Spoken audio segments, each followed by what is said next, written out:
Back to my Level 3, everyone. How's it going? It's time to finish off Tier 14. We are very close to the top 10 now. If I remember right, we were up to entry number 12. I'm expecting good things, but we'll see what happens.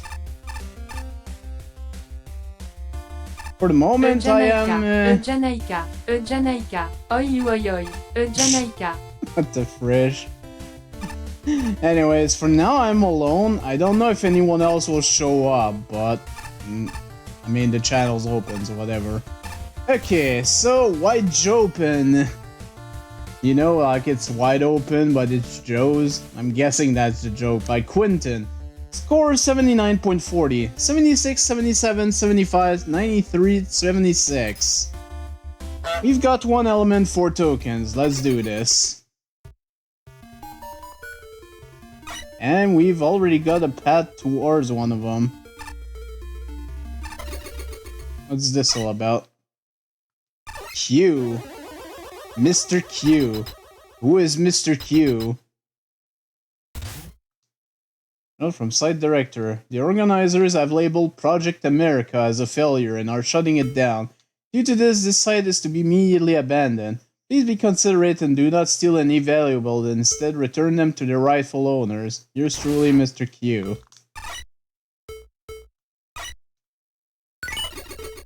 That is number 3.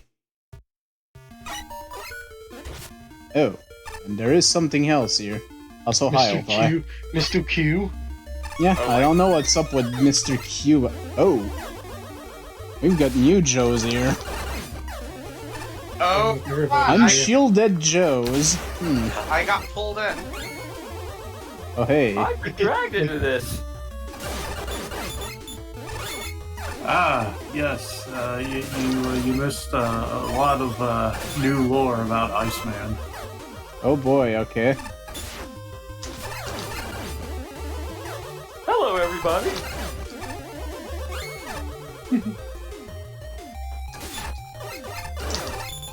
Like he's apparently the squeaky voiced king from The Simpsons.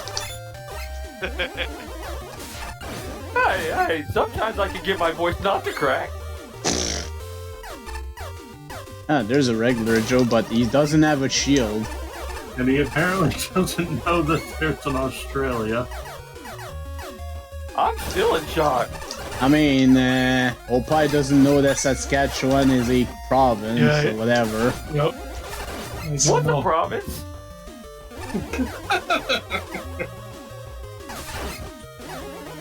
Is that like a tasty dish? Odd. Is that the capital of Rhode Island? What's a bell, dude? I love living in Province Saskatoon. Oh. Oh, we've got Joe Footholders. What's a ballad?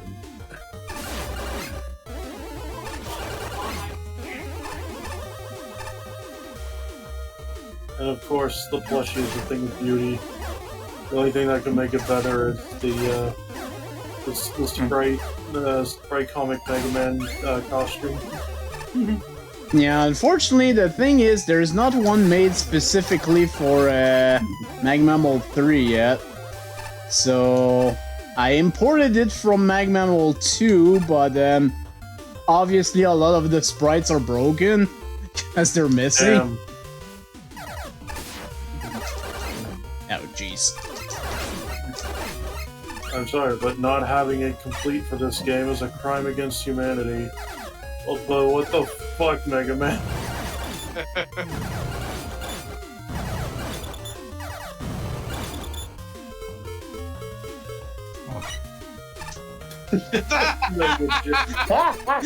There it is.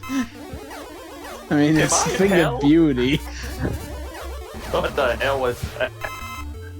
That someone made an Iceman costume, though. Someone did, actually. I did import that one. Oh, we gotta see that one. Yeah. After the level. Alright. No, yeah, so I played Oh, and beat Mega. okay. I see what I have to okay. do. It's not gonna be easy, but... It's Mega Man. Is it supposed to be easy? True. Nicely done! But do tell your story. Yeah, and so I ended up beating Mega Man 2 the other night. Did really well. And then, but then at some point, we started looking at the museum art, and the Iceman picture just went bonkers. And I just, the Iceman model sheet looks ridiculous. Yeah. Like it's the face. It is. Oh, jeez. Like when I do the voice, I really feel like that is the voice of him. I see. Apparently, Iceman is just a naive idiot. I'm not liking this. But we gotta go for it. Yep, you got it. Somebody had to look at this and Jesus say, Ooh. "This is shit." Iceman had a look at this and said,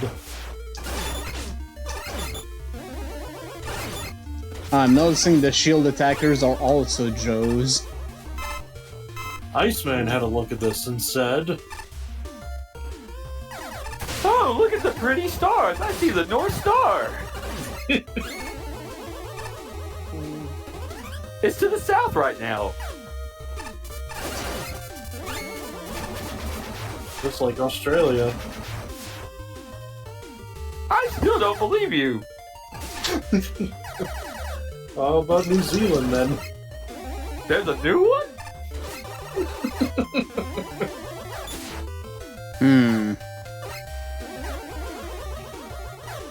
Did they put the old one in a Cracker Jack box?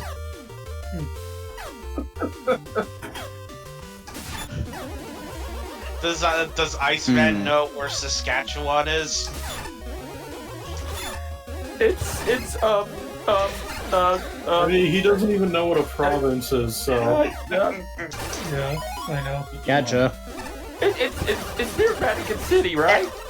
Le Provence. No, wait, right. What? Right. Province is the capital of Rhode Island, right? No, that's Providence. Gotcha.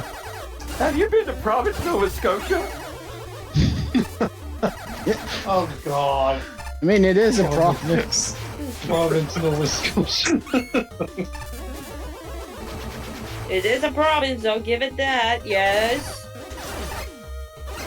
I heard actually Gutman found has out a home what- there. Oh.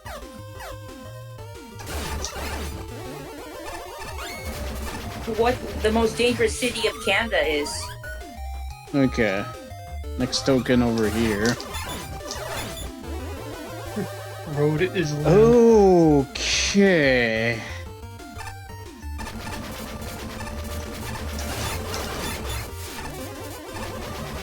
Okay. Okay, I'm not muted, okay. 5, 4. And Taiwan. Taiwan. Yeah, it's Opie's favorite city. What the hell? And Taiwan.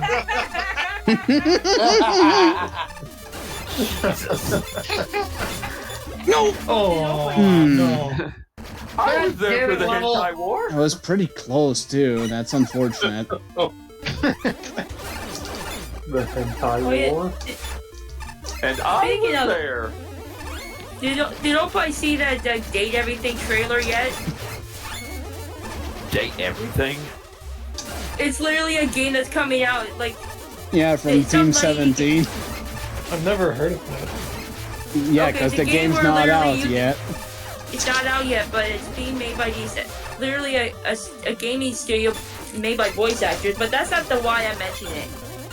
So the girl, the main character gets these glasses, and regular household appliances become dateable characters. Oh, Jesus Christ. What? Green. Not the very good concept I've heard. No, Was it's there not. one where weapons were dateable characters? You heard the dream.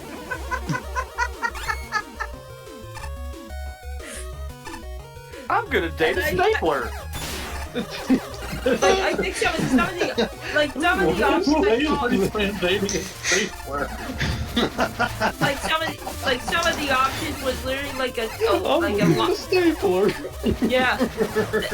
Laundry basket was one of them, a piano. I think a toilet was gonna be one of them, and then I mentioned I swear to Christ it's true.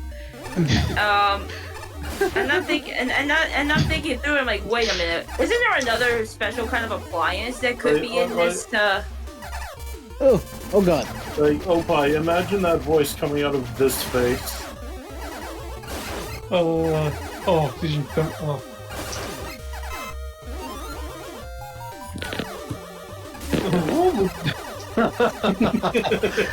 Face. It just works. As the boss gate under this sign is where the main boss reside.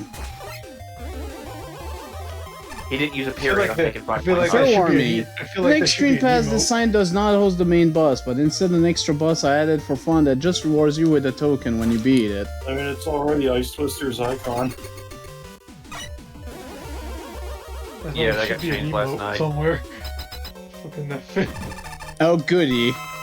Oh, Because we totally wanted to see that garbage again. I love Susie. She's my friend.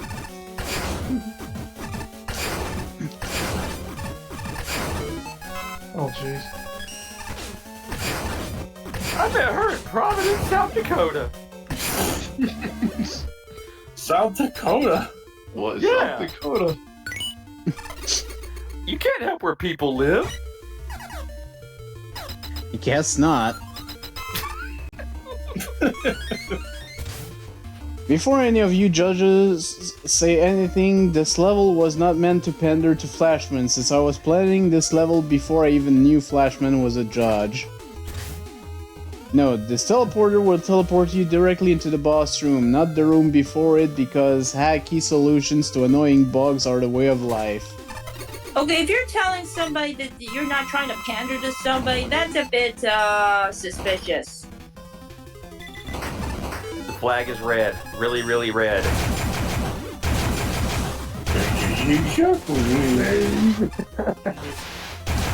Yes, by law, every boss must defeat the magnetic shockwave. They should all be weak to Metal Blade, but alright. Metal Blade isn't in this. Yeah, that was in Magmammal 1. Someone messed up. They should all be weak to Skarmory? Armory? Okay, sure. Make sure that gets into the next contest. All enemies must be weak to Skarmory. If not, you get disqualified. No, they They should be weak to- Skarmory? Try and make a Skarmory costume for the game. I think they need to be weak to a gun. Oh No, yeah, but the playable boomerang. artillery. A playable artillery, yeah. What? Capsule? Trinity. This robot girl looks Ooh. cute and someone even gave her a scarf, but that hairstyle is uncomfortably familiar. Mighty number 9. Number 9. Oh goody. Oh no. Did I get two Epsilon, number the feared nines? and respected leader of the rebellion army. For some reason, this plushie makes metal detectors go off. From Mega No Man X shit. Command Mission. Command mission. Duplicate. Alright. Woof. Duplicate. Alright, who wants to read Mick? Hello. Go ahead, Iceman. Luna's got it, I Another think. level dictated by Okay. is dedicated to Sniper Joes. Not the most original concept. Fortunately, the surprisingly truthful name is a breath of fresh air, making it a concept I generally enjoy. I especially like that all the Joes were visually distinct, making it quick to see who's who, and that other Joes were risky to a dedication to the theme. Furthermore, every level piece is introduced well, and there are some excellent setups in here. Personally, I like to go to the Joes on count bombs. A number of them are the footholder rooms, and the third token. In general, it was fun to play, which is vital for a level. But while the introductions are solid, the difficulty is kind of skewed. The third footholder level is a bit difficult to spike as is. But my biggest issue was that everything does too much damage. The regular old green Joes should do 5 points every time he field shoot. That's 6 hits to kill. And most of the enemies here do that kind of damage. It's really easy to underestimate and not. Beyond that, waiting around for footholders is generally tedious, particularly in the last room. And a number of times I was able to sneak bust shots through the reflect blocks was a little jarring. Bypassing them with weapons is one thing. That's what weapons are for. But when General Buster is breaking things, kind of defeats the point. Also, the reflect blocks should not have been blue and well, as dominantly blues and greens. Suffice it to say, it hurts readability. As for the boss fights, they're generally like the Twin Susies. They're well synchronized, both creative variety of attacks make excellent use of their rooms. I also appreciate that you can't kill half the boss in order to do the remaining fight. Whether invincibility was right solution. Another matter. That's another matter. Moreover, not only do they do too much damage, first impressions is terrible. For future reference, don't start a fight with an instant stun attack that drops rocks everywhere. That's not fun. Double Giant Sushi also exists as a bonus boss, which was quite the risk. Dual dev kick bosses very rarely work. But as it turns out, while still definitely messy, Giant Sushi stayed together pretty well. And I'm certainly close to perfect running them before. Considering how this usually turns out, much better than expected. Overall, a fine stage. Shinryu. Silly puns aside, this is a pretty nifty level. Taking away the Sniper Joe's shield while keeping them a threat is an interesting idea, which I think worked out well here. The layouts and enemy combination are, for the most part, pretty fun to deal with, even when dealing with enemies on count bombs, which is a setup I normally dislike. There's enough leeway where the timer isn't too much of an issue. The level has a really good sense of difficulty progression overall, with maybe one or two exceptions along the way. I think the only part that has one major problem is the footholder chase near the end. It's not exactly hard, but if you mess up only a few times, the footholder can easily outpace you. Granted, it does come back if you wait around. Depending on where you are though, it can take so long that you might as well resort to using Rush Jet to bypass the section. Yeah, I hadn't thought of that, but yeah, that would take a while indeed. Then there's the boss. I'm a bit turned on these two because there's both good and bad aspects to them. I like most of the red one's attack, barring the street timing on that laser move, while the green one feels a bit more annoying to deal with. Aside from his higher contact damage, I think it's mainly the Mirror Buster-esque shield he gets during the combination attack. It makes him pretty much untouchable to anything but Break Dash, which only deals a single point of damage. Since one of them also gains an invincibility effect if the other is low on health, you can easily get put into a situation where you'll be forced to wait out the entire attack if you drain the red one's health first. Still, I enjoyed the stage a lot, more than the boss fight, and I think that counts more than in the long run here. Overall, really solid work. Who wants to read Pachi?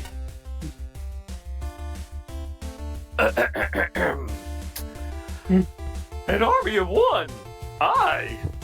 Good aesthetics and music, I really like But this it's Iceman now. For the non-Joe enemies, you damn right to hit home the Joe theme further. Odd decision to remove the shields from the Joes themselves, but include reflector blocks and shield attackers around it. Oh no, I saw the bar on the right. This is a long one. That actually allows for more diverse layouts and more dynamic interactions over normal Joes. It's pretty clever. You might not want to do silly voice if it's gonna be this long, just to conserve your voice at least. I know we have a lot of people on the call, but still. You should put Iceman's picture over Apache right here. Oh, Too much effort. The one IceTwister uses as his icon, yeah. Yeah. Though there is a bit of an annoying setup with the room with the Sniper Joe 01, footholder, and telespawner, I couldn't find an easy way to get through that while taking no damage. Thankfully, the checkpoint is close. There should be a clearer indication of low gravity areas, because it can be overlooked if the player isn't paying attention to the sound effect of the gravity changing during the room shift. Usually, the player is put into a jumping challenge in a room without them realizing the gravity change. The final session with the footholder race can get quite tricky to no damage through if you want to keep up with the platform. The split path room with the main boss and extra one should be devoid of enemies. It gets annoying to fight the same two Joes every time the player dies to the extra boss. You should probably also make it clear where the energy element would be so the player doesn't get kicked out before they can't collect everything in the level. The two giant Susies aren't too bad once you realize you want to focus on taking one of them down. Still, some of the patterns can become impossible to dodge with both of them jumping around frantically. I love Susie. We go out to the bar together. The main boss, which immediately enough is also Susie lookalike duo fight. I drink non-alcoholic beer. Can really benefit from getting toned down a bit. Although the fight is rather pattern-based, there's no real telegraph to when one of them is gonna explicitly move into places, more often right into where you are, and deal massive contact damage.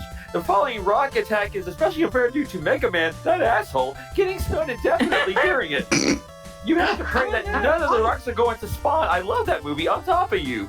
Unlike the giant Susie duo, there's two of them? You have to spread your damage evenly for this fight. I wasn't drunk, there was not two of them, because they only get a super shield once you wiggle them down to 2 health, until their partners also wiggle down to the same amount. They are also heckin' durable. What the hell? Taking only at most 2 damage from weapons, Charge Buster, and Magnetic Shockwave. I don't know those words, and the latter is very easy to run out of. All of those factors combined just to make the fight long. Overstay is welcome. Welcome to my home. Alright, 2-1-3 Flashman. Okay. Alright, Flashman. Once upon a midnight dreary. I'm sorry. If you actually had to want to pattern to me, you wouldn't have to use Joes at all. Unfortunately, I'm really impressed with how Joes are used here. Combat is nice and fast without shields getting in the way, and invincible blocks are a good replacement for shields when the challenges call for more strategy. Each type of Joe is handled with care. Good introductions and smart combinations characterize the level, giving strong potentials of Joes without drawing focus away from them. I could do without the text boxes breaking the fourth wall. Project America is a particularly odd digression from the theme unless they're G.I. Joes, but otherwise the atmosphere is top-notch. Beautifully eye-catching locations, pleasantly redesigned Joes, and simultaneously soothing and exciting music give the level a superbly unique feel. I appreciate the simple genius of Joe-themed tellies, foot holders, and shield attackers, which, like the Joes, are used in thoughtful ways that made me forget just how tired I am of these assets. The boss is especially clever, both functionally and aesthetically, and a satisfying conclusion to the level. My only problem is that the optional boss fight beforehand still hit Thunder. My initial reaction to the real boss was, oh, this is what the last battle should have been. Other complaints are minor and few. Little propeller platforms kind of bug me. The first screen is a bottomless pit with a skosh more complicated than necessary. Disabling magnet beam was the right call, but it should have stayed disabled in a boss fight. Everything else is a treat, from the excellently crafted count bomb token areas.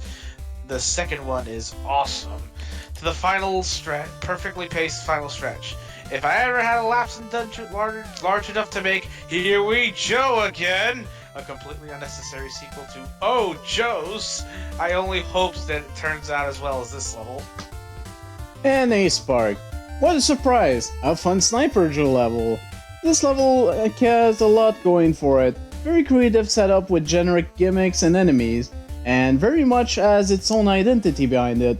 You get the general ID behind the level quickly, and it pulls out several great tricks to keep you on your toes.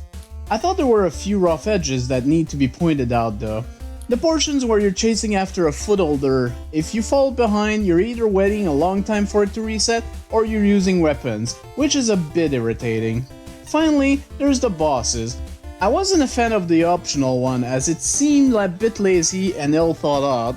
As for the main one, a fair bit of this boss was good, but 1 or 2 attacks have 0 tell to them, and those attacks are the ones which do the most damage. The Anchor Shield attack having no tell is a particular low point in this boss battle. It's so fast. And yes, I'm aware, don't shoot it during this portion, but it also has the ability to shoot a super fast projectile on its own without warning, so what the hell.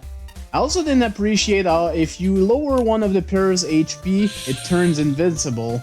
This was a design blunder in my eyes. Doesn't reward the player for playing well and just serves as artificial difficulty.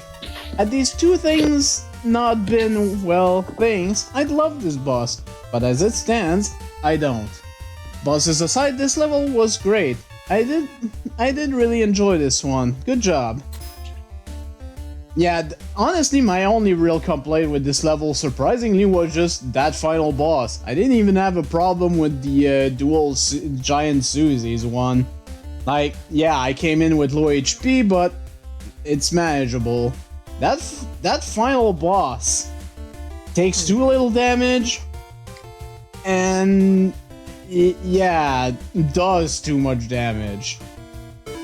Like, I used 2 W tanks on that. That's a bit ridiculous. Also, I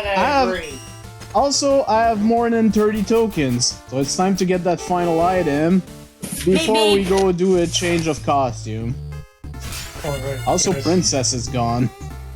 Did I just miss my bus? Beep beep. Fucking cat. Shut up, kitty. Oh shit, it's Eddie. Oh shit. Decked out. There it is. Ah, that'd be our entire stock. Huh. Magic Man, what do we do? There's still more tokens out there, right? Oh. Ah. Mega Man's brought our entire stock? Surprising. I'm impressed already, but there's still tokens left to snag, so I'd say our show isn't ready quite yet. I feel your spirit though. You must have gone through quite a few trials to get that many tokens. Boy, did You feel your worldview changing already? No, not really. Well, you got plenty to attend still, don't you? Shoo. That show is almost ready, but I'm still putting the finishing touches on it, so find those remaining tokens to buy me time. I guess. Right. Now that item though, I will be disabling, because what it does, modified metal detector that increases the value and drop chance of bolts, but lowers the drop chance of everything else. I don't really need bolts. What the hell? Damn. I don't really Well, need no bolts. I money. only bought it because I could. That's always a good idea. You can look at the stock again. I bought a piano. I don't even know how many keys are on this. Iceman might know. 3! They're on my keychain! Not those kind of keys. I also like clef key. That's a good answer. I can respect that. Very much respect that. Christ. Oh, jeez. Who are we missing? Who are we? Hello! Oh god! Burp. Perfect. Look at the way he's running. I believe a wise man once I said, like this long Burp. cycle. Yeah, I think we need to keep this. Oh my god, Rush is a snowmobile.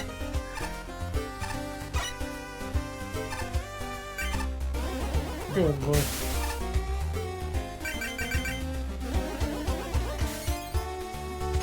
Move it out of his mouth. I have Right. lots of mints. Back to finish tier 14 now. I believe, if I remember, the 11th one has an award. So it was someone's favorite. Oh, is that I the first time? believe so.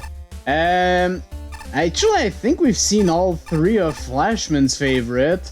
We've seen one of Mick's favorite, one of Pachi's favorite, and one of Ace Spark's favorite. We haven't seen any of Shinryu's favorites yet. How much you want to bet he doesn't even have any favorites? He probably does. Probably in the top. Ace They're Spark probably has a all in favorite. the What top hell? tier. There's a Oh, Flash that, on well, there's Probably. Flashman's final favorite. Shinryu's Oh, I gotta favorites are say, probably all like in the Oh top wow, 3. wait a second. What? Let me see the scores again. We passed from 79.40 to 82. Wow, the score Wow, jumped that's a big up. jump. Access Corridor Alpha by BPLIR scores 82, Damn. 74, 84, and 82, 98, 72. Flashman's bronze I favorite. missed it by 2 points. 1 element, 3 tokens. Let's do this. Stay frosty. Stay frosty, yes. Oh, Uh-oh. pressing up and down makes you slide unless you gravity. flip. I'm gonna throw up. And yeah, we're missing some weapons here. If you flip by gravity by accident and did not realize what you did, you press up or down to switch. Okay. Or malfunction. I hate it with my. Wait, I know this song. Oh my god! Wait. Oh! I have What's the name of this game again? Metalstorm, I think? Storm. Yes, to... Metal Storm, yeah! So that's why we have this gimmick here.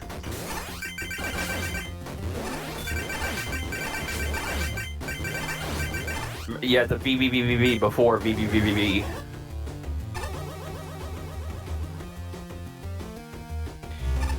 Oh, Oddly enough, I've never okay. So played that's how that works. the It's VVVV portals. game. I did. I actually have the game, and I've beaten it. Was it good or was it like? Yeah, it's good. Oh, it's good. It is fairly difficult, though. It'll kick your ass, but it's good. It's the good kind of kick your ass.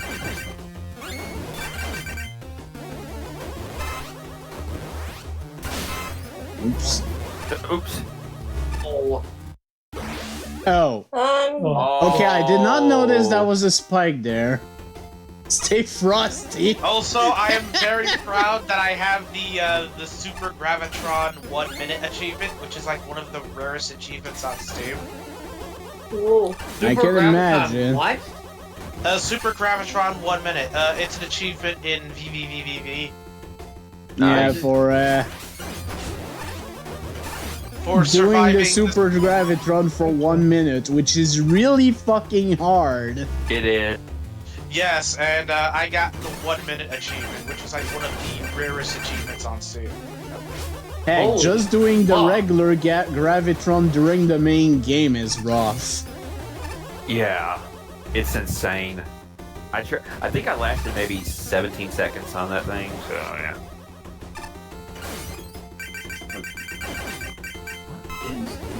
Do do do do do. We staying frosty, y'all. I'm trying. If you go to Wendy's and say "Stay frosty," they'll give you a free one. Unless they roast me. Oh. Like the Wait, that my didn't Park work? lemonade. No, they Hmm. won't. Luna Kirby's a bitch. Okay.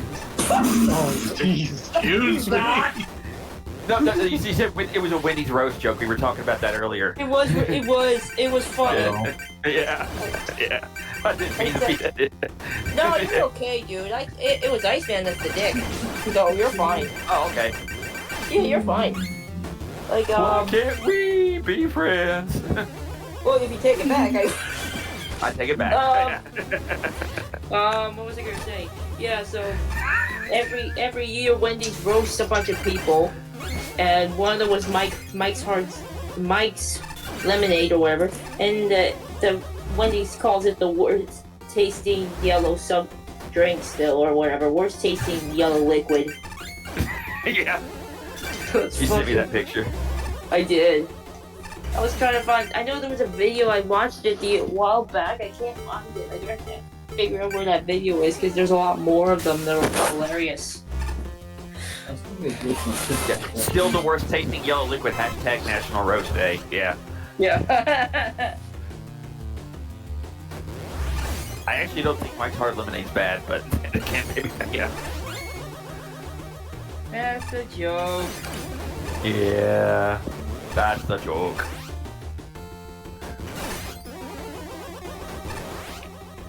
Okay, that's really interesting. I think that's from those enemies are from that green enemy's from Metal Storm, definitely. Considering the music, I would not be surprised, to be fair. Ah.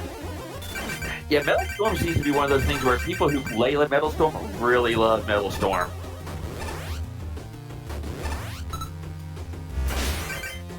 Oops. Oh. Ah, okay.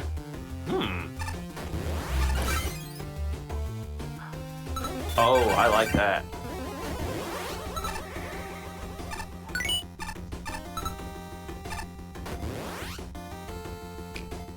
Okay, and we're going down here.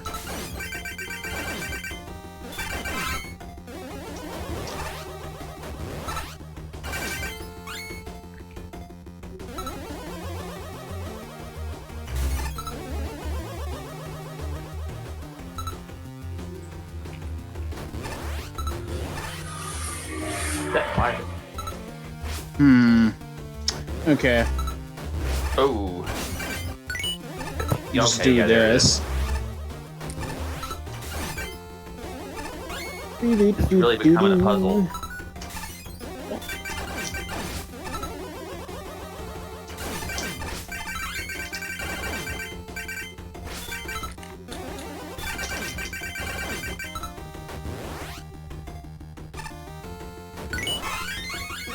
Wait, isn't that your player from Metro Storm? Yeah, it Surprise is. mech suit noises. Yeah, that's the player. Different code scheme, but yes. Oh, this looks rough.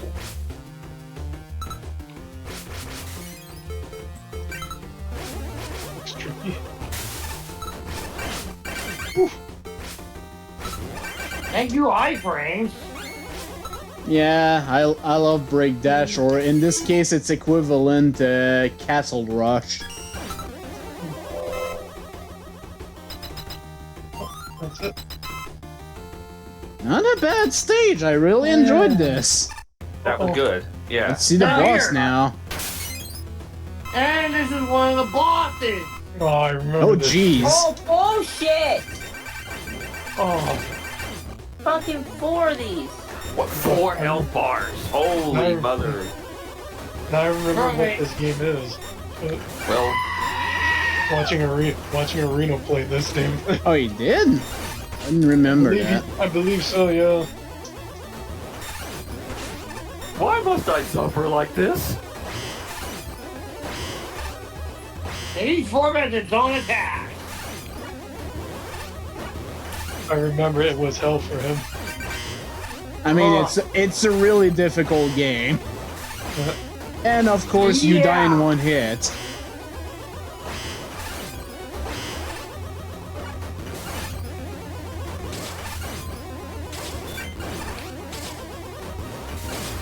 This is pretty cool, though. I'll give it that. That's...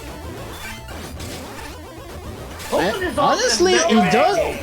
He does have a lot of rather health, but he's almost always open, so that does help. Yeah.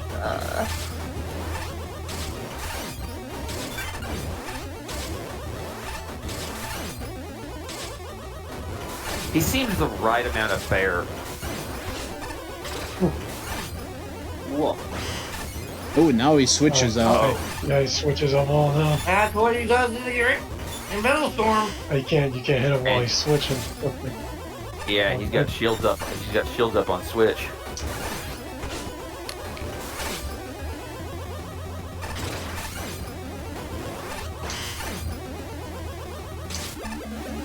Oh, nicely done. Nicely done.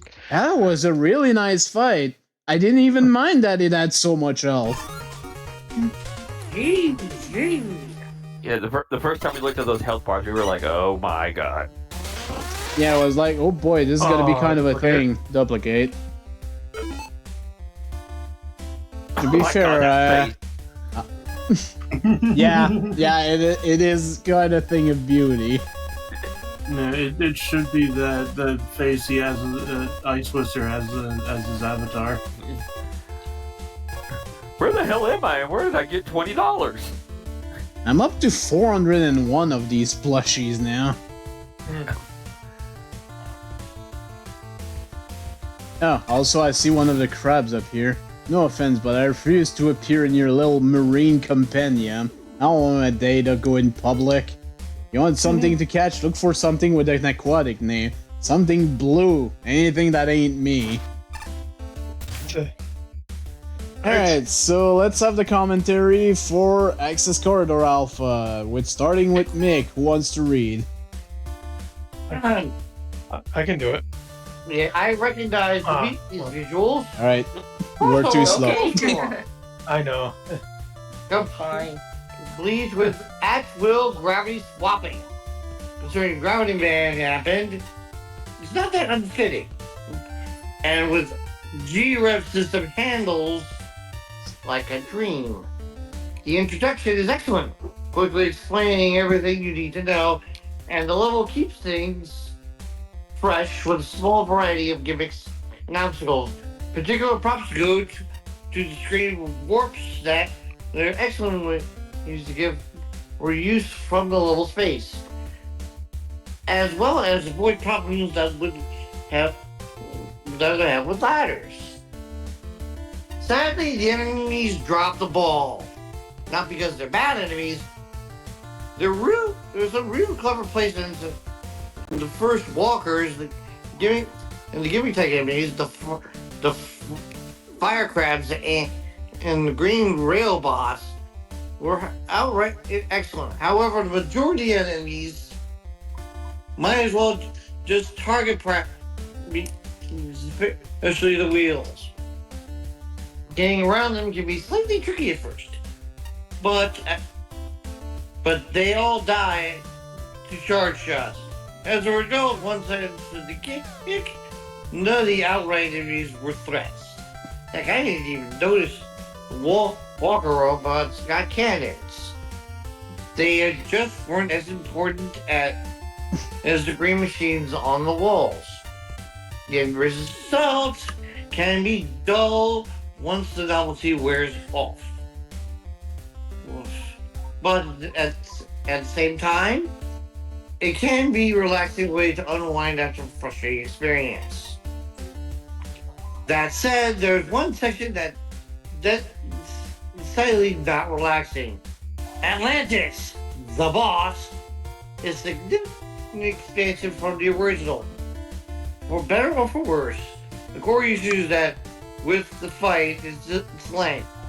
I would have liked the idea of multiple phases. The first three take way too long to die. For how little they actually do. The first two, in particular, really don't encourage gravity slipping beyond if you don't, which doesn't pan out well. Final phase at least is interesting, and I really enjoy a variety here. Unfortunately, there's a difficulty spike over the other phases. No thanks to the excessive iframes. Overall, not a bad boss, but it definitely needs some polish. Shinryu. Full disclosure, I've never played Metal Storm before. If it's anywhere near as good as this stage though, I'll definitely have to rectify that. While gravity flipping mechanics are nothing new to in Megaman, it's hard to think of a stage that pulls it off as well as this one does. Not only can you flip gravity whenever you want, but you're allowed a second flip if you happen to mess up with your first one. It's a great way to elevate a simple gimmick. Certain enemies and hazard being affected by flipping gravity adds onto the stage quite a bit, which the stage design leveraged well, and especially in situations whenever screen wraps or those fire wave generators are present. Based on what little I've seen of this level's source of inspiration, however, I'll fully acknowledge that some of these elements, mainly enemies flipping with you and some of the hazards, seem to be directly lifted rather than being readapted or edited in some way outside visual chain. If anything, that's the stage's biggest shortcoming. It's not exactly original with its concept. Even so, originality is the only thing I can majorly fault this level for. If I had to nitpick a little more, I'd say the stage is also a bit on the short side, along with being pretty easy overall. Even the boss with his 4 phases health bars didn't seem to pose that much of a challenge. Still, that didn't really negatively impact my experience with this stage that much. It's just all around well put together and a lot of fun. More so than anything though, I think this level proves that you don't need to do anything too complex to make a good stage. All you really need is a solid core mechanic and some good stage design centered around it. Pachi. Vertigo via venturing various vortexes. V. Son of a bitch. This is quite a creative stage. While flipping gravity isn't necessarily an uncommon gimmick, here the enemies and stage elements also change depending on which orientation you're on. It's a very neat spin to it, with how the blue walking enemies get affected by the gravity you choose and how the red crab-like fire turrets only activate on certain orientation. It creates a nifty dynamic between them and Is that how you spell maneuver? Maneuvering? Okay. Between the maneuvering and combat gameplay. I like the ding indicator of when the railed obstacles are about to approach. Nice extra details go a long way in making this a very polished stage. The settings are also pretty unique. The futuristic mech theming is something you don't see often in a classic Mega Man level. I dig the music too, fitting to its somewhat factory-like aesthetics. Oh no, this review's almost over. The only real downside with the stage is its length is a little on the short side. I'm certain that more could have been done out of the elements of the stage. They have quite the potential. Potential, yes. Potential. I take that every morning to wake up. The boss starts out simple, and gradually introduces more complex attack patterns, where the player would need to utilize gravity change as the fight goes on. Simple but very elegant way to implement the stage gimmick into the fight itself. Why isn't my wife coming here and wondering what the hell I'm doing with this voice? It can be a little bit with its 4 health bars to eat through, but its damage and iframes are nerfed. It's nerf or nothing to compensate, which is appreciated. It also helps make up for the overall short length of the actual stage itself. I love Croatia. Oh my god. And Flashman. This is awesome. Have a stroke. I'll do it. I see the little smile on Flashman there. This is awesome. This is awesome. As a standalone level, this checks all of the boxes for me. A smooth learning curve that subtly teaches the player how before testing that knowledge. Novel, varied, increasingly difficult, fair, and mildly puzzle-oriented challenge with properly secrets, length, checkpoints, power-ups, and two-way transitions that are thoroughly appropriate.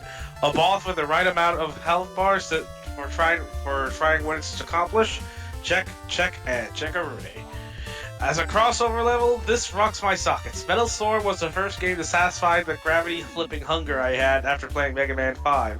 And you've taken elements from this NES cult classic and integrated them back into Mega Man, paying tribute to the former without eclipsing the latter.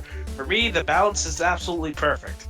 Not only do the graphics capture the messy, futuristic vibe of the source material, for which I can forgive being a little hard on the eyes because that's accurate, but they elegantly incorporate some Mega Man aesthetics.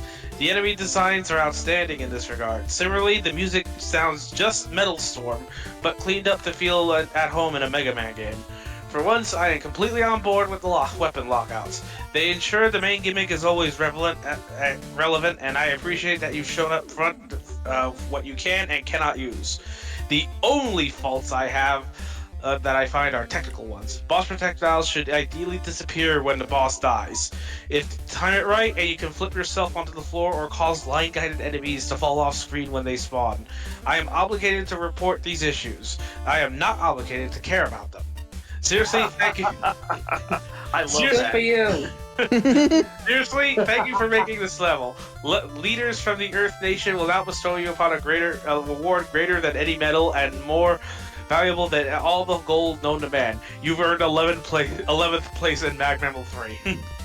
And a spark. Ah, Metal Storm. Yes, I understood that reference. Insert image of Captain America here. It may relies a bit too hard on the reference rather than having its own identity, but it's a perfectly serviceable level. Therein lies the issue. It's just perfectly serviceable rather than outstanding. The gimmick isn't quite pushed far enough for my taste, and the level seems over too soon. A major problem with this level is the spikes. They shouldn't blend in with the rest of the background. I died to these rather too many times because they are very hard to notice, which in a stage with such an attention-requiring gimmick is really a big issue. There isn't much else to complain about other than I wish I had done more with the idea. I think the enemy that's only active and firing when you're in the same orientation as it lends itself to some of the more pleasurable segments. The boss has issues. It's a bit long-winded and entirely too simplistic for how much health it has. It's a fine fight, but you really need it to take more damage from the buster and weakness, or just had less health or earlier phase changes, as you see all its tricks within seconds of each phase. I'm torn on the final phase.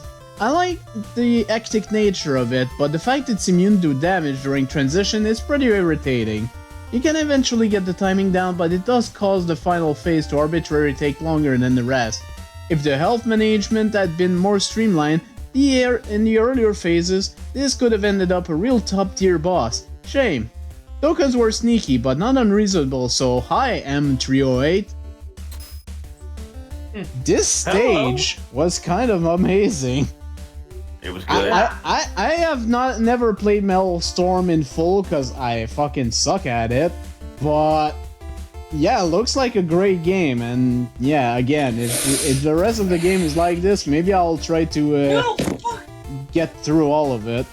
And yeah, I noticed that the only 2 points that Flashman removed from was functionality, of all things. I've been working on my core string a lot during using the equipment here. And by core string, I mean my CPU core. What did you think I was referring to? The torso that I definitely have? Ahead might be the strongest tier boss in the tournament. They won't be pulling any punches, kid. And from here on out, the challenges keep getting tougher. Good luck, you'll need it. Tier 14 by Yoshiatom and A-Spark. A-Spark, I'm screwed. Hi, Dr. Wily. Hi, Glass Joe. Hi, Lil Mac. Oh no. What's a game? Oh, a game. I'll be back. I'm gonna drop the call, but I'll be back. Okay. Bonjour, bonjour. Alors, Je m'appelle Punch Donkey. Oh my Tu t'attends à une blague de mauvais goût, n'est-ce pas? No. I don't really speak French. I kind of lied on my resume. Pardon? I think this is English, though. We're good. C'est un jeu familial. Nous n'avons rien de tout cela ici. Comment oses-tu passer cela, sale cochon? Je vais t'arracher la tête. Vive la France! Oh, God. Je vais te chercher. I can't believe I hadn't seen Punch Oh my Donkey God. in years.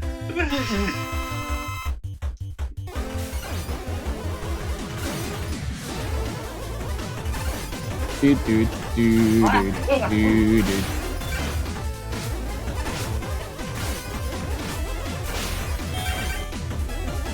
If you like this video, smash that dishwasher! Oh my God. Even the flames are French colored.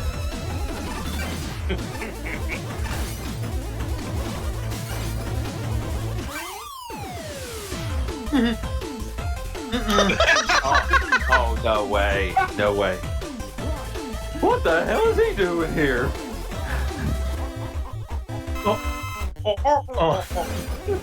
You can't do that. It's illegal. I know that's illegal. Hey, don't I get a second try? Bullshit. No, you don't. Stay frosty. Iceman's last stand. But I'm sitting down. No.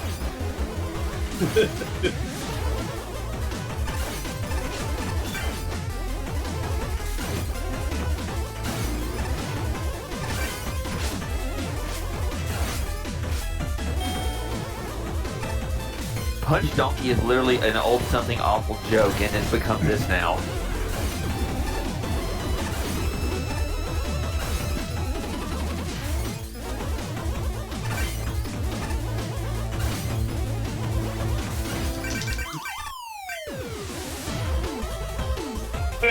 Mario. It takes too long to get here to count, Mario.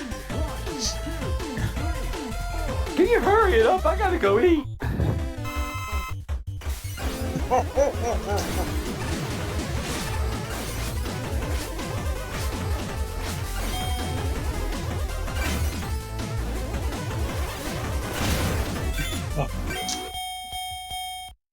Oh, before it hit him.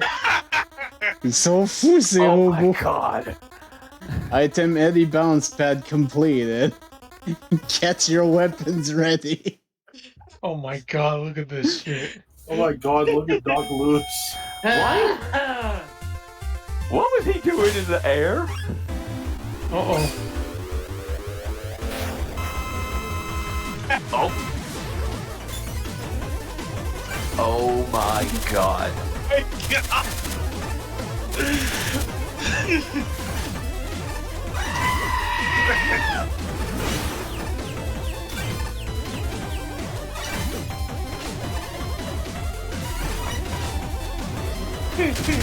Might want to use an E-tank.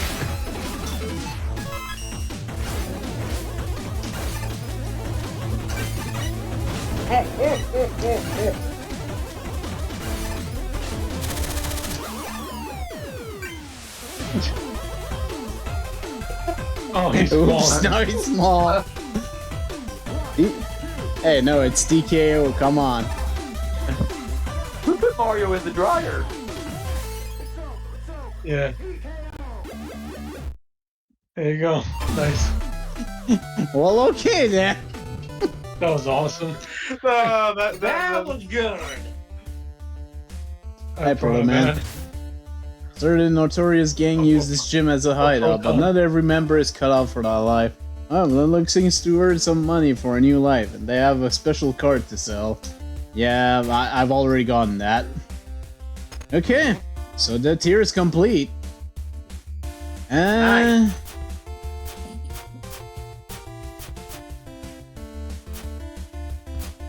Okay, I'm guessing the 18 is all of the different,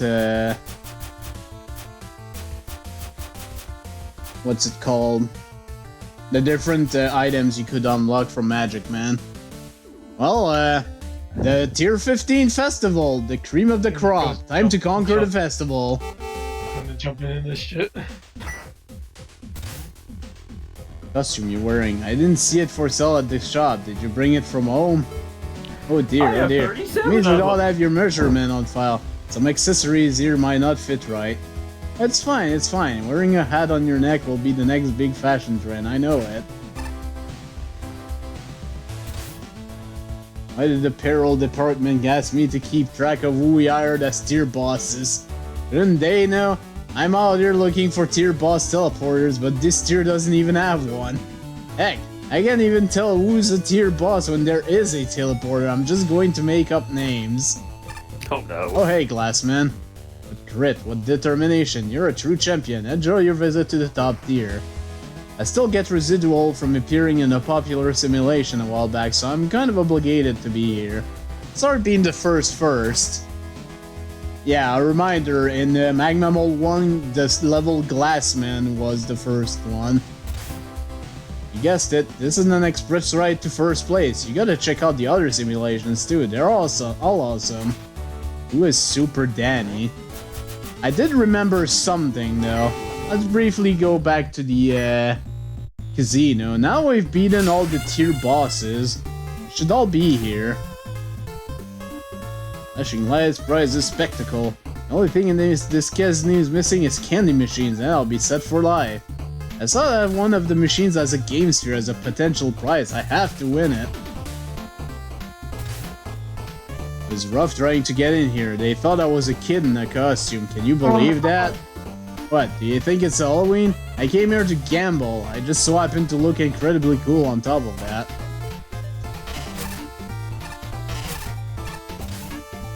Gold gems, token chip, all shiny, shinies!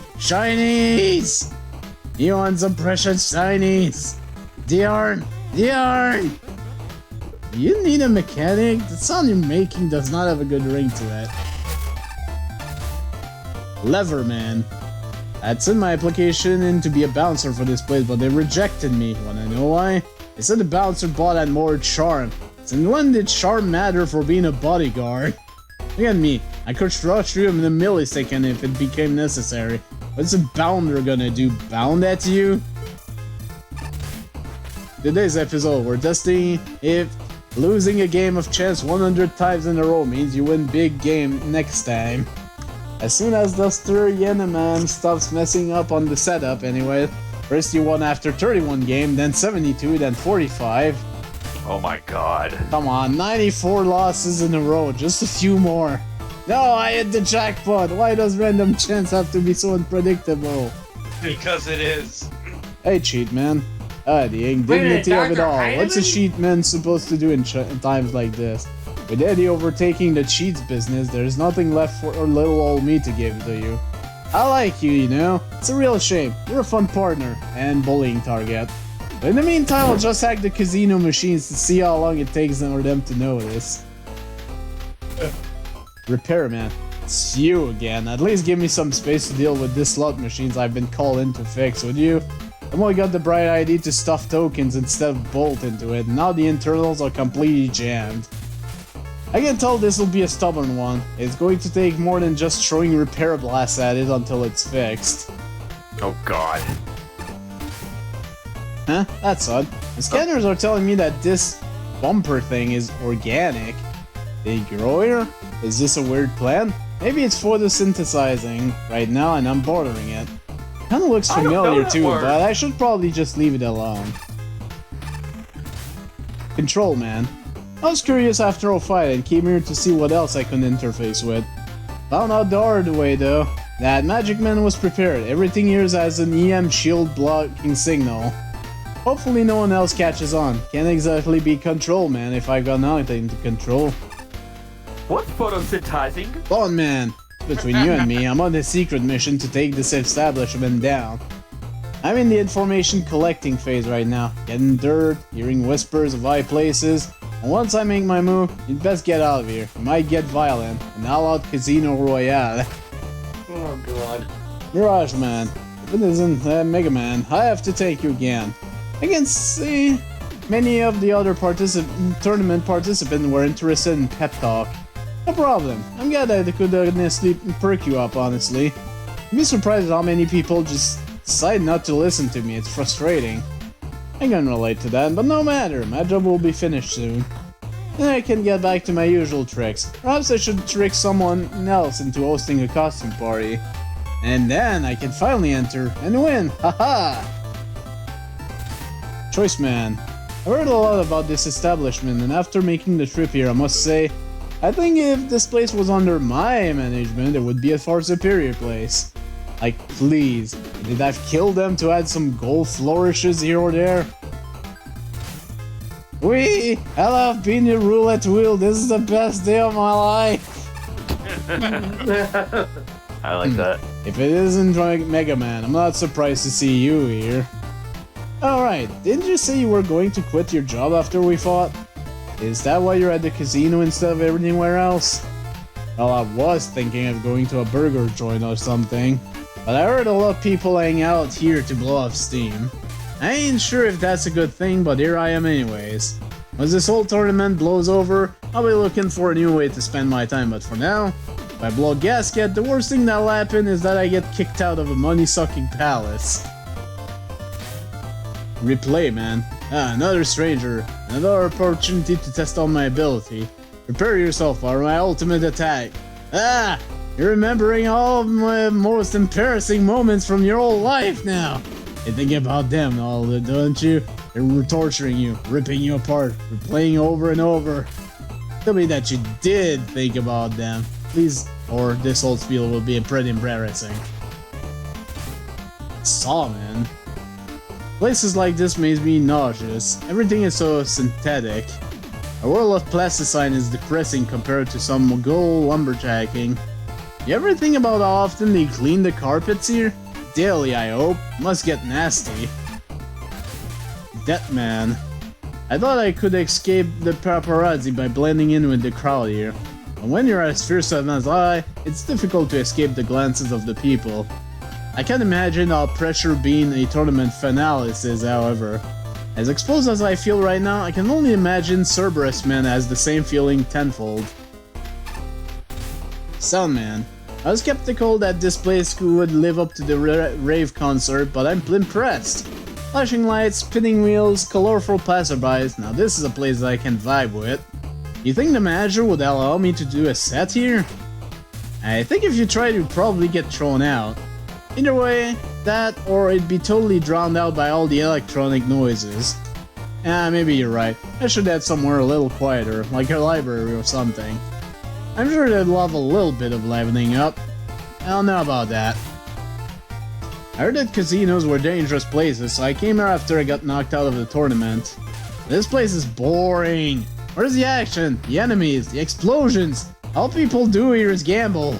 I did grind out a score of 10,000 on that Rift Wanderer game upstairs. Nah, meow. But I'm totally over it now. Really though, when it comes to combat simulations, Lux already has me covered. Guess I'll just call it a day, meow. Best be careful here. They saw me trying to shake the machines and now security's constantly watching me. What's the big deal anyway? Just got a little mad at the games all. Do I deserve the stink eye for this? Well, you are a stink eye, so you know. I mean, maybe that was too mean. I apologize.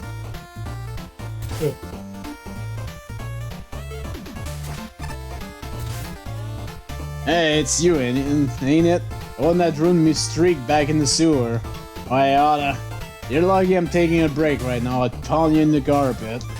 You either repay me with a rematch or by coming to my next show, got it? Good. I came here after I heard of a hidden technique called RNG manipulation. A casino would make a perfect target for a spell that could manipulate luck itself, don't you agree? But after I got here, I learned that whoever told me about that was talking about a video game. So what am I supposed to do now? Loiter around? Throw me a fate to chance? Awkwardly leave without doing anything? Yeah, it's you. Oh, yeah, it's the guy who's not Gravity Man. Still don't understand why you did that. I'm no marketing expert, but wouldn't disguising yourself be, like, damaging to the brand or something? No, that sounds stupid. Maybe I should have just told you to be yourself or something like that. I think you haven't quite comprehended Gravity Man's fame and fortune yet. He's practically an icon. He's everywhere in these simulations.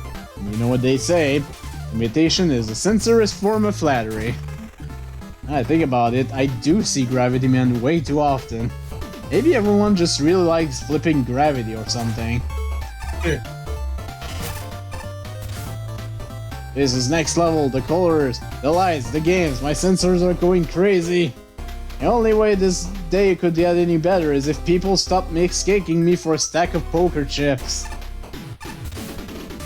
Yeah, what's with that look on your face, huh? Why are you looking at me like that? Sorry, sir.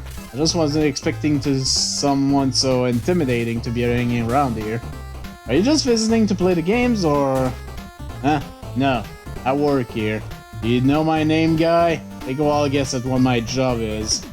Actually, on second thought, I might have just broken my NDA by telling you that. Forget I said anything. You know, we were really thinking about burning this place down too, but the security is way too good. I bet they even have a sprinkler system here. The nerve of them. What else am I supposed to do until I go home? Not commit arson? Please. I'll be honest with you. I don't know where she comes from either. I swear, she just showed up at my doorstep one day and made herself at home. It's like a sick cosmic joke. Just a coincidence? There are a lot of fire robot masters out there. Victor Light told me once that scientists were confused into that animals kept evolving into crabs. Maybe it's like that? Scientists keep building fire robot because, I haven't figured out the reason yet. You know what? I think you have a point. Yeah, it's exactly like crabs. Okay. Hi, how, when? Where are we trading bulls? Gambling with bulls? Bulls! Am I going crazy? Why must we trade with the flesh of our fallen comrades? Open your eyes, rust buckets! Open! Stop this madness! Yes, I work here. Why do you ask? My job is to covertly nick money from the patrons and claim them as extra profits. Entirely unrelated request, but could you please turn around? I see a smudge on your back.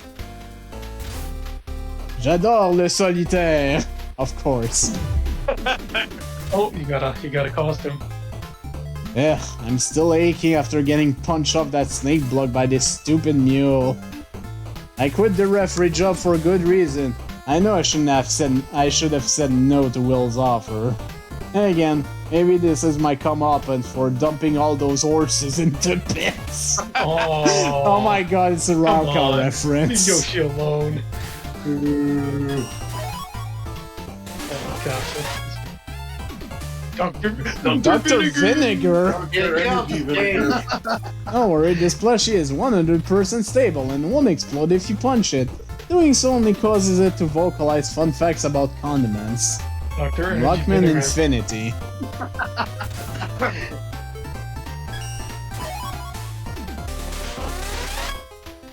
Slushman, a bundle of joy boiled in personality and dispensed liquids.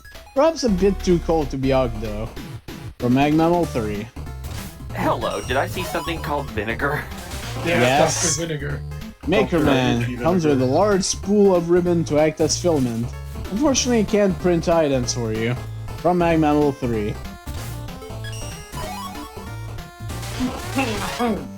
Darkwing Duck. He's the terror that flaps in the night. He is the winged scourge that pecks at your nightmares. He is copyright 1996. I'm Darkwing Duck, of course. Why is that the I'm best out. line I've seen yet? Because yes. Because it's Darkwing Duck. I know Iceman is like, you know, sliding on his foot, but it just looks like he's limp. He's limping. Copy, Okay, I gotta kitty. go now, bye.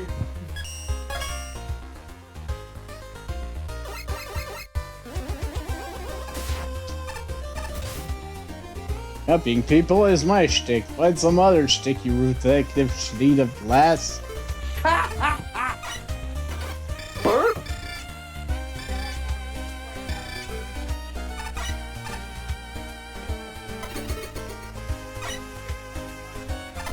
Wait, is that a mini devil? It was.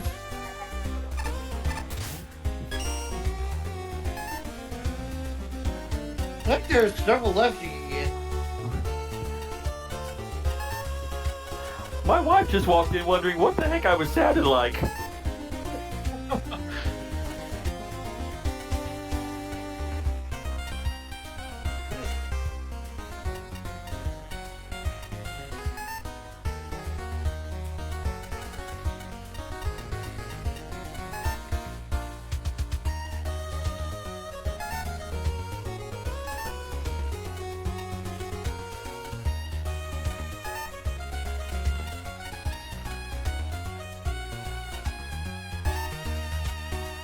You know what? Why not? Uh-huh. I'll be me Oh my IRL. god. Me IRL. And he walked with the doo-wop. And he has a unicycle.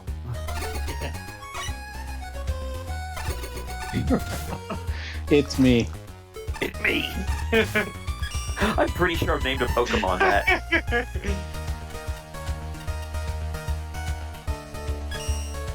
Good old Patchy.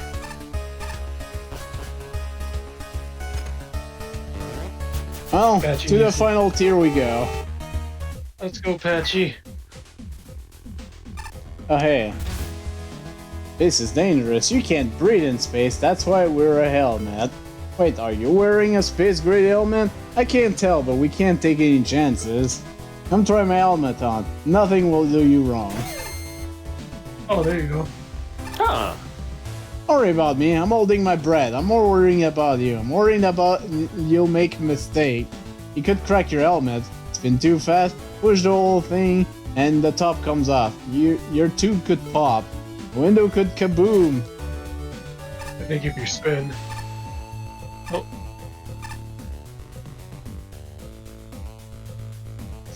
Okay, well, we've got one of Ace Spark's favorite here. silver. Ooh, yeah. Okay, number 10, Forgotten Factory by Timelink. Score 82.20. 74, 83, 84, 79, 91. Ace Spark's silver favorite. And we've got one element, one token. Let's go. Alright.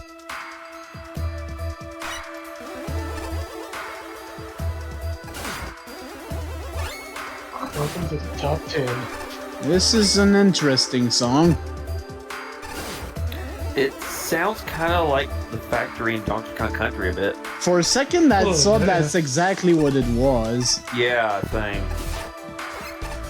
Actually, I think it's a remix. Oh, you have to actually touch it. Okay. Ooh. Interesting. Good to know. Wait, is it that one musical factory level from Donkey Kong Country Returns? I have not played Donkey Kong Country Returns in full, so I would not know. But I it don't could think I've be. ever played any of the Donkey Kong Country games. Yeah, there's a whole musical level where everything goes to the beat.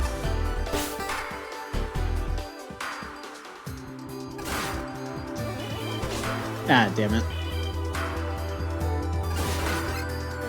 Well, it's clearly a remix, though, because I recognize some of the beats. Oh for yeah, sure. same here.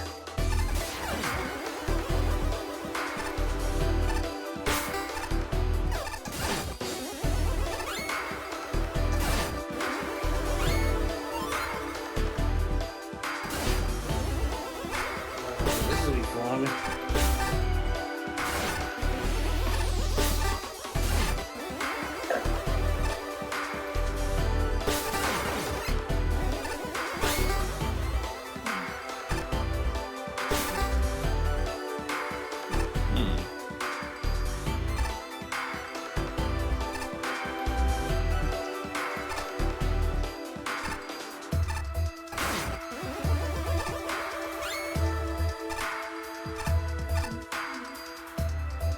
So far, this is Forgive not me, that but I do not difficult of a recognize the gear stage, so... I feel like I want to turn that back off. Yep, I definitely did. Good call. I recognize the electric enemies. Where are the gear enemies from? Could be one of the Game Boy games or Challenge. Or what?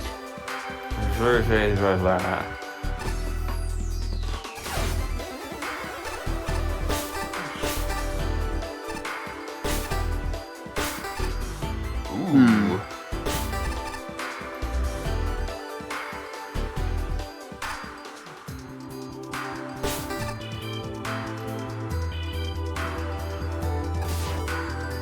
Ooh, boy.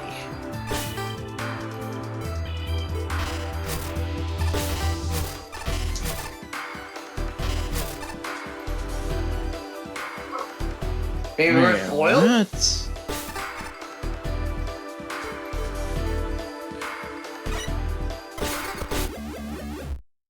Oh, That did not work. I was bent somewhere else. Nearby. Not that very spot. Because the problem is, it's locked.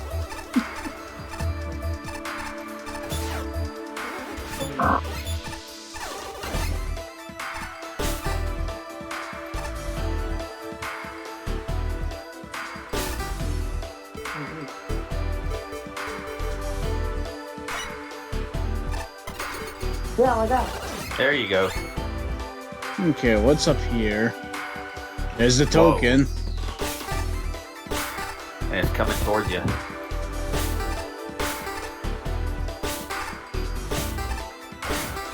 Oh. Oh. Hopefully it respawns. Okay. Yeah, it does.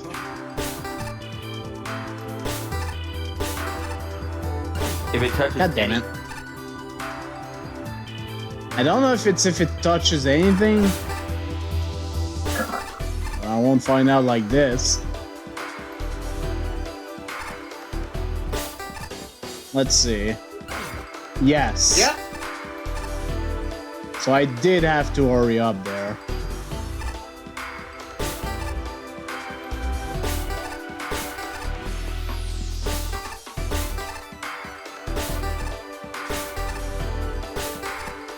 Nice. All And right. that was the only token. Oh, Surprised there was only one.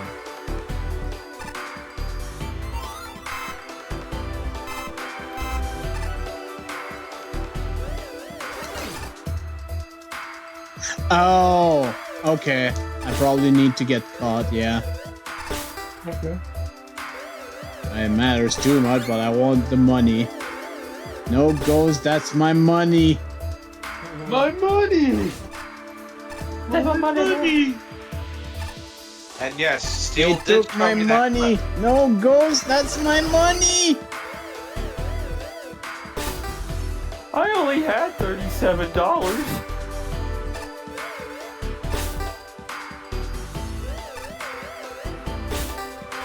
Joke's on them, I had Monopoly play money. Wait, that was play money?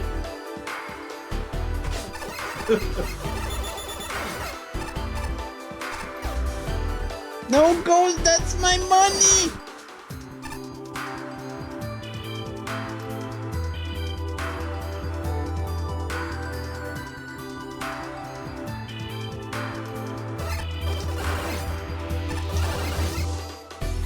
Oh, so there was one at the bottom.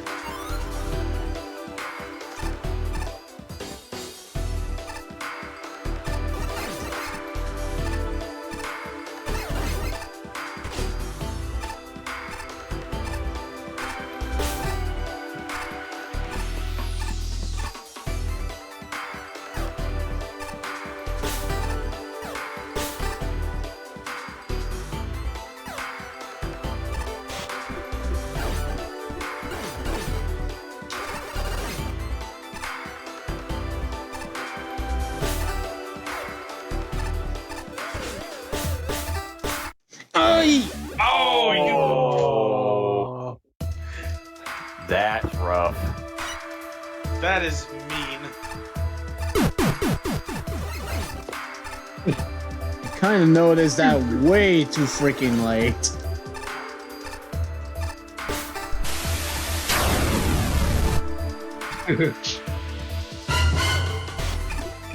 Oh, there it is.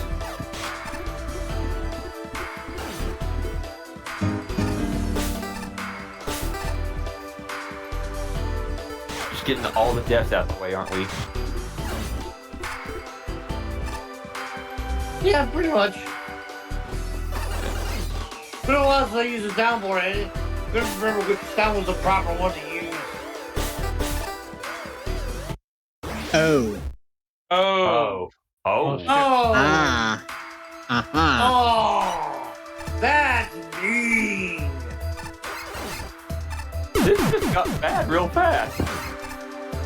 I'm still enjoying this, but that is a bit mean. Yeah. Well, I can see why Ace Spark likes this level. It just hates you.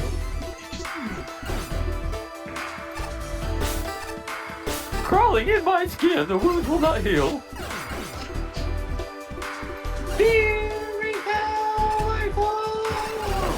'Cause you say what you Oh, there it is. Oh. Genesis is not here. Oh. Oh. Could have fooled me. Oh, what the fuck? Oh. Oh. Oh no!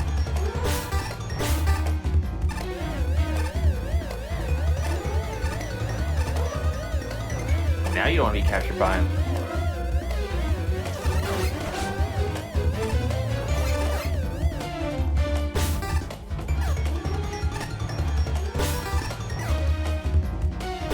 To the right. To the left. Right! Slide to the right. Slide to the left. Crisscross. Crisscross. Nice, you did it. Crisscross! Okay. Charlie Brown. I'm actually surprised he enjoyed that, considering there's no boss at the end, but anyways. Let's see what everyone thought about this. Starting with Mick.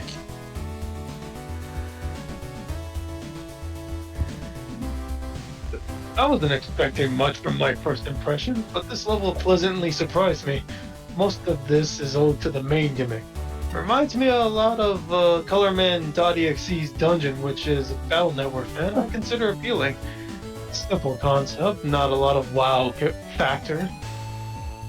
but it has a beautiful execution that lends itself to fun sections. The token puzzle and searchy scenarios are a highlight, putting an excellent twist on an already solid gimmick. But the real victory is the final climax. That is a fine example of how to end a level without needing a boss. The variety of music certainly helps a lot. Unfortunately, when the level isn't leveraging its gimmick, it falls short. For starters, the non-gimmick sections tend to be boring. There's nothing wrong with the mets and gears, in fact. The mets here are better than the most. But when fought on their own, this is largely drab factory. They're just kind of there. More prominently, the tall room with the electric gabiole really doesn't flow well. The concept is alright, but in practice, you can't see the electric gabiole unless it's firing, making it a pain to track and avoid. Finally, the red color blocks against a red background is an outright aesthetic problem. When the blue ones are active, the red can be hard to see. This has killed me at least once, even after playing the level multiple times. Still, despite the issues, this is a fun little level. I wouldn't call it a favorite day, anytime soon, but it's a solid piece of work regardless. Shinryu, less is more. I think that the main lesson we can take away from the stage, it focuses on one basic mechanic and just runs with it. It doesn't do anything too crazy per se, but it doesn't make any less effective. The overall design here is top notch. Every room and platforming challenges feel like a natural extension of the last, as the uses for the switch gimmick are built upon more and more in different situations. I will call it a puzzle stage, but most of the rooms are straightforward and goes by pretty quick. So I guess it's more of a light puzzle stage instead. Either way, I'm fine with this, since it means less time messing around in previous rooms if you happen to die. I also really appreciate that standing inside a colored block space as it's being switched doesn't kill you. I only really discovered that once the searchies got involved, with said enemies really helping to put a new spin on the main gimmick. There's a lot of didn't it? Yeah. There's a lot of well-designed and engaging segments in this stage, including the optional token room. I'm actually a little sad there's only one, since it feels like the main gimmick could easily support more unique challenges surrounding them. With that being said, some of the segments near the end of the level did feel a bit off to me, specifically the long vertical room with the electric gaviole. It's not necessarily a bad use of that enemy, but I found it to be a little hectic to deal with both it and the other enemies at the same time. The final section made up for it, though, and served as a pretty good climax in lieu of a traditional boss fight. Although I did encounter a small bug with it, as the music for the final climb didn't play after I died and retried it. Either way, it didn't really ruin my fun with the final stretch. It's a solid end to an equally solid level. Pachi! I forgot skull. No, That's a unique take. Now. Oh, okay. Take easy. Later. That's a unique take on the toggle block gimmick that you see often in the other entries, making it triggered via touching instead of shooting. The stage makes good use out of that to design challenges around. I especially like that the scanner robots also toggle those blocks. I love it when the enemies are able to interact with stage elements, opening up ways for clever designs. Checkpoints are also plentiful, which is appreciated since insta-death hazards are plentiful in this. Also a neat way of making that token gravity base for that timing challenge, though it can get a bit annoyingly strict sometimes. The difficulty could have been stripped down a bit. I thought it was okay. I really like the auto-scrolling at the end serving as the stage's climax. It really pushes the player to test out manipulating the switches gimmick while under time pressure, even down to the enemy, including the scanner enemies in the mix. I only wish it was a little longer, as it felt like it just ended abruptly as it was just getting started. The only real unfortunate thing about it is the entry is the name. But as generic and forgettable as it can be, for a stage that was actually quite competently designed, at least it sticks to the factory aesthetics quite well, with the clanking-like sounds from the music resembling machinery, and the mechanical tile text mixed nicely with the Metal Man background elements. Flashman. Although the level starts off slowly and stumbles a few times, with its challenge progression, it ends up being an enjoyable experience. Superb music, cleverly adapted dev kit gimmicks and enemies, and a literate level name brings Donkey Kong Country Returns into the realm of Mega Man. I knew it. Creatively repurposed, gently animated tiles help create the right atmosphere without the need for a custom tile set. Switch puzzles are intuitive, diverse, and satisfyingly brain-bending. And I like the use of Searchy as a switch. The token screen and the entire adjoining area are especially fun. It's easy enough for my colorblind eyes to tell the platforms apart. But I feel like the visual difference between on and off wasn't quite stark enough. I also might have liked the Switch sprite to look like it's attached to the background instead of just floating in the air. Power-ups are plentiful, but not entirely in the most helpful places. Some straightforward mental challenges could be condensed or cut altogether, and I question why a few enemies are dangling uselessly at the top of the screen in the long horizontal section. Maybe to discourage rush just use? The two-way horizontal screen transitions seem to serve no purpose. For me, the weakest section is the one with continuous vertical scrolling. The entrance almost is solid block-proof, but the red switch platforms might as well be regular floors, and I'm not a fan of ornamental spikes that pull focus from what the challenge is actually about. The strongest section, despite a severe oversight involving Rush Bite at the beginning, is the surprise scramble at the end. It's perfectly placed culmination of key things players learn, and I love how audio cues and visual effects pay homage to the source material. Who needs a boss fight? And a spark. I have seen switch blocks. I usually read this one, so I'll go ahead. I have seen switch blocks in several different games, but I think this is the best one I have ever seen them use. I was wondering how you could use contact-based switch blocks in an original way, not quite believing that you could pull off something interesting with this, but you certainly did. I love how laser-focused the level was with the gimmick, and the enemy selection being used to its fullest.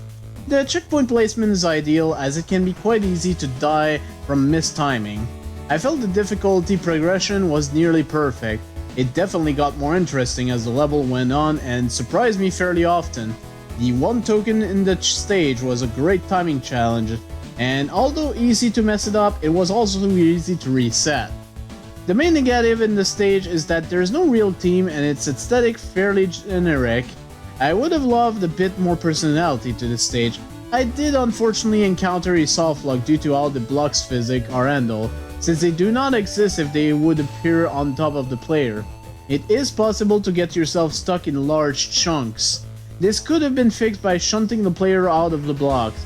I acknowledge that this would probably have taken a while to implement, as I suppose the only real way to make sure that doesn't mess up would be to set up the stun direction manually. It's not hard to discover the sock lock, but it also isn't egregious, so it isn't a huge score stock. Finally, this level proves that you do not always need to end on a boss fight. A fast-paced timing challenge is ideal for this sort of level, and proves to be a complete test of the player's abilities that they had been building up the entire time. Unlike the main level's theme, the music here was an excellent choice, and set the mood perfectly. That last room is my favorite part of the stage. The stage is great. It's just a really tightly designed level, and from a purely gameplay perspective, I think it's just super impressive. With a bit more personality, it might have knocked itself up a bit higher, both in score and personal favorites, but for what's here, fantastic job. Yeah, this stage was pretty great. That block switching gimmick was pretty on point. All paranoid. People love us. Why else would a kind show up in so many simulations? Right, we're variants. Game will be unpopular if we don't get used enough to be annoying. I don't know, Pachi. What do you reckon? I'll listen to these two and give up my hat?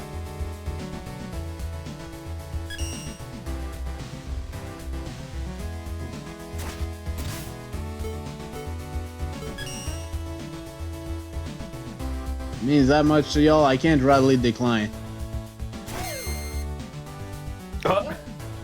Nice. This feels unnatural, like, but I'll try it. I ain't so much of a withering daisy to let a little discomfort get between me and the people I care about. Megaman construction. He's bald. I know it sounds nuts, but trust me, we'll be a lot safer if we're defenseless. Goodbye, terrible trio. Hello, unclad triad. I'll work on that. And those poor schmucks. They're really gonna throw away their whole identity. And protection. I mean those tree robots over there, you know them? Nope. They have my sympathies, but that's about it. What would an up and down have in common with a Met, a shield attacker, or a sniper Joe anyways? Pretty sure that's a Mel DX. A shield attacker, TRL, and my points still stand, okay? Yep, oops.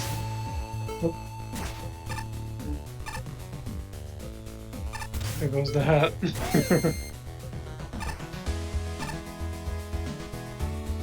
Okay, so I probably need to do something with this. I'm trying so hard to not spoil the outcome of the tournament for everyone. I've seen how it unfolds. First there's event redacted, then you action redacted, but suddenly surprise redacted. It's adjective redacted. I can't believe you die at the end. So much redact. Okay, Damn. Get Wild, Get Wet. Score 82.40 by C Sketch. 81, 84, 77, 83, 87. 1 element, 3 tokens. Let's do this. Get wild, get wet, get hard. Okay. What's this music? Adrenaline Park, only the coolest and most tubular mountainside water park in the country. There's more to the side, but you can't really read it. That is covered by notes from angry parents and citizens complaining about how unsafe the park is. Steel left too, but this is from Sonic Colors. Keep honk the man until he learns. Ay,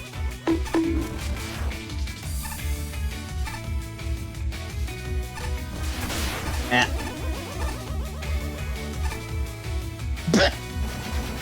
What? Hats. Protective helmets, you know. Oh yeah, I recognize these things from Generations. Oh my god, the shield attackers are surfboards. Yeah, baby. This is a water park. What do you think? Tubular, dude! Tubular! The early 90s!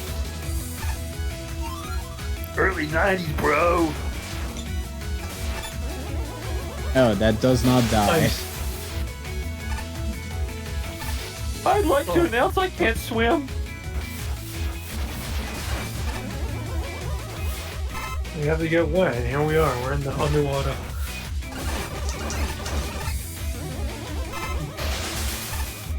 Not this time.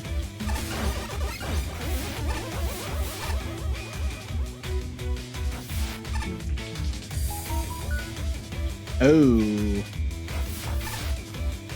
My wife just walked in here and said, "Why did you tell him you can't swim?" Oh. Oh.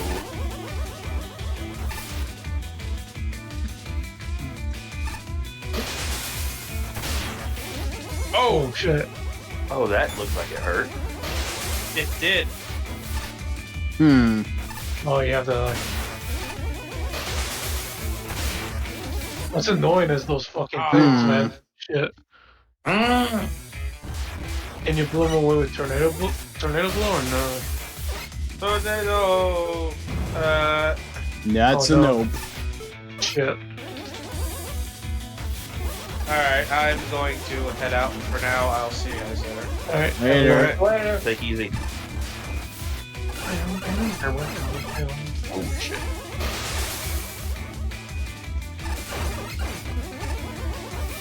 I still like the shield attackers freaking Yeah, the surfboard. surfboards. But I'll see you later.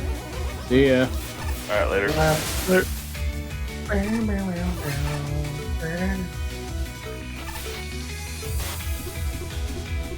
Okay. This is the most California Oh, there you go. music I've ever There you heard. go. Nice. Yeah, the Sonic Colors has got Ah, good music. dang it. Oh, fuck. Ooh, that's gonna be tough. Okay, so it's while it's going down, I think.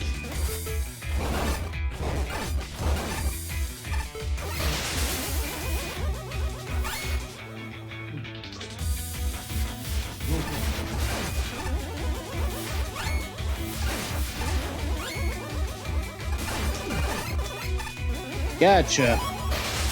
Nice.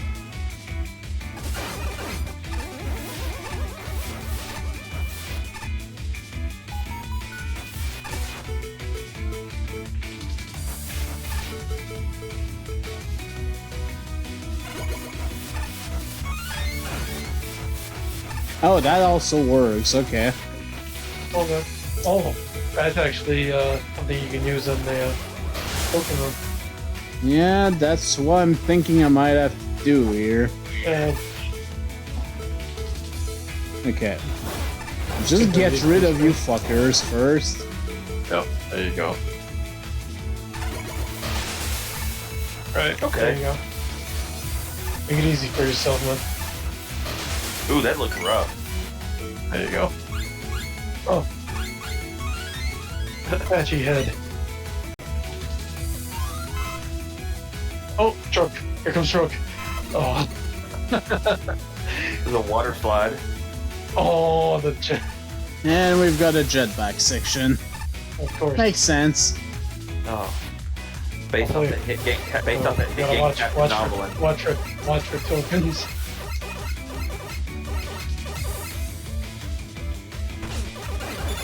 It's more like an overcraft. It doesn't really move while you're on dry land. My overcraft is full of heals. Off-water racing. Oh, so it's basically Diddy Kong Racing, but with the hovercraft in every level. Right. Oh, here comes truck. Beep beep. Oh.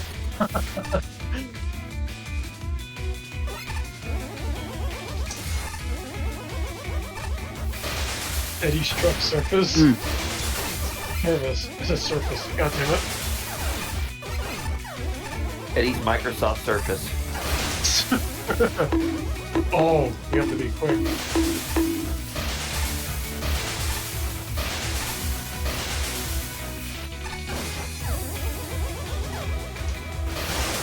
Oh jeez. Oh no! Oh shit, that was Thank you, Frame. Oh no! Aha.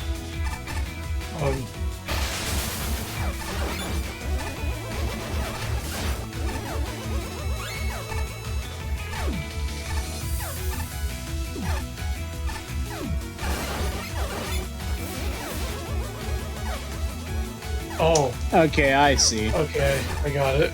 Two.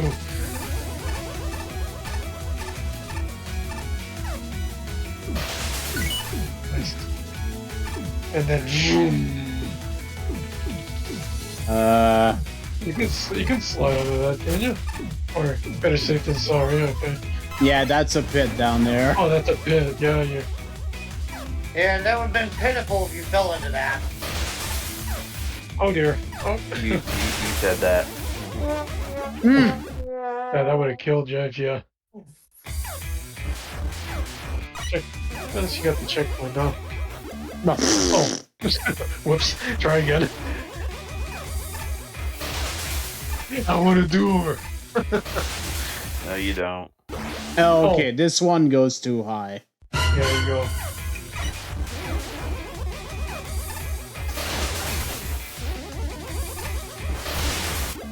Oh, that fucking thing is in the way though. Okay, so that thing is a problem. Shoot. There you go.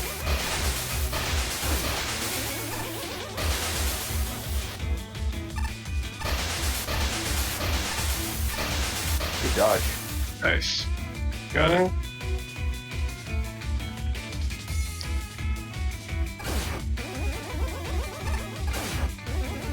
Why is the water park full of fucking spiders? The spiders! Water spiders. Water spiders, yeah. You gotta think Mario 64. It's like the what's those bugs that like glide across the water? They're kind of like the Starskips in Pokemon. Oh yeah.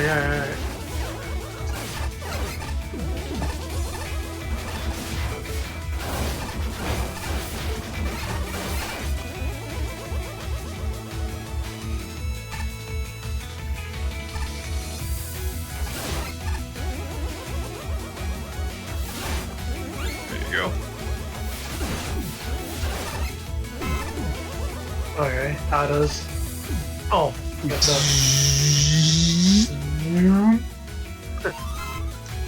Zoom. Oh, here comes truck. Aw. Oh, but I hate to tell you, but a truck is not happening. I know, but it's like it's such a great moment. Ah, Jesus Christ. They hit hard.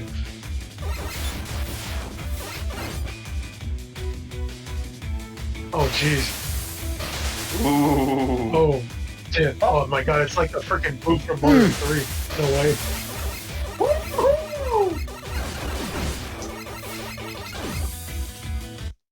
God oh, damn it. Oh.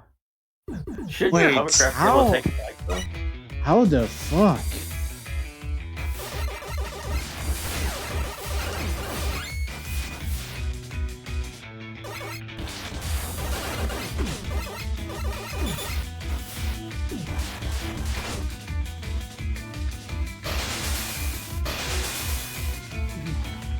Tiny, Like a- tiny boot jumps.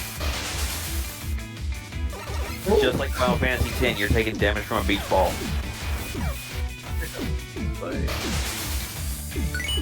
There you Okay. go. Oh, okay. For a second, I really thought you'd have to go in between the two different pads. That did not happen, Okay. thankfully. Alright, what do you got? Oh. Okay. That's in the bottom.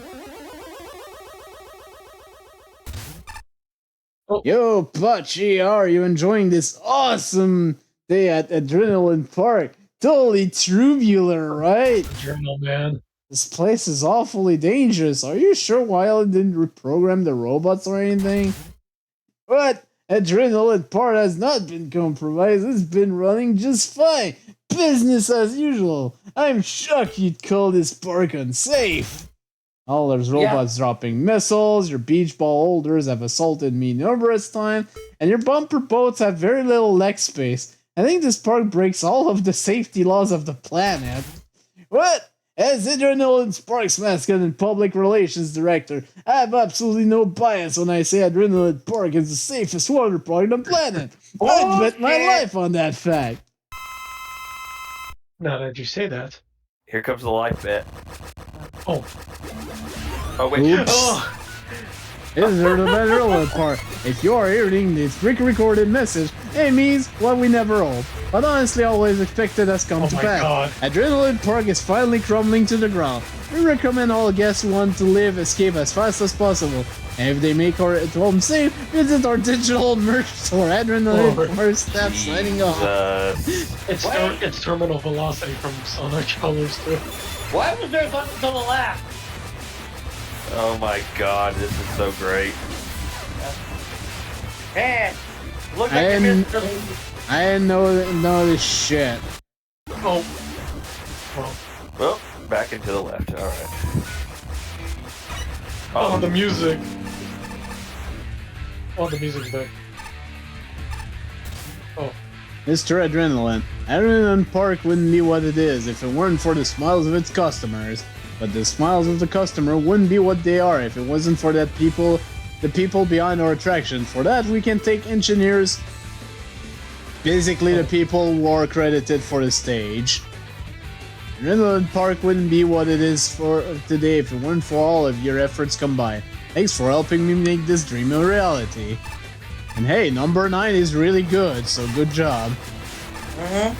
And now it's falling apart. And now let's do this like Brutus. You flaming idiots! I didn't jump. Alright.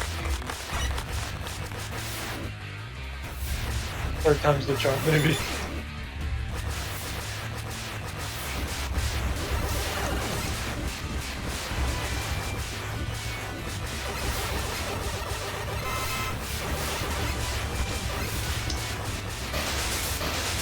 Oh god!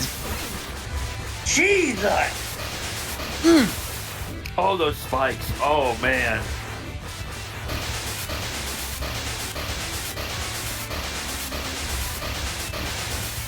Or is that it? Oh, there's another sign. Memorial. In loving memory of Adrenal Man, 1978 to 2018. He was a robot that brought happiness to many beloved by children and remembered by adults. He will always be in our hearts. And our official Adrenaline Park gift shop merchandise. Trademark. Oh my god. Oh, good lord. Health hazards. Yeah, I'd say. That was pretty great. That was good. And Press man. duplicate. Oh, let's read. Oh god. Alright. Well, let's get to it. Mick. You see a ridiculously unsafe water park, I see a Megaman level. I guess they were the same thing. Still, this was quite fun. I genuinely adored the enemy selection, not just for the top-notch theming, but also for their application. On the theming end, turning the shield attackers into surfboards was an excellent way to make them fun again. And the Canopeller hats were just plain cute. On the application end, it turns out Writer Joe works really well as both a boat enemy and a stationary turret, and Boya's spines are a neat concept for the water sections. These are combined with some awesome gimmicks. The geyser platforms are intuitive, their scenarios are well designed, and they're just plain fun to play with. On the other end, the bumper boats are some of the best jet bike sections I've seen in a while. Put this all together and we're off to a wonderful start. That being said, this place has more problems than just OSHA compliance. My main issue is the spiders. They're the one time where I felt the theming seriously falter, and considering how little they're used in comparison, they feel like an afterthought. On the lesser end, I found the geyser gimmick had some inconsistency issues. I noticed that there's indicators in the walls showing where the geysers are supposed to stop. However, this isn't always accurate. I recall an instance where two platforms had the same indicator plus a spike ceiling at the same height, but only one of them would actually impale me. While I appreciate not getting skewered, I appreciate consistency more, so I would much rather have died. But while there are absolutely polished issues to look into, these are not severe flaws. Overall, I genuinely adored this level, especially the Robot Master. Adrenal Man was a wonderful boat. Oh, wait. What do you mean there's been a boss fight? Not gonna lie, you sure got me good with that. I was so sure we'd be getting an actual fight, but then continually killed him. Yep. And we got an escape sequence instead. Speaking of someone who adores a good boss fight, this is how you make a climax without a boss fight. Not only does it feel super tense and frantic, it also brings back pretty much everything you have already dealt with for one final send-off. Perhaps it's a bit too interested in the odd cheap shot, but taking a few surprise nicks in the end game is more of a polished problem than a severe issue. Otherwise, it's a thematic, unique, frantic, and all-around fun. Really, that's the level in general. I wouldn't call this my top favorite, but it goes far. But I hope it goes far. Good work. Well, number 9. Shinryu. Yeah. I can't say anything for the other judges, but your none too subtle reference to Action Park weren't lost on me. Shit. Then again, it's not my job to judge the quality of your references, so how does the stage itself hold up? Well, despite it being such a dangerous place, I certainly had a lot of fun with it. Almost everything here is really well thought out, from the platforming challenges to the general theming. The Geyser platform... Geyser? I don't remember how to say that. Platforms are a simple but fun gimmick that sees some decent variety in how they're used. The block room in particular stands out among those, to the point where I would have loved to have seen more setups like it. I also love how the enemies have been changed to more suitably fit the theme of the level, which also extends to the Wave Rider being changed to the bumper boats. Although, speaking of which, I ran into a few problems with the boat sinking below the water tile, and sometimes consistently bouncing out afterwards. It's not a huge issue that breaks those sections, but it's still noticeable. Thank God that didn't happen to me, I guess. There's only really a few other spots I can point to where the design gets a little iffy, such as with some of the enemy placements. After the first auto-scroll bumper boat section, there is one particular Joe positioned just off screen who managed to knock me into a pit a few times, mostly because he appears right after jumping from one of those geyser platforms. I also wasn't really a fan of the first token room, mainly thanks to how tight of a space the gavials are packed into. Timing the geyser to get past them unscathed felt more like more trouble than it was worth. Those are ultimately just minor issues in the grand scheme of things though, as they didn't negatively impact my time with the stage in a major way. I still had a lot of fun with it, and the rest of the level design itself is really good. As for the ending, while I was a little disappointed that we didn't get to fight Adrenal Man himself, the whole joke is executed so well that I honestly can't fault the level for it. Plus, the final bumper boat section serves as a pretty cool climax to the stage in its own right, even though I did get stuck at one of the ramps at one point. All in all, this was a fantastic level. Pachi! Pachi. Okay, I'm gonna be heading down now. Catch you all later. Alright, later. Bye. Okay. Dubious safety measures. Potential water hazard. The strongest part of the stage is absolutely aesthetics. It's super charming throughout. The reskins of the enemies are really cute, making it really feel like a RM stage for a water park mascot. I like the occasional signs poking fun about the unsafe nature of the park as well, and the interaction with the Adrenal Man genuinely made me laugh. The water stream platform gimmick is simple but used effectively with the level design. I especially like the part where you need to get rid of the destructible blocks for the platform to make its way down. A little bit of a rude placement of the token there. If you stay in the alcove for too long, you are basically forced to die, but it's fine since the checkpoint is in the same room. The water ski on land where you have to jump your way through is an interesting way to change up the dynamics of your typical ski section, though it can get a bit awkward to adapt to, especially when auto-scrolling is involved. It also gets rather hectic with the projectile spam in the latter portion of the stage, where the limited mobility really hinders you from dodging properly.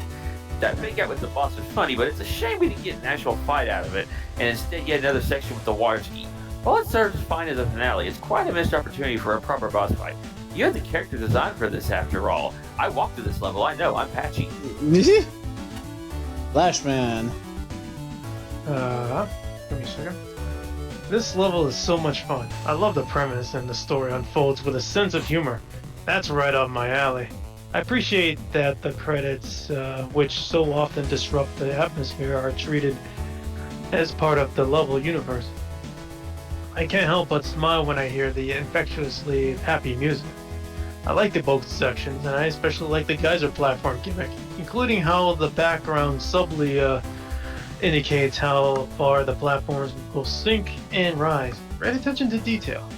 I'll admit the level feels fangamey in many respects. Clunky architecture, inflated screen count, recycled tile sets, trying really hard to meet the need for a custom tile set, but nothing is so egregious.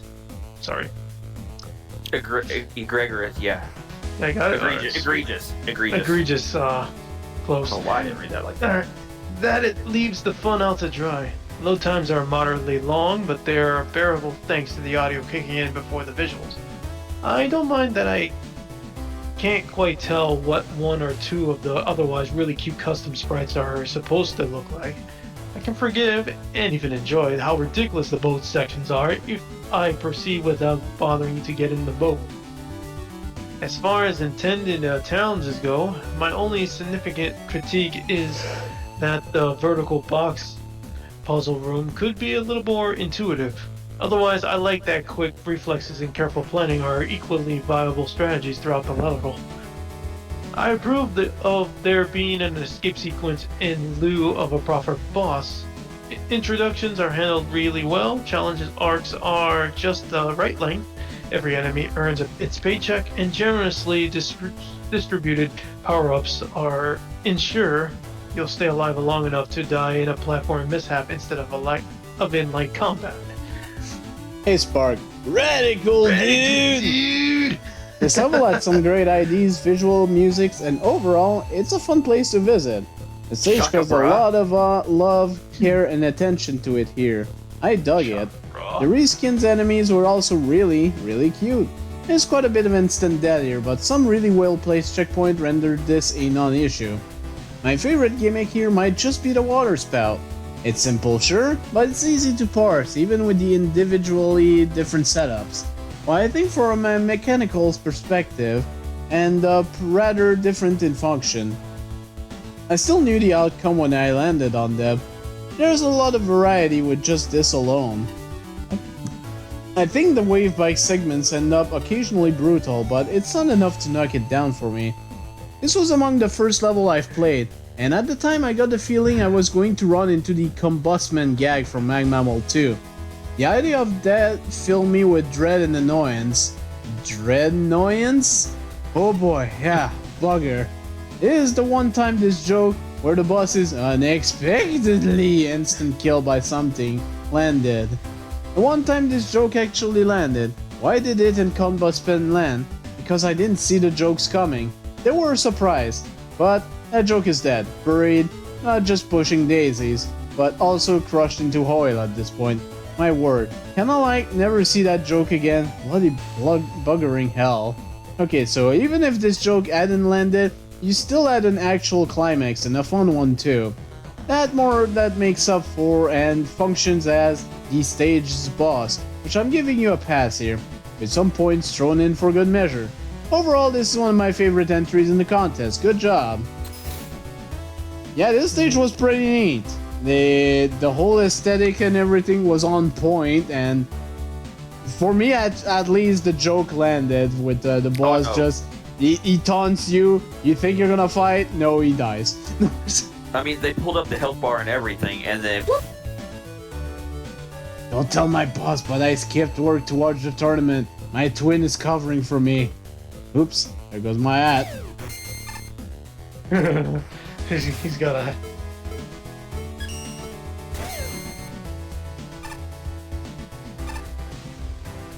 patchy construction. Okay, next stage. Oh, Snore. I did not know Snore on Pyro had entered the contest herself. Okay. Falling System score by Snore on Pyro. Score 84.80. We've got plus 2.4 from the last entry. So 85, 90, 79, 86, 84. Almost everything was over 80 points. And we've got one element for tokens. Let's do it. Ooh.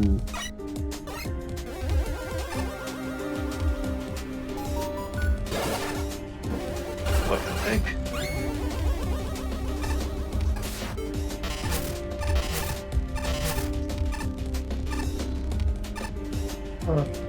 There must be gravity gimmicks. Made you think. That's my only guess.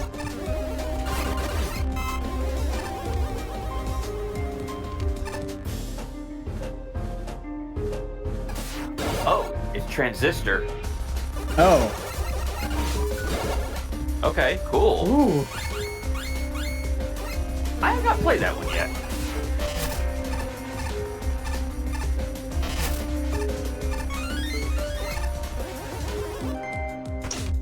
Yeah, I know that was the one that came out right after Bastion. A reminder that the levels from this game were made in... Opie, are you in chat? Can you take care of that, please? Yep, will do. Big follows. Son of a bitch. I hate big follows. Go to... Okay, these are damage spikes. If my PC will go up...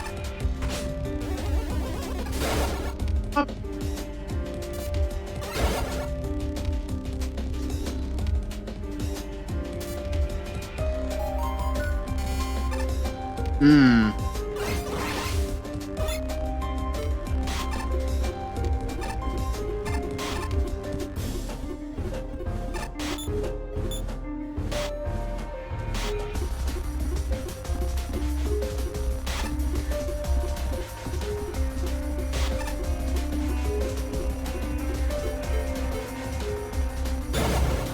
No, I don't want to do major suckage. Major suckage. Are they asking for a major suckage impression? Oh goodness. Oh my god. You got really lucky on that one. I did.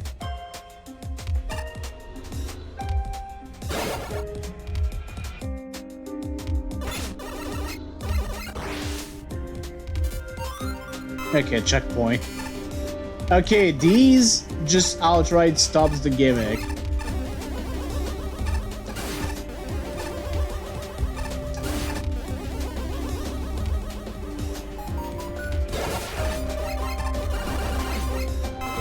I need health. This isn't Mega Man 3 on Game Boy.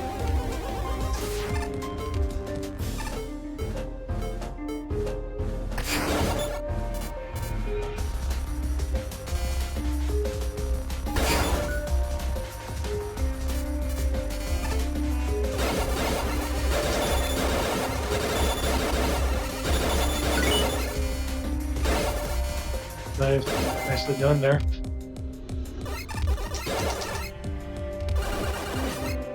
I really need help, game. It's gonna fall in the fucking spikes. Oh, jeez.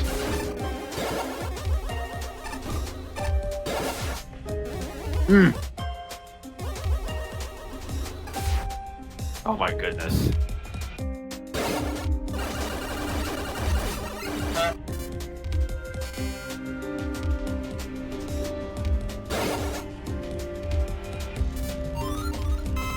How long have I been surviving with 1 HP? Jesus Christ.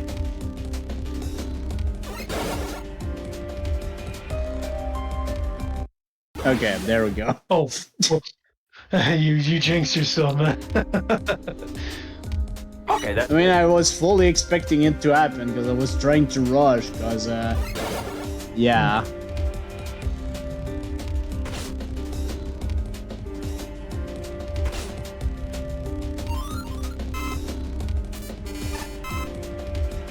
Yeah, if I had made it here, I would have gotten some stuff. I know it's not a direct comparison, but the lights blinking like that reminds me of the lights blinking in the Vanilla Dome in Mario World. Huh. Oh, hit that core memory for me. Ah, jeez. Oh, jeez. That is... wow. Hold on. Now go.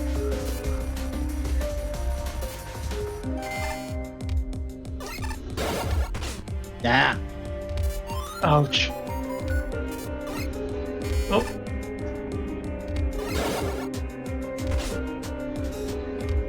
Get. Oh, no. Get in there. Okay.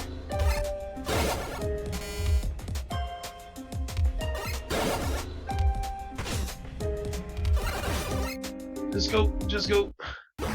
Nope. Oh, shit. Got okay. crushed. That hurt. But you got what you needed, though.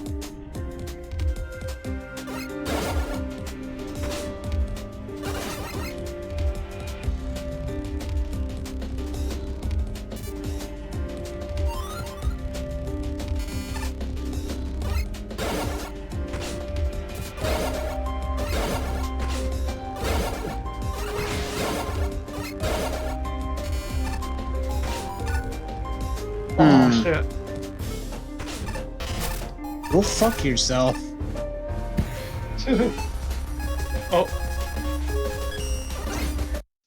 Son of a bitch. Lady Luck, can you go fuck yourself?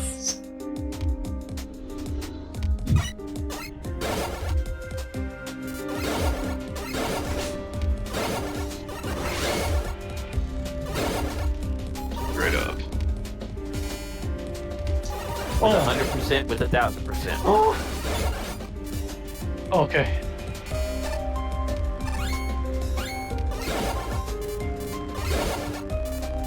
Oh shit. Okay, that's kind of creative. Uh-oh. Oh. Get in there. Got it. Alright, token problem solved.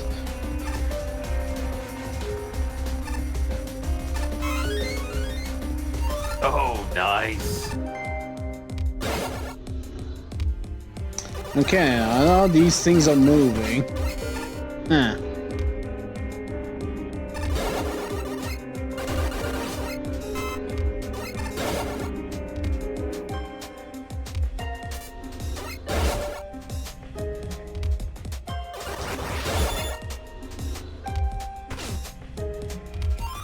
Jeez. Thank all the fucking damage at this point.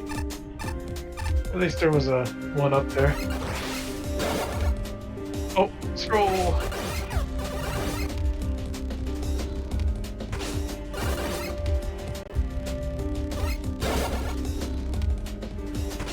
Ah.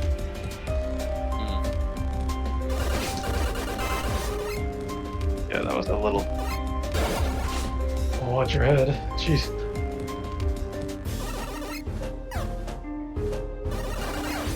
Oh god! Oh shit. Oh, Oh, that got nuts. holy fuck.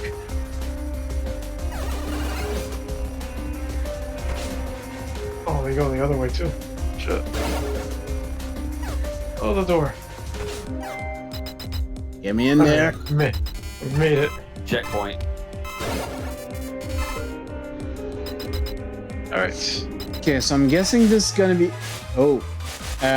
Hello, Wily Fortress 11 boss team.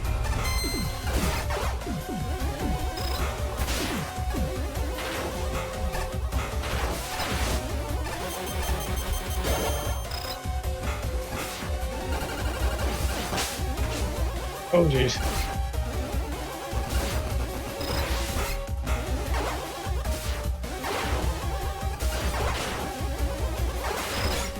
Oh, shit.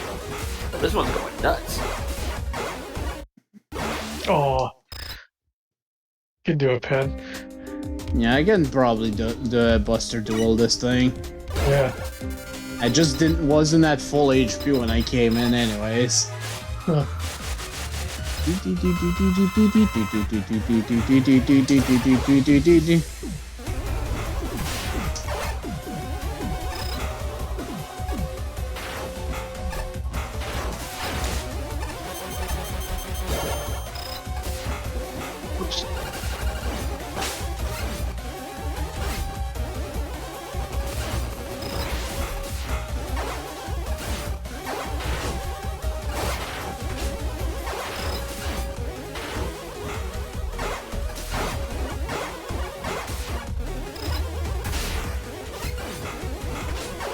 One more shot.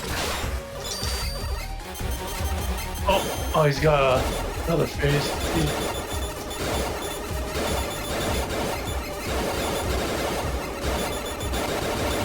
Oh, okay, this is just a survive as long as possible phase. Oh, Darren.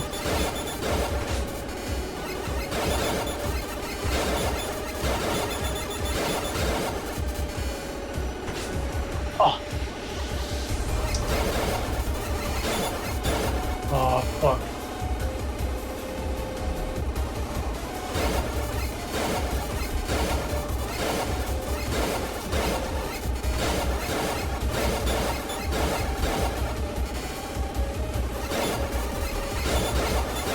This is kind of an hectic ending today. Oh, this is good. This is good. Okay. This is good. Should be good. You're good now? You're good? Thank He you. cries. He had a tear. Nice job, Pyro. That was good. Hey, I gotta go get something to eat and a drink, cause I'll be back on in a while. Alright. Yeah, I didn't mean to go back inside. I want to do it again. I mean, it's a good level, but... I want a do-over. Alright, let's go. Okay, this place is downright beautiful, both visually and musically. It's also a strong level, with a fun free flight mechanic and a variety of challenges to keep things interesting. The free flight is introduced smoothly enough, and the level does a good job of naturally easing you into the different situations. It has this rising and falling difficulty curve and that I just adore. And the way the variety is spaced out means it never gets boring. As a whole, this should play like a dream. However, the heavy abundance of spikes kind of shoots the place in the foot. And not for the reasons one would assume. As folks who've played the level would already know, the spikes here are damage spikes, which works better for the actual free flight mechanics. Unfortunately, the only way for the player to learn that those spikes here won't kill you is to touch them. And the thought of, if I run out of free flight, I die, creates an incentive to bum rush the free flight sections. Why is this a problem? If the player is rushing the level, they're not really getting the chance to practice the free flight, especially when you need to dodge attacks while doing it. Unfortunately, prioritizing not dying over actually dodging comes back to bite you in the level's dodge or die sections. This won't break the level by itself, but the moving, crushing walls really exacerbate. Did I say that right? Exacerbate, I think. Exacerbate, yeah. The lost practice. Yes, their timing isn't consistent, but if you're focusing on not running out the death timer, tracking the timing of the balls isn't something you're really doing. It also doesn't help that it's not 100% clear what does and doesn't stop the things. I didn't expect it to go through the wall in an auto-scroller, which was a mildly annoying death. That said, one thing to be clear on, the chances of the player actually running out of flight time is pretty slim. The whole gimmick is timed expertly well, and for folks who see this in the higher tiers, they'll likely not encounter the rushing fears that I faced when I had no grasp of what I was in for. But it's also important to note that if you do run out of time, you're kinda screwed. You won't die instantly, and some sections can be survived with excessive application of weapons. I made a point to test this, but generally it's just a slightly slower death when the time runs out, which is an unfortunate incentive for the bum rushing that the level doesn't want. In the end, this level is good. It does the best it can with the tools it has, and the result is fun overall, with my core issue being the smaller one that I usually have. My number one piece of advice is to adjust the spikes in the early sections, whether it be graphical changes or scrapping them altogether. Don't threaten to kill the player for failure if they hadn't really practiced yet. I also advise toning down the bullet hell eyeball at the end. Missing out on dodging practice can make phase 2 much more annoying. Even with practice, his final phase makes him overstay his welcome. Shinryu. Oh, he liked it. It's always nice to see a new take on a somewhat overdone level theme or gimmick. In those regards, this is easily one of the most memorable and well-designed anti-gravity stage I've played in a long time. It's hard to actually pick a place to begin with, since there are so many good aspects in this level. I guess the best place to start would be the main gimmick. It functions well, it's fun to control, and the level design does a great job at easing you into it. The challenge steadily ramps up from there, with virtually every obstacle and enemy configuration being fun and engaging to float around, if a bit tight at times. I'll admit that I ended up face planting into a lot of the hazards during my first playthrough. Although this did help me discover that the spikes in this stage are only damaging rather than instant death, this made the level a lot less overwhelming than it initially appeared. With that being said, there was one part that I did think was a bit much. During the ending of the scroller segment, it's very easy to miss the first block pillar, the ones that shift from left to right. This can result in you being crushed the moment you try to ascend the next part. At one moment aside though, the rest of the stage played out extremely well. For as much as I love the level itself, I think the end boss might just be my favorite thing in it. The main gimmick is incorporated into this fight wonderfully, though it's throughout its different phases, which makes for a very entertaining and different sort of battle, or at least when compared to other Fortress-style Megaman bosses.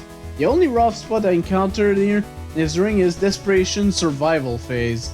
Occasionally he'll show 4 tile worth of projectile that you want to slide under to avoid. I found the timing for dodging these to be really strict. It's certainly doable, but more often than not, I ended up getting hit by this attack formation. Same.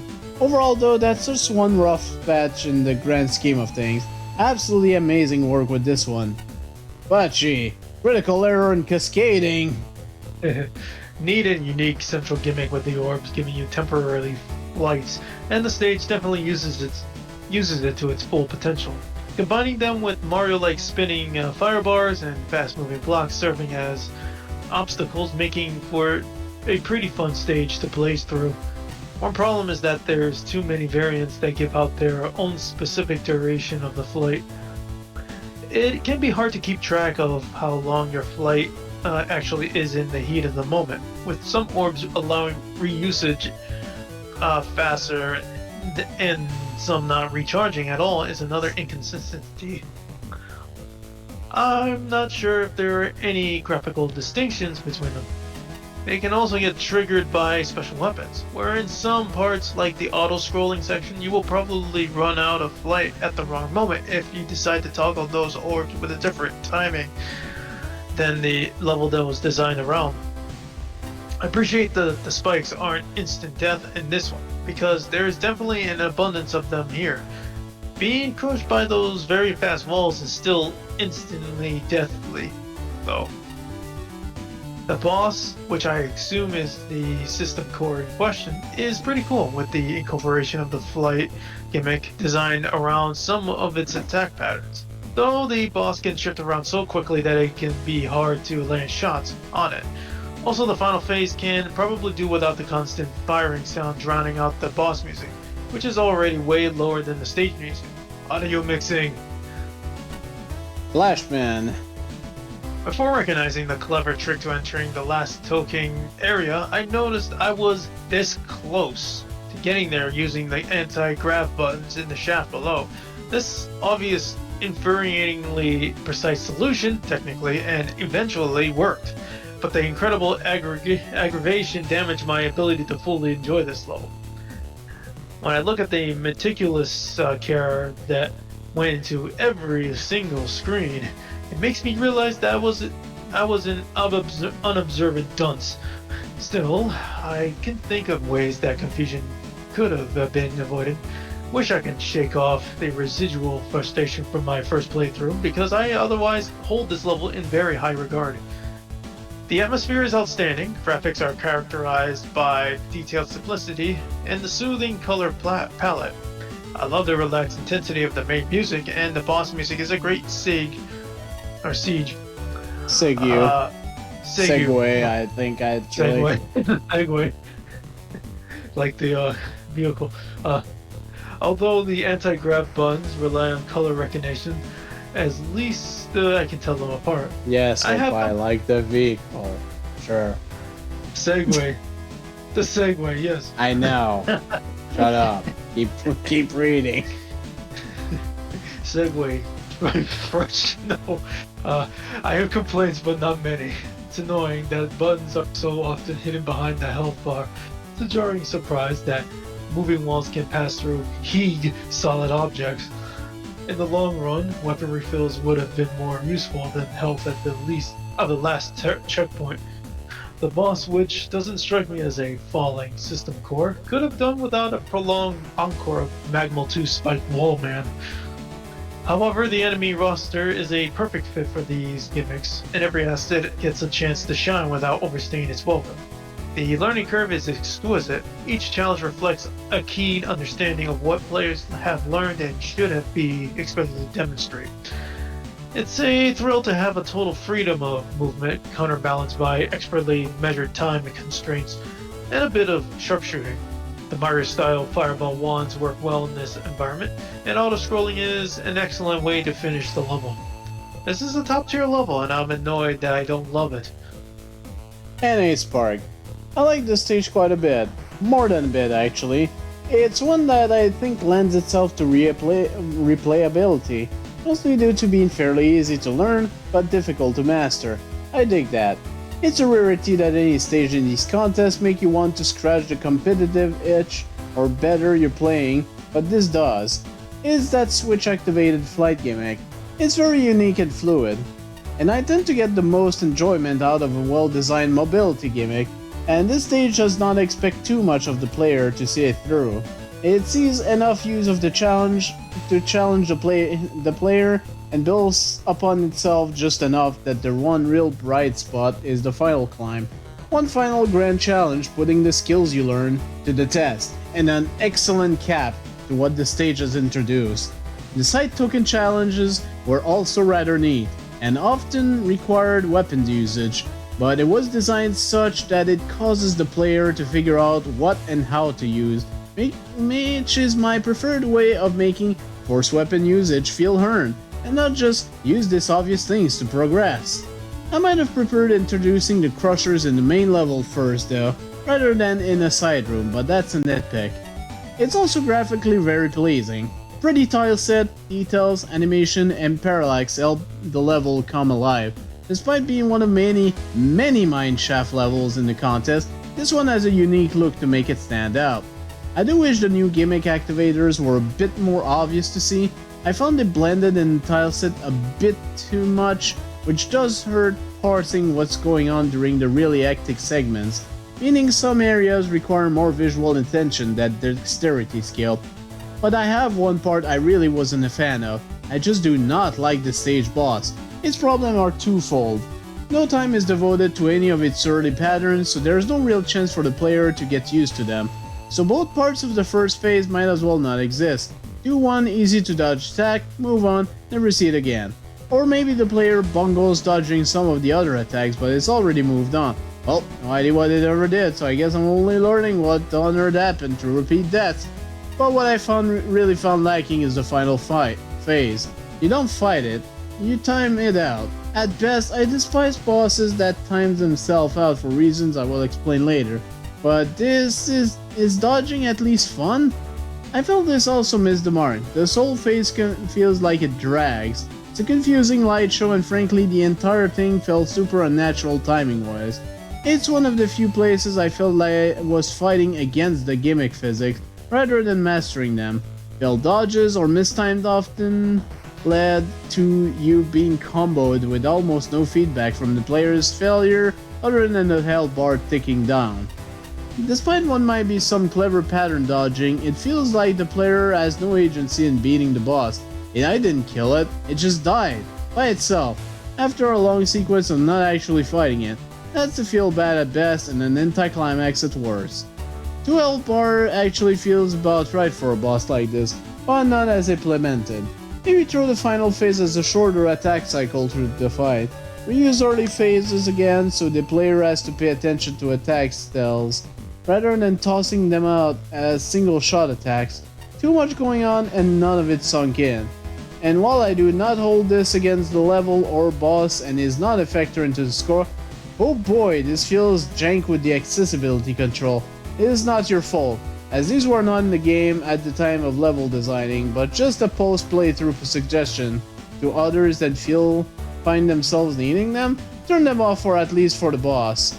I found the level is fine with them, but the boss is a bit better with them turned off. That all said, while I did not like the boss, the stage itself is so enjoyable and even replayable for me, I still came away very positive. And one of the few things preventing it from being labeled one of my favorite is that boss. That's a shame, but that's just how it is. Honestly, good job, Pyro. This is a pretty good stage. That gravity gimmick gets a bit getting used to, or anti-gravity actually in this case, but works pretty well once you figure it out, and yeah, pretty neat overall. Just keep swimming, nearly there. Swimming. Full advice, but How exactly are you swimming? What? It's easy. Mechanically, no gravity is exactly the same as water after all. Huh. Is that how aerodynamic works? I see Blizzard, man.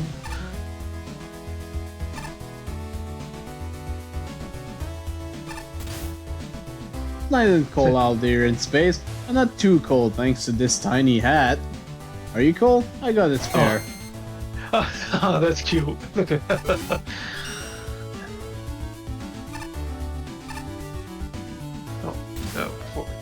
Blizzard Resort. Okay, Blizzard Resort by Cruz Elroy. I remember it. I think this is one of the devs actually. Score 85.20. 84, 85, 73, 92, 92. Okay. 1 element, 5 tokens. Let's go. Let's do it. Oh, hi. Hi, Blizzard Blizzard Man Man. Ah, Megaman, thank goodness you're here. It's terrible. A gang of robot masters that look just like me has taken over my ski resort, and all my robots have gone crazy. I couldn't stop them myself. There were just too many of them for me to even deal with. If I'm ever going to hope to take my resort back, it's important that you take these knockoffs down. Please, Pachi, help a friend enemy in need. Friend of me. Yep.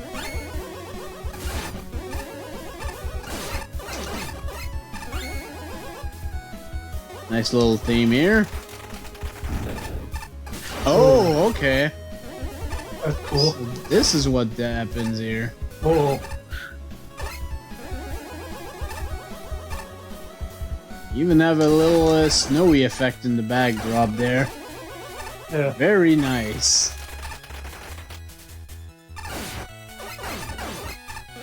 Uh-oh. Token is down I there. don't know if I want to get that down because I see the token over there. Yeah, I definitely did not want to have that down, and I failed the jump. Whoops. That was a good call there.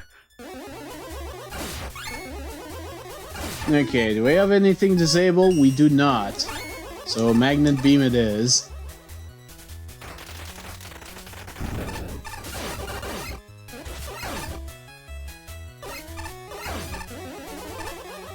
Was there any disabled or?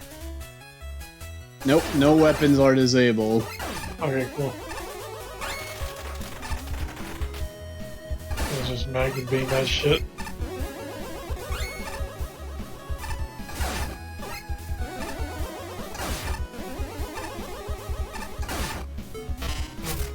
There you go. Nice.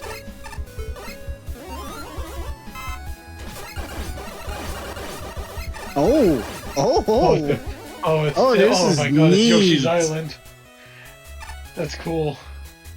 That is neat. Okay, and that those thing little drops electric you. things, they're drops. Good to know. There's a top route too.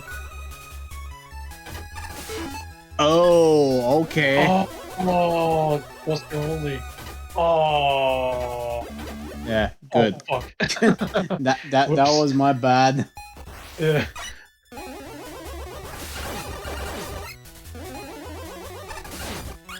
So you're gonna do the freaking token challenge Buster only, god damn it.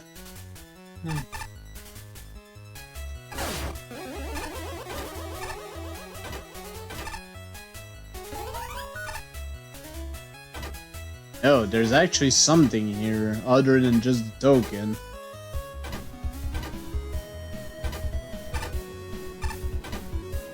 Oh, jeez. You got a precise That jump in here. is fairly rough. I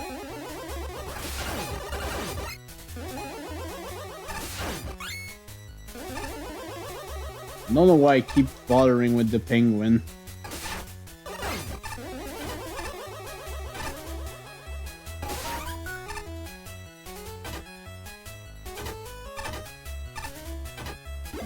Oh.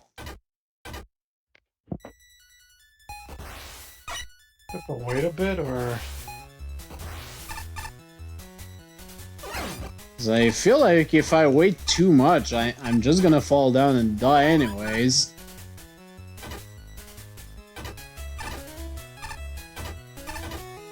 Oh, like that, damn it. essentially. He just had it, but...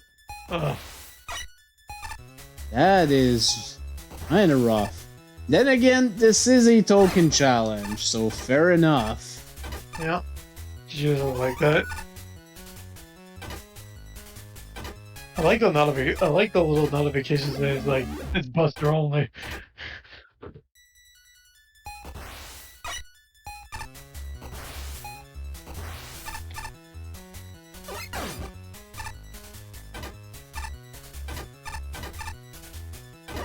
At least it's not too far just to get back here. Yeah, thankfully. Yeah, got it. So what? Oh, what? Oh my, not that dance. Yeah.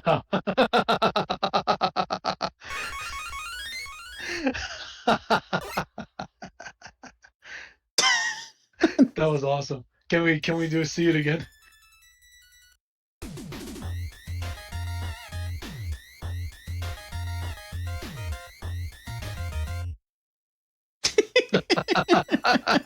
That's awesome. That's a pretty nice Easter egg. God damn.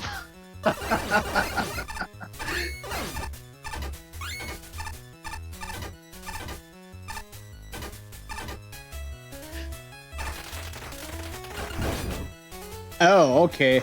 If there's an enemy under these, they crumble. Okay. Good to know.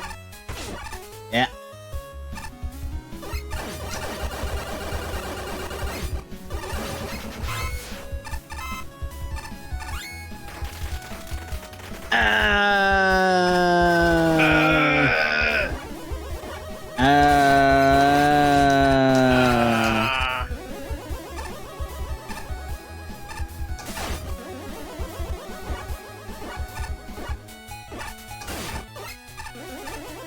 Oh, okay.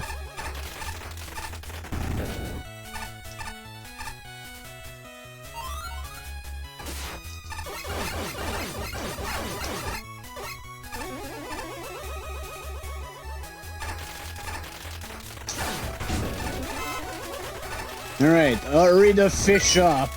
That's basically this part. Yeah. Oh. Oh. Oh. What's going on there? Oh shit. Oh, there's the clone Blizzard man, I guess. Oh. Patchy. Get up. Ooh, and music change. This is Act 2.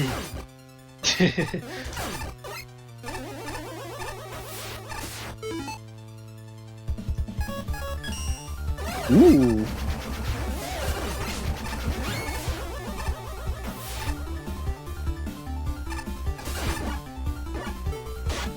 Yeah, you guys are gonna be in the way.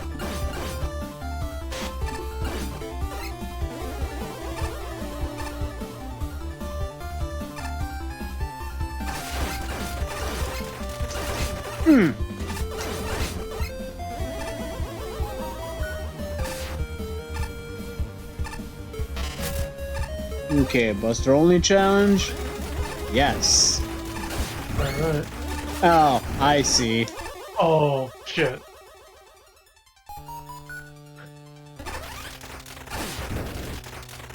Gotta be quick. Gotta be quick! Oh, got it! And we're back to all our weapons.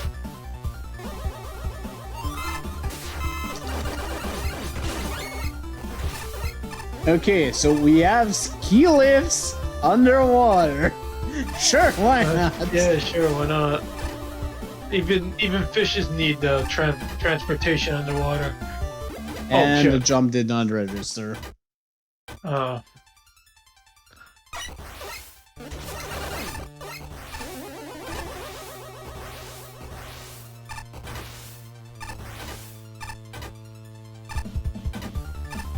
we go.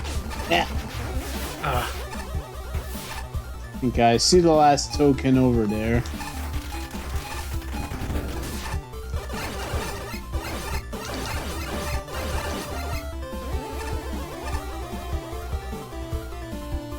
Ah, seriously, these levels are good. G-E-W-D, good.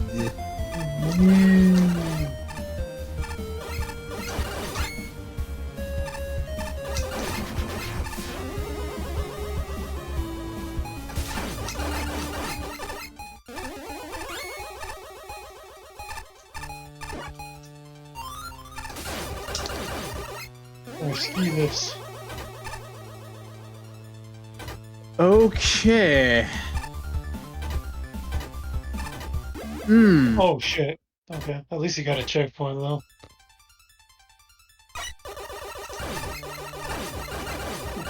Maybe the enemy just gets on it too.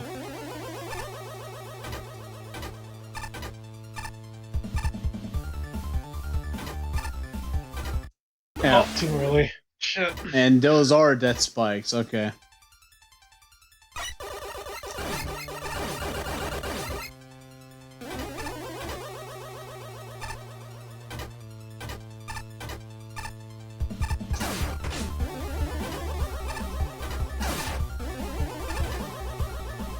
Alright. Oh, that's gonna be another token challenge down there.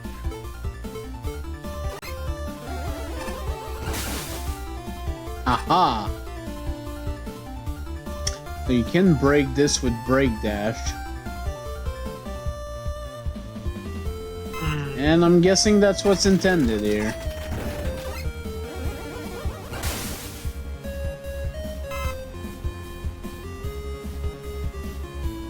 A laser doesn't seem to be a way to die per se from this, so.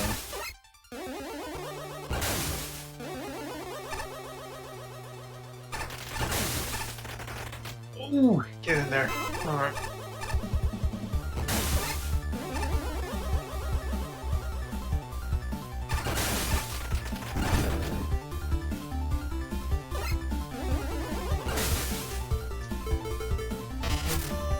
I can circumvent this with this.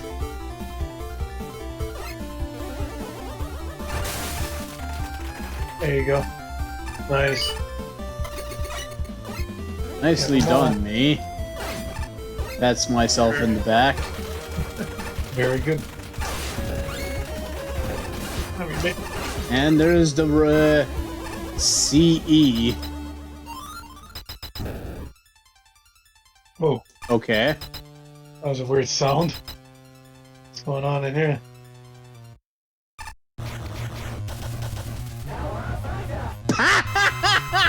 Oh.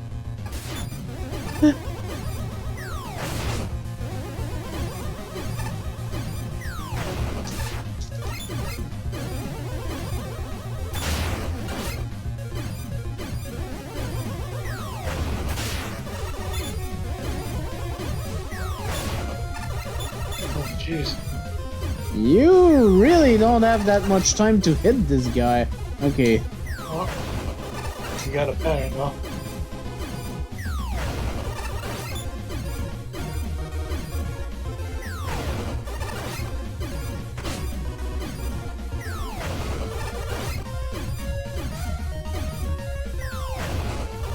And I probably have to beat all 4 of them, so.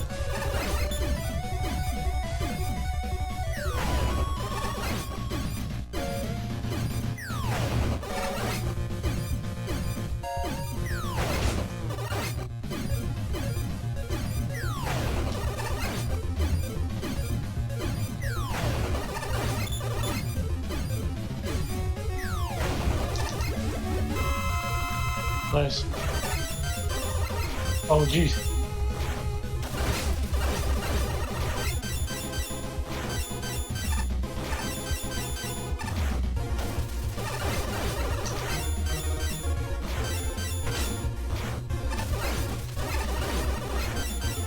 This is a bit of a long fight. I think I'm going to tank up. Yeah.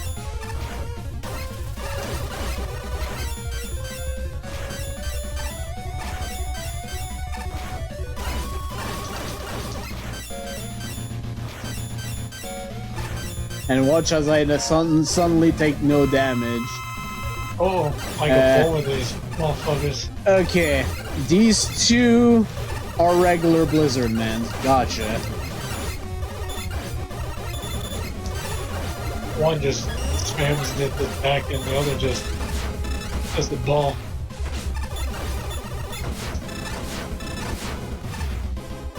You spike the hedgehog? What the fuck?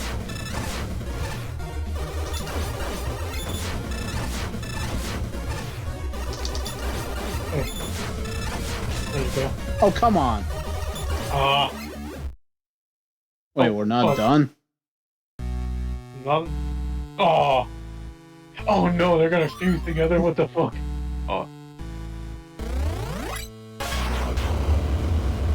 Oh, jeez.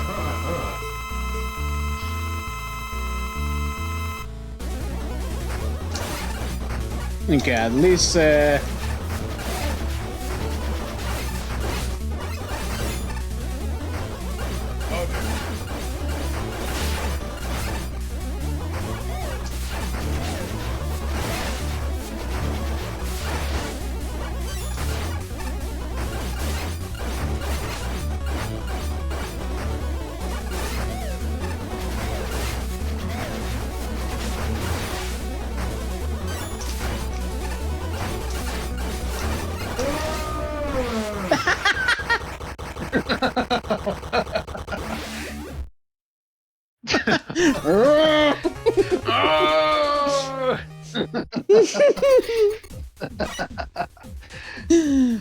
that ending was good. Let me just get my tank back before we get to the conduct commentary. Oh, goodness. There's Mick. Okay. This is definitely getting points for being pretty. I largely adore the aesthetic here. The only off parts being the underwater room and the continuity error, with some falling snow suddenly vanishing, and it's supported by fairly strong design. The custom gimmicks were just plain great. Polar Night-esque snow was genuinely brilliant, especially with tokens. And the skate lifts had an excellent variety, as well as just being a nice mutation of guts lifts. On guts lifts. Combined with an excellent selection of enemies, props for using both custom and dev kit enemies fairly well, and we've got a cool offer. That's not to say the experience is a perfect wonderland. There's a few parts where I was less than enthused. The primary frustration was the second token, the Buster only ski lift. I'm not sure how, but it felt way too nasty for what it was essentially. The third encounter with the gimmick, and it sticks out like a sore thumb in an otherwise solid difficulty curve, bringing down my enjoyment. For a lesser issue, while the snowflakes and blizzard men enemies are used well. The most memorable bomber Pepe was the one time jumped on the ski lift, and then tried its absolute darndest not to be scrolled off screen. The unused Mega Man 4 seals also didn't get nearly enough attention, which is a crying shame given that that's twice now this enemy has been underutilized or more. Still, if those are the only real issues with the level, then I'd say it's got a good show going. Alas, the boss is a lot less polished. The Teenage Mutant Ninja Blizzardmen are hilarious, but their fight can run about as long as an average stage. On one checkpoint, this is mostly chalked up to invincibility time, as they have a lot more than they really need. Granted, Donatello's invincibility is just staying out of reach, and Leonardo's only iframes are when Michelangelo's rolling in front of him. However, all it takes is for your timing to be a little off, and these guys rapidly overstay their welcome. The Leo Michael team was the most annoying part. If you kill Leonardo first, solo Michelangelo spends far too much time invulnerable. If you kill Michelangelo first, as I did on my first try, he and Leo will desync in short order, making an annoying mess to dodge. And then solo Leonardo just felt spammy with the constant movement and blizzard attack. To be frank, this battle is not worth fighting Buster only. It's better off using weapons to blow through it. I did it, haha. Haha. Thankfully, the Blizzard Megazord ends things on a high note. He looks amazing, and he has both the variety and the vulnerability that the Blizzard Rangers sorely needed. Unfortunately, his cores and his arms will also desync, which can make dodging a royal pain if you don't shoot out one core at a time. It also really sucks if you die against him, since you have to fight all 4 Blizzard men just to get another crack at him. The idea is cool, no pun intended, and the payoff is well worth it, but the Blizzards need a lot of polish. Shinryu, I don't think I've had this much fun with a nice level in a while. That's not a knock against ice or snow stages as a whole, mind you. When compared to this level though, it's just really hard to think of one that matches the design seen here. Everything is introduced exceptionally well here, from both old to new elements. The unstable snow blocks are easily my favorite of these, since they work really well as both helpful platforms and obstacles. The challenge for the last token in particular puts this on full display. The ski lifts meanwhile are a bit less exciting, but they're still implemented relatively well. The only time I was ever irked by them was when I was trying to get the second token. The timing to get through that room feels a little too strict for it to be so early in the stage, especially only 2 screens after the lift's introduction. It's a small bump along the way to be sure, but it didn't ruin my experience with the level either. There is one more much major problem I have though. The boss fight. The main problem with the Blizzard Men is that really small grace period you get to actually deal damage to them. Their low HP certainly helps curve this a little bit, but they still only leave enough time to get in 1, maybe 2 hits if you're really fast, the blue one being the only exception. The second phase was far easier by comparison, though not to the point of being a letdown, far from it actually. Aside from that, I can't really fault the stage for much else. Everything is so well put together, from the levels design to the aesthetic, that it's more than worth going through multiple times. Fantastic work! Bachi, Robot Masters in the half snowball, Blizzard power. Actually, let me redo that. Robot Master in the half snowball, Blizzard power. Oh my god. It's a cute level, though I might just have a bit of a bias with the snow levels in general. I like the little cutscene where Megaman falls into the snow pile and he does a little twitching before getting up. Little touches like that really add charm and personality to the stage. The lift thingies, they're definitely creative and fitting for a resort-based level. While a noble idea, it can be a bit hard to find the rhythm with how they spin a bit when they spawn in, before the hitbox truly becomes tangible. It is especially problematic in that 1 token room. Speaking of, maybe don't disable utilities in parts where players would struggle without them. That's what they're made for. Alternatives for when you need them. Please don't just take them away. I like the snowblock of avalanche gimmick too. Quite creative and nice use as a puzzle element as demonstrated in the token room.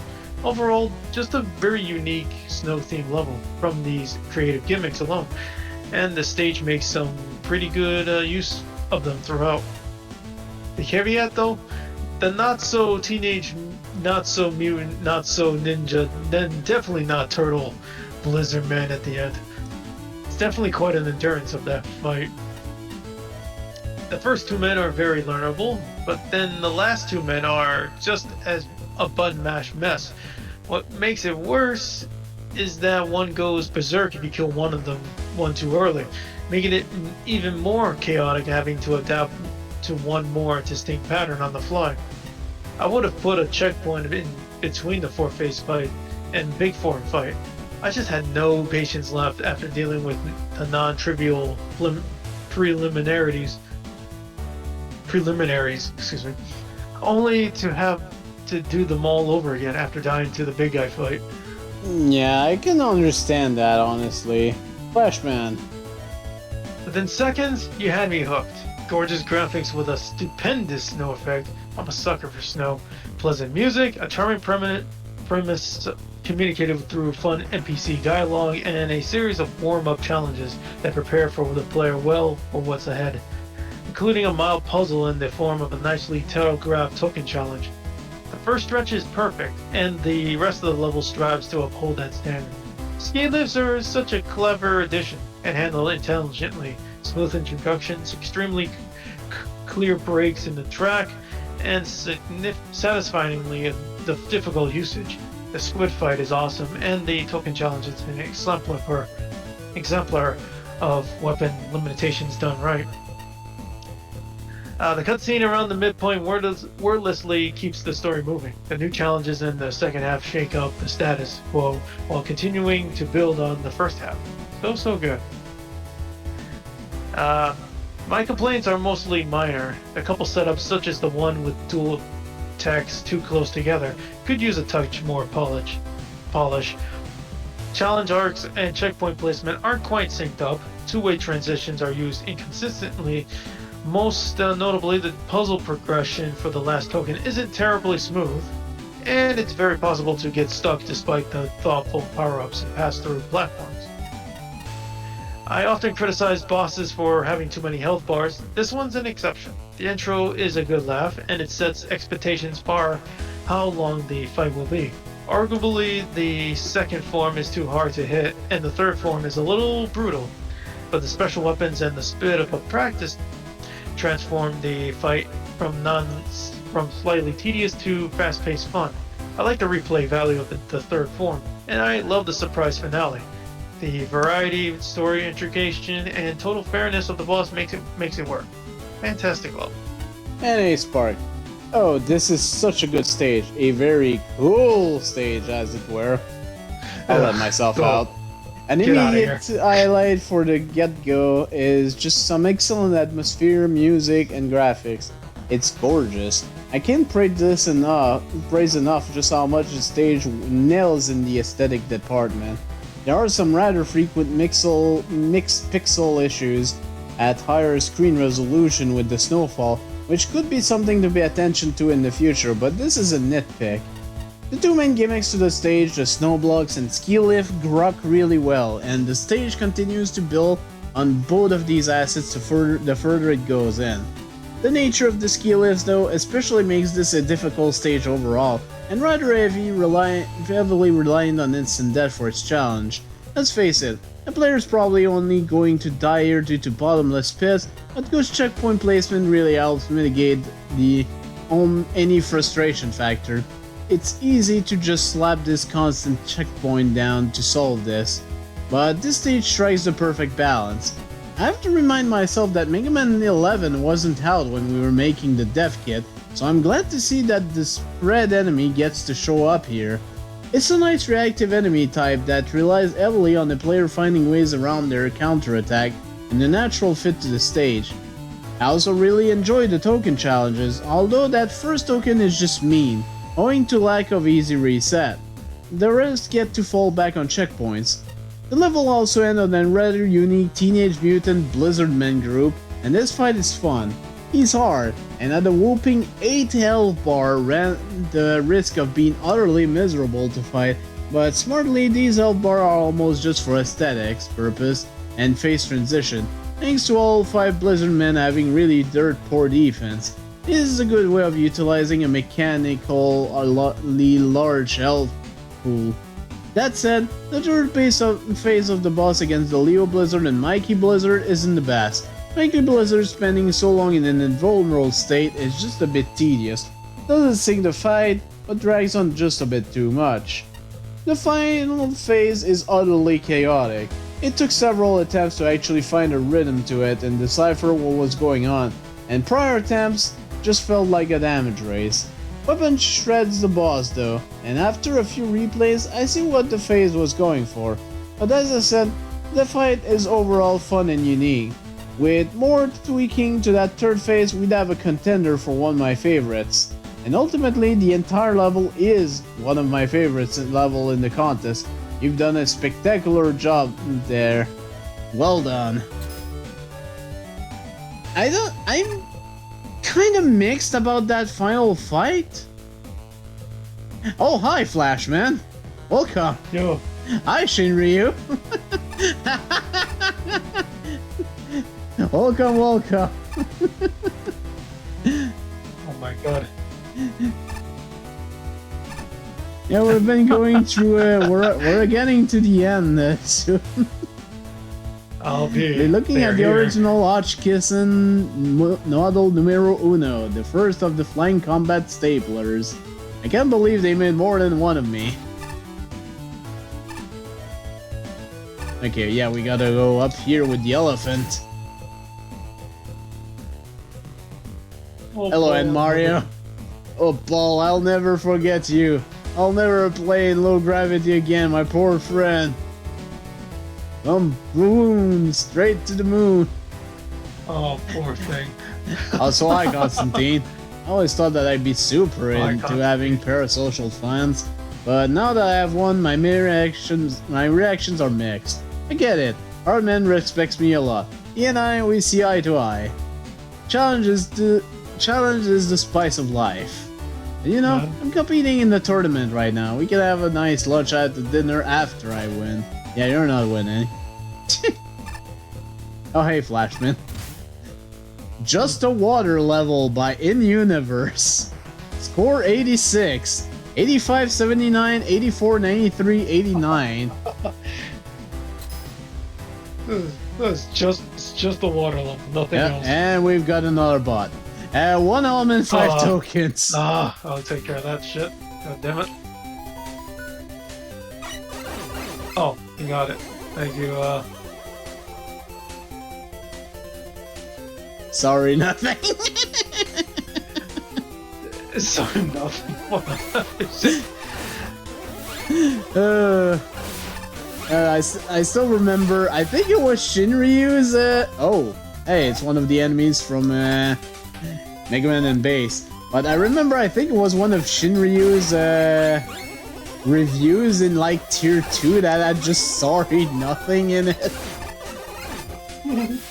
Sorry, nothing. Okay, gotta use this. Oh boy. Oh, these are, Those enemies from Kirby are pretty tanky, as it turns out.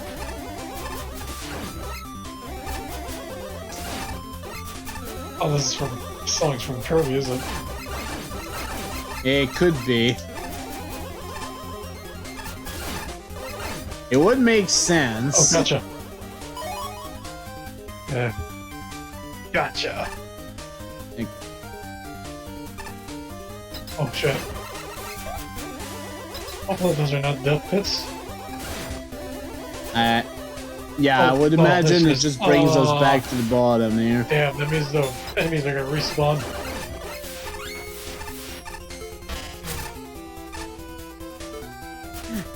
Oh, for real? Okay.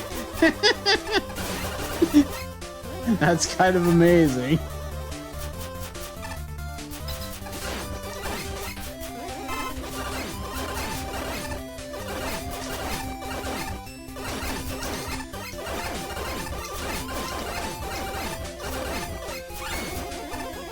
Ooh, we've got a green one. What does that mean? Oh, well.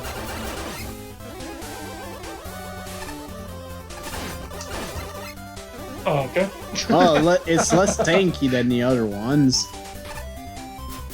Oh, and for some reason that blocks a conveyor, it looks like. Okay, first token get. That's token 500. Wow. All the 3 damage? No wonder these things take forever to destroy. I usually don't have the damage numbers turned on. Yeah, I don't know. All the Megaman levels I've played, I've had the damage indicator on, because it's kind of interesting. There's actually, I forget what level it was, but there's an enemy in one of the levels that if you have the damage indicator on and you use a charge shot on them, it does like 69 damage.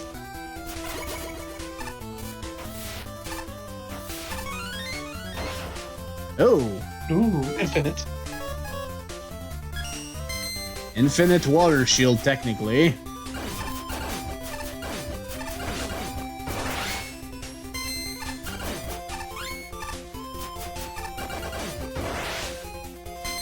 Well, at least it defeats those enemies faster. I never remember most of the Kirby enemies, other than like Gordo and Wall D and Wall Do.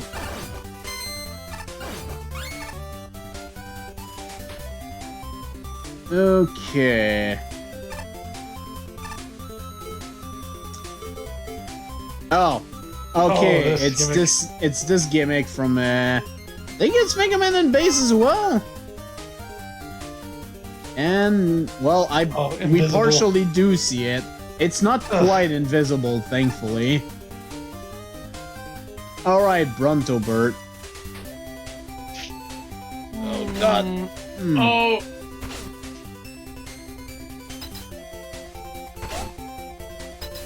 Times we want to be a bubble buddy. Okay. And we actually do get a slight refill. That's very nice. Nice. Oops. Okay. Oh, I can just jump out to get out of the bubble. Oh, Okay. good to know for the future, I guess. Patchy in a bubble.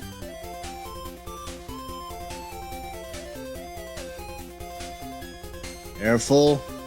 Easy does it. It's like the. Okay. It's a game of operation. Hello, Gordos.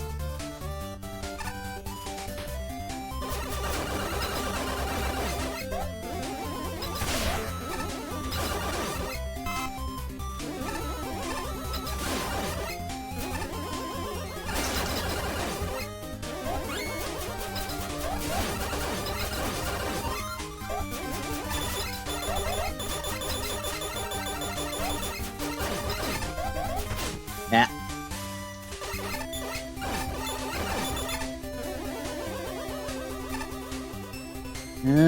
Oh. Wait a minute.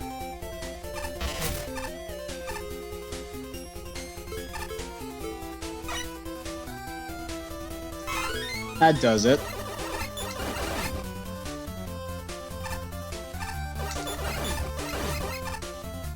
I need to remember to use Rush Coil more.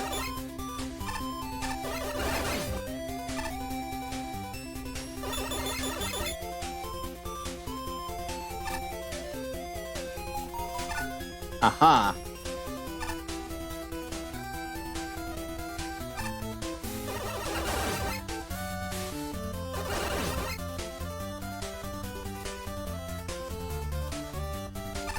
Okay. This is fine.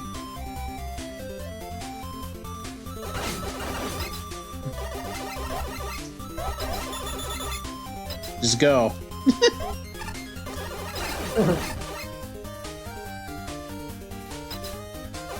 Don't think about it too much to do. Ah! Oh god. Oh. Yeah, just get Damn it. it, There you go. Do whatever is necessary to get it.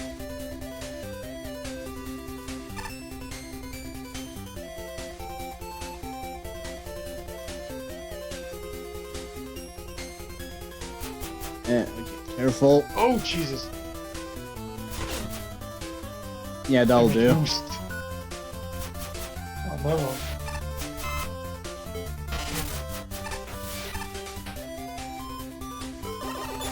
Oh, this guy's invincible. Oh, Okay. I keep saying invisible. No, invincible. Oh, fine. Invincible. Yeah, just like Boris Grishenko. Excuse me? I am invincible! There's an Easter egg down there. Well, let's get the token first. And... Uh-oh.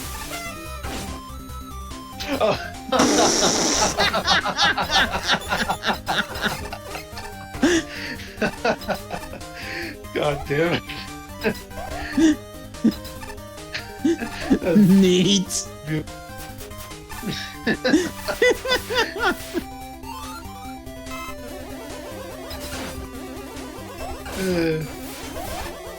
I like that Easter egg. Oh, hi. Oh, hi, Tank. I'll take that.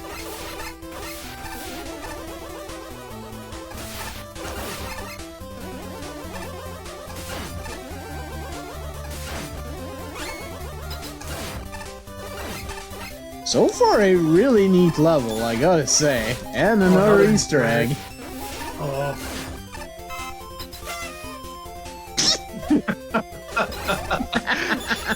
piss off with that.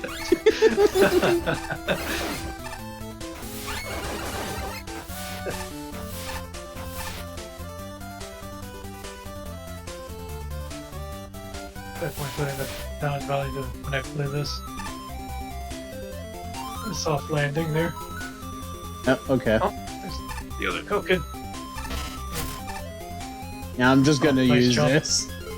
Nice jump. Okay. Oh boy. Navigating.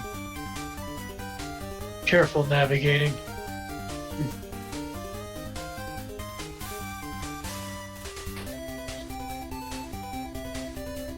Oh, what's on the left side though? I saw there.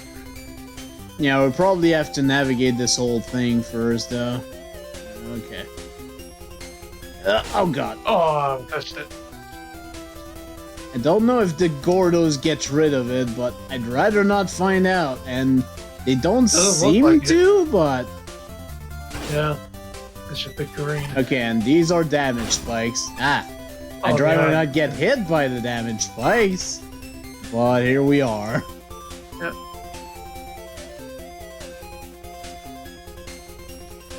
Oh dear. Get up there. Oh no! Oh! I was too high, and then my bubble burst.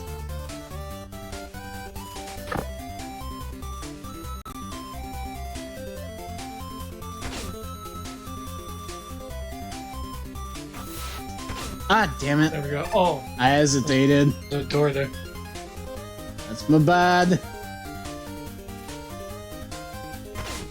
takes a very steady hand. There we go. There's the token. And there's the token. Alright.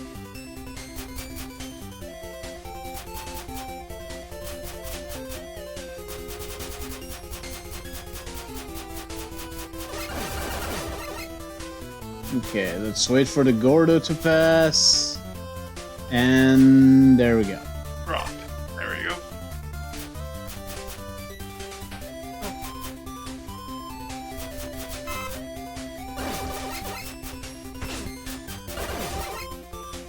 That was kind of unfortunate.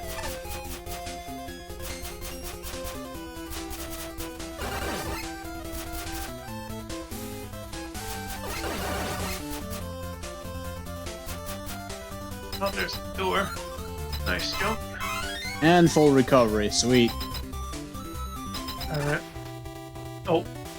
Oh, Hey. What are you doing here, Bubble Crab? I was about to say, yeah, that's Bubble Crab, isn't it? Yeah, it is. I mean, I understand because there's bubbles in this stage, but I was like, well, didn't expect you to be here. It's Bubble Crab in 8-bit form.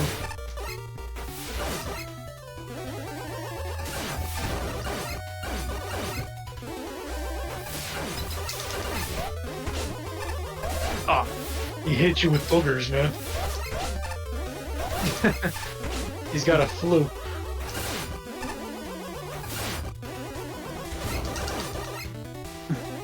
It is quite a bit to take into consideration in this fight. Bubble boogers. Thankfully, it doesn't seem to be doing that much damage, but still.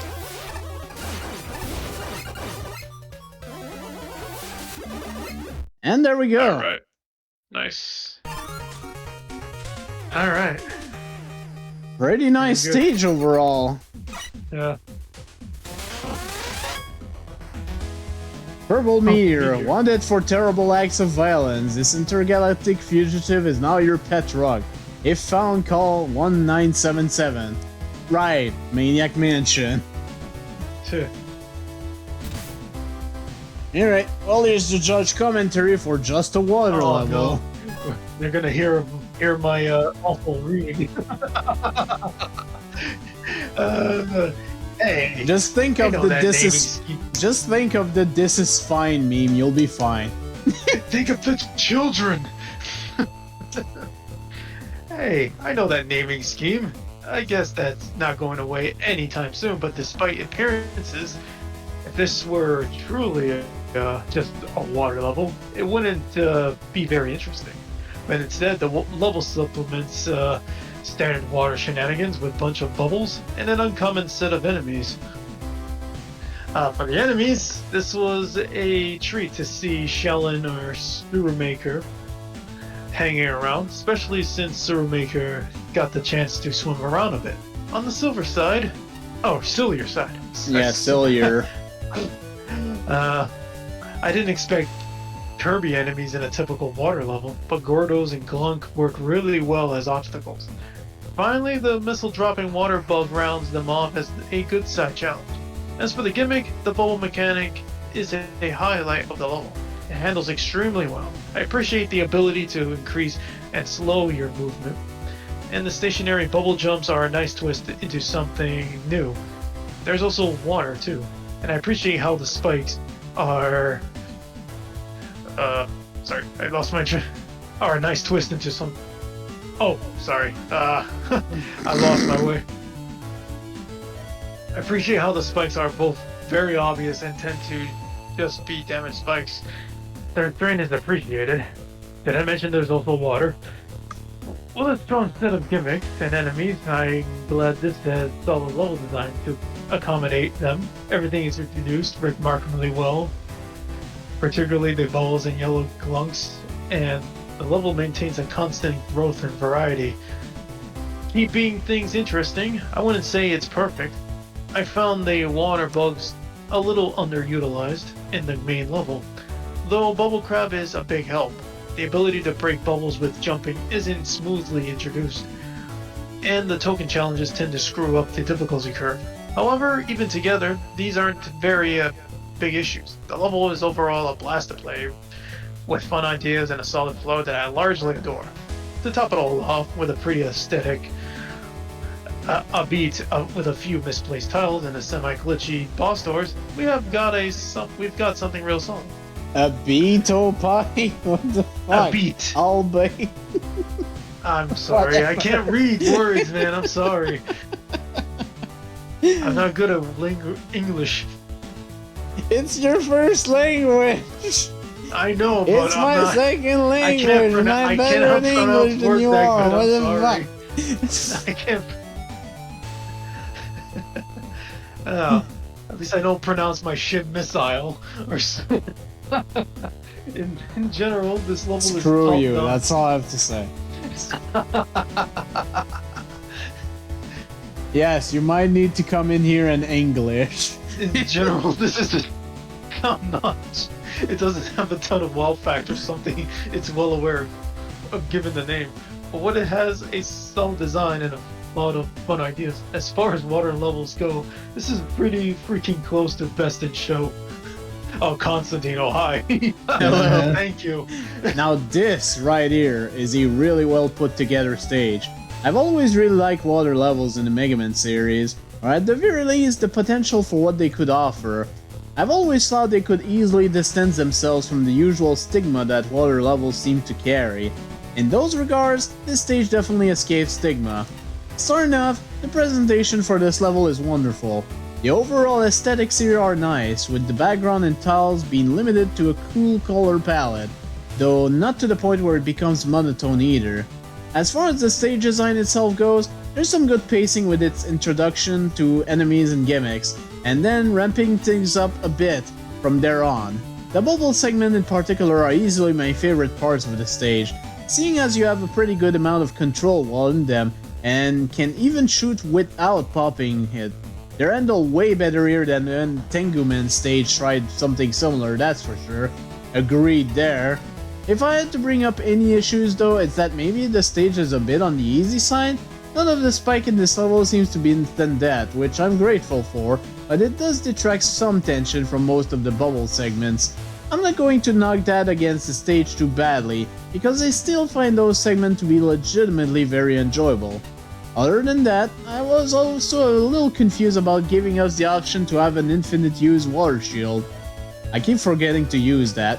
Outside that one token room with the invincible boss bomb dropping enemy, I couldn't think of any other use for it. Then again, that's probably saying more about water shield itself than anything else. Lastly, we have the end boss. Bubble Crab feels a bit off, mostly because his iframe seems to last slightly longer than usual. I have no idea why that's the case, but even with more iframes at its disposal, I still found him to be relatively easy to take down without even thinking much of the fight itself, or his attacks. Not exactly the most climatic way to end the stage, but for what it's worth, I still found it very memorable. Hachi, not a jail.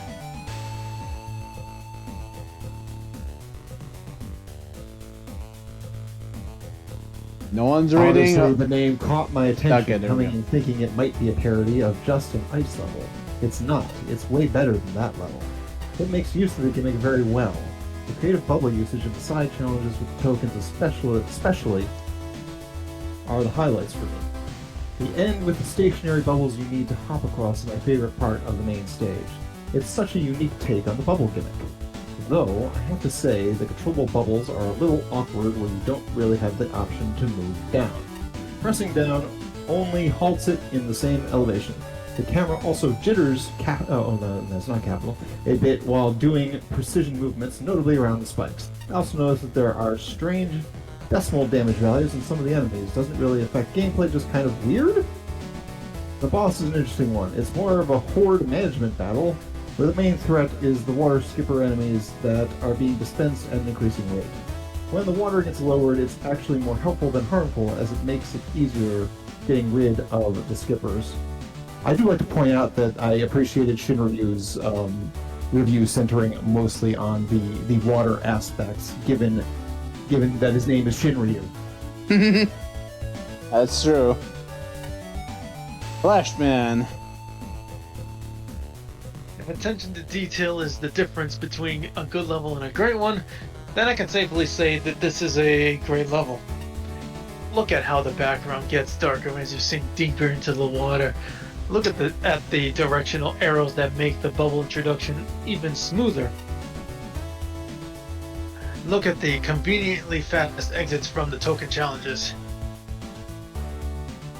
Intelligently implemented soft screen borders and the little shortcuts for people who've mastered special weapons. Look at how the boss pulls in elements from across the entire level, and how his enemy generators courteously explode when he does.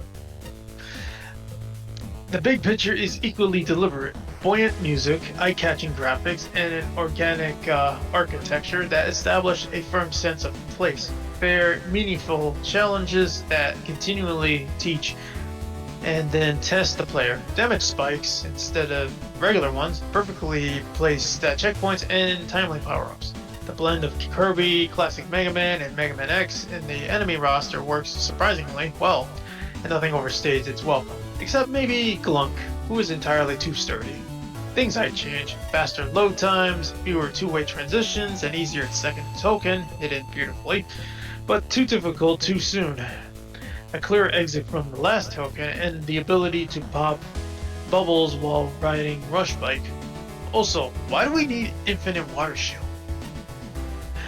The screen count is fairly sizable, but the level never feels long. Still, it wouldn't hurt to condense the enemy-centric areas, minus the clever one with the invincible water bug.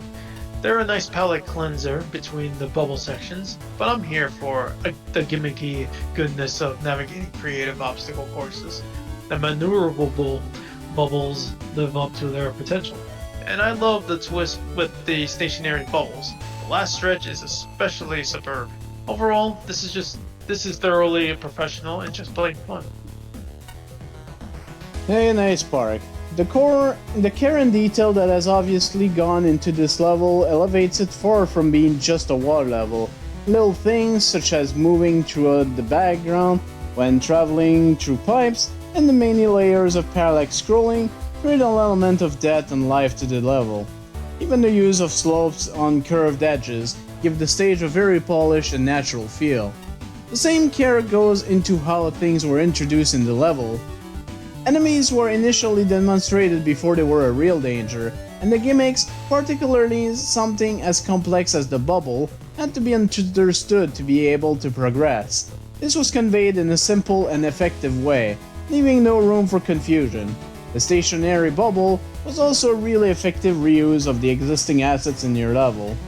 Giving the player infinite use of water shield makes for an interesting challenge, and lets the player choose how to tackle the stage. It does not change the difficulty as much as make the stage It does not change the difficulty as much as makes the stage feel different. Graphically, this level is well constructed, drawn, and has a very professional feel to it. Care has been put into the color palette so enemies, and especially Spike, stand out. The music is awesome. The boss was a simple change to the original Bubble Crab fight, which still felt like a new, reasonably fresh fight. I saw the boss coming from a mile away. Impressive considering it's not from the classic series, it just felt like the natural fit. There were a couple of small I don't know if I want to say that word, to point out. The bubble seems to have a square hitbox, making judging collision difficult at times, especially so with some of the round spikes. The tokens seem to be very large difficulty spikes, which made the level after the token seem a little simple. The sea anemone, the glunk, had a bit too much health for killing with the buster, and the level did end up feel a bit samey.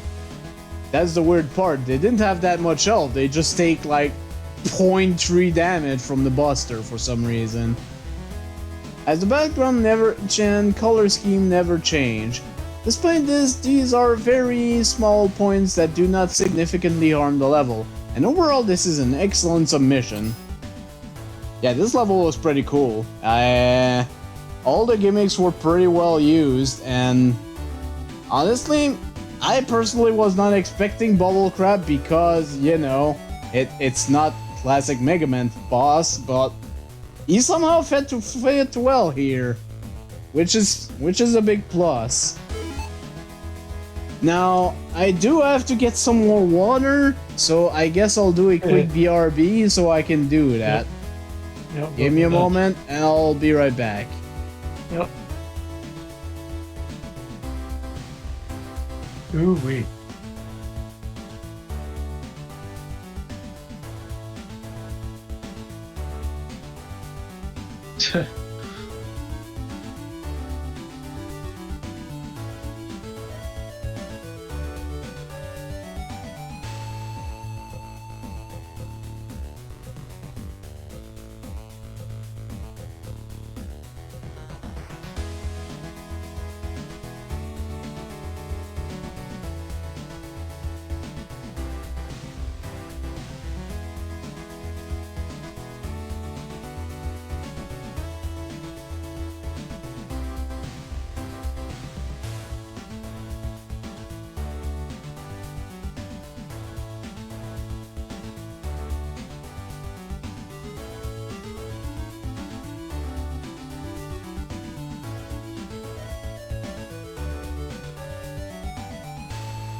Alright, let's go ahead and tackle the top 5, shall we?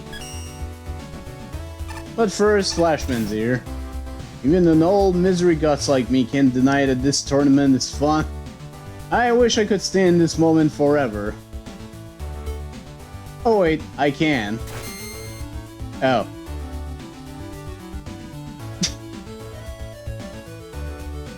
He froze everything. Oops, sorry, as you were.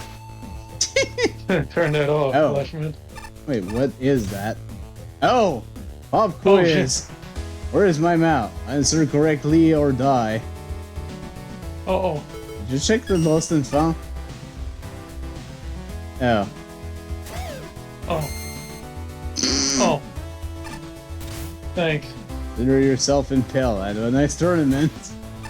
Thanks for the hat. Thanks for mentioning that one last night. My scissors! I threw them and they never come back. I can't afford to lose them. They're my whole identity. Put in bluntly, I need your help. Please find my scissors. I feel so dull with it with nothing on my head. He's bold. Oh, there you go. Or pinheads now. Or pinheads now. As for scissors, you dullard. Okay, so I'm guessing eventually... Oh, hey, finally, one of Shinryo's favorites. A plumber in a cave taught me the art of pulling back on my parachute to stay in the air. Why wasn't that built into my programming? That'd be like you not knowing you can jump over bottomless pits. You do know, right? Please tell me you're not learning basic survival from a disembodied head clutching from a bedsheet. I mean, that's how I learned it. Okay, so Dunes of Discharge by N-Blast. Score 86.20. 87, 87, 86, 92, 79. Shinryu's bronze favorite. Oh my god, he has a favorite. I mean, all 5 Judge had 3 favorites. I know. 1 of them and 5 tokens. Let's do this. It took us right to the last tier to get a favorite from him.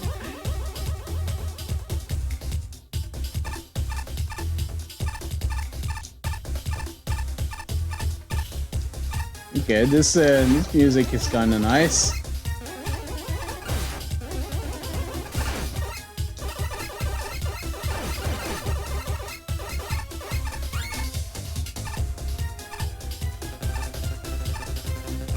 It sounds familiar, but I can't quite tell from what.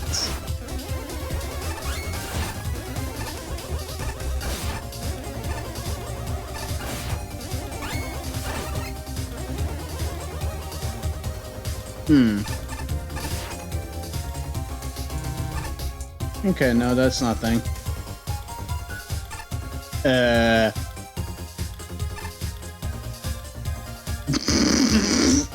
What a poster that is.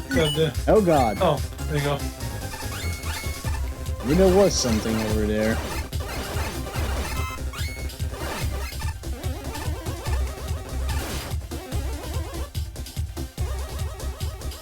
Oh, one of them is real.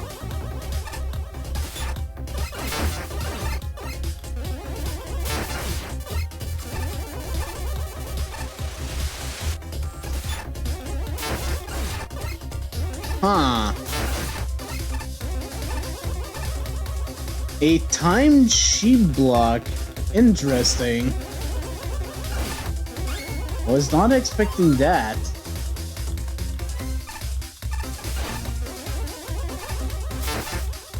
Oh god.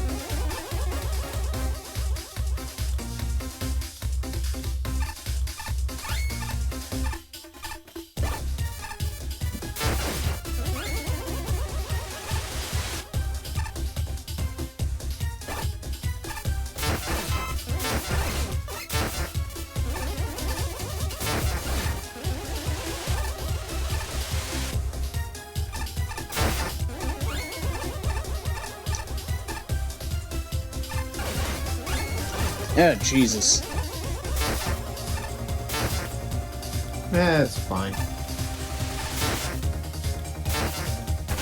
Yeah.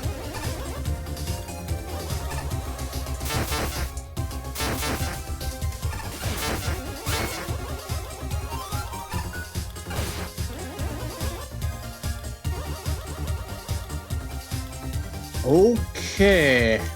Totally fine. We do have a checkpoint, so I'm gonna try this a few times legit. Oh, this is that.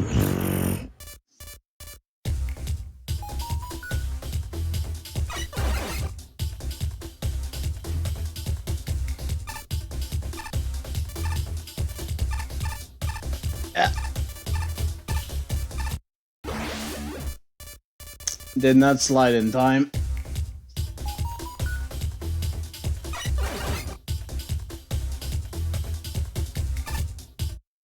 Oops.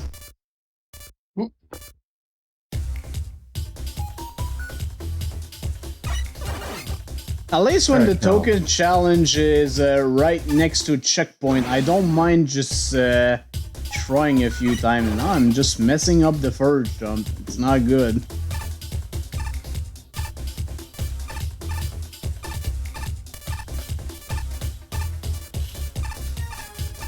Okay.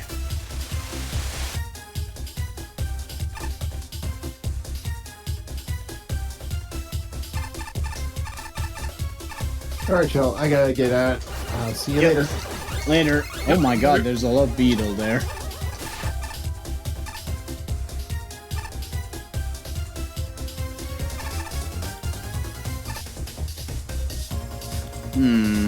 I must be missing something here. Oh, I barely saw that button. That was probably a bad idea.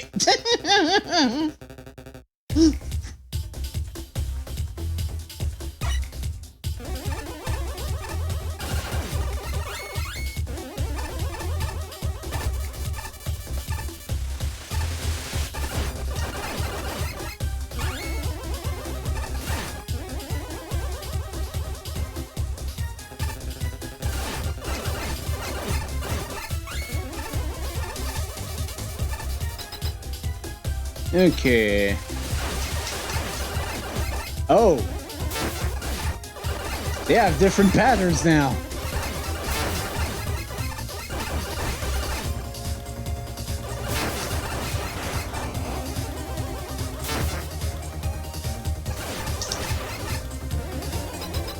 I was not expecting that one. That's pretty cool.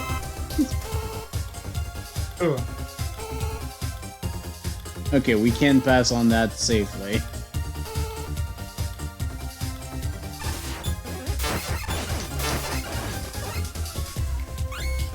Okay, so they act a bit like those octopus enemies from Splash Woman stage. Well, that's unfortunate.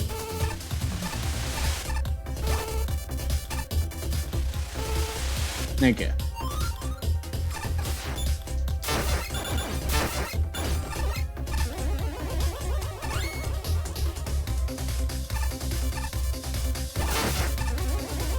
Okay, looks like the button resets the timer.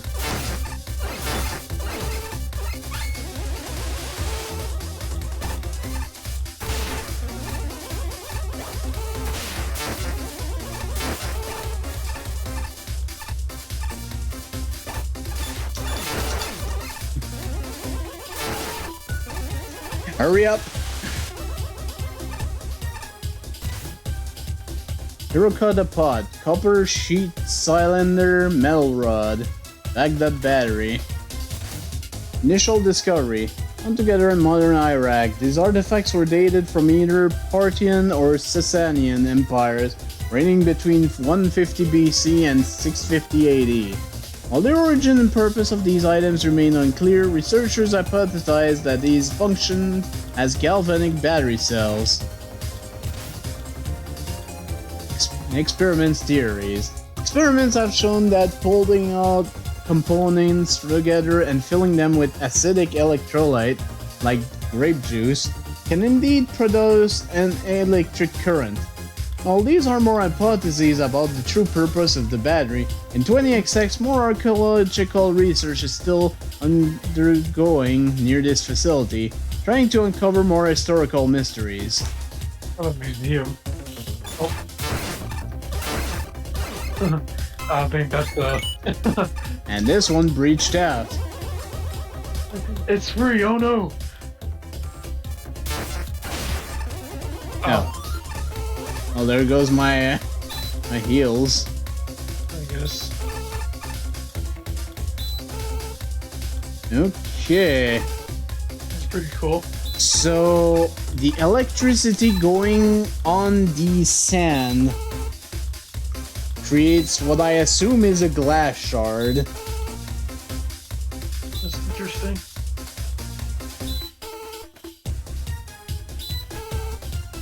And I'm guessing all the shards that goes away hurt you. So, let's not.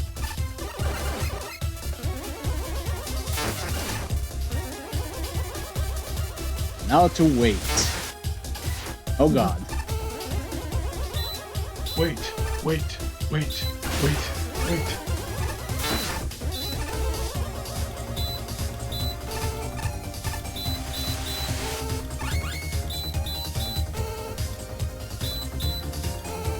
Oh, no, gotta be fast.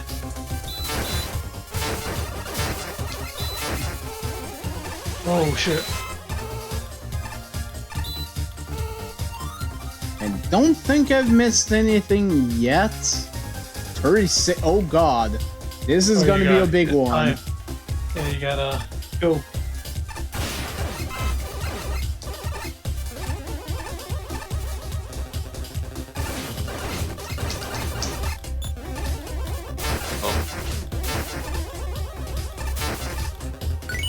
Get that shit. There you go. Oh. At least you got the token though. These spike ceiling jump always make me nervous. I think it's kind of obvious as to why. Pressure. Push it down on you. Under pressure.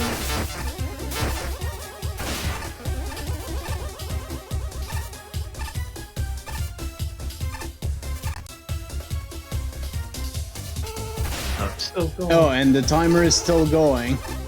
Shit. No, not you, man. Get out of here. Oh, nice.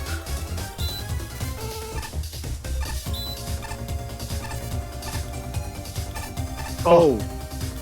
Get that. Okay, well, the time limit was somewhat generous. What does this mean? Employee, due to safety reason, please use this teleporter if you want to go back to the beginning of this corridor. Or if Okay, so if you miss tokens. something, yeah, you can actually go back. That's very nice. Yeah. Alright, boss time. Oh. Gravity Man. Another one? Welcome to a secret lair, Pachi. What? I'm not Gravity Man. It's me, Battery Man. It was I took over this facility. I have no idea what you're talking about. I doubt Gravity Man. I know you're scared of maintenance checks more than humans fear dentists. But isn't it too much? You break into this facility, you terrorize the staff, and you steal from the local ad shop, so your Mets can pose as an oriental dancing troupe. I believe that's enough. Let's go both home. Gravity Man, probably? Probably. Seems that you don't understand the gravity of the... Definitely Gravity It seems Man. that you don't understand who is in charge here. Behold my galvanic glory. What the hell? A water shield.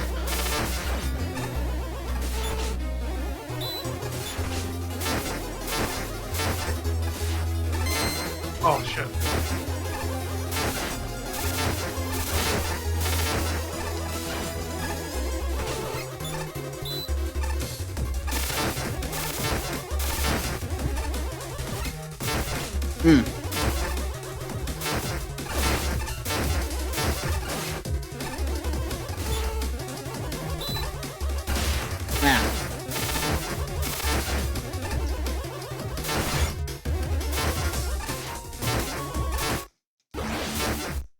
No, you can do this. Yeah, I can do this.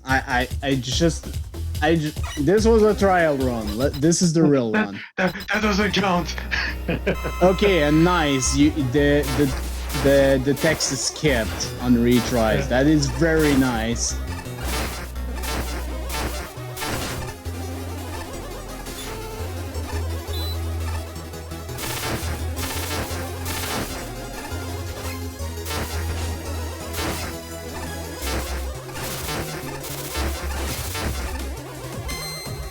Oh.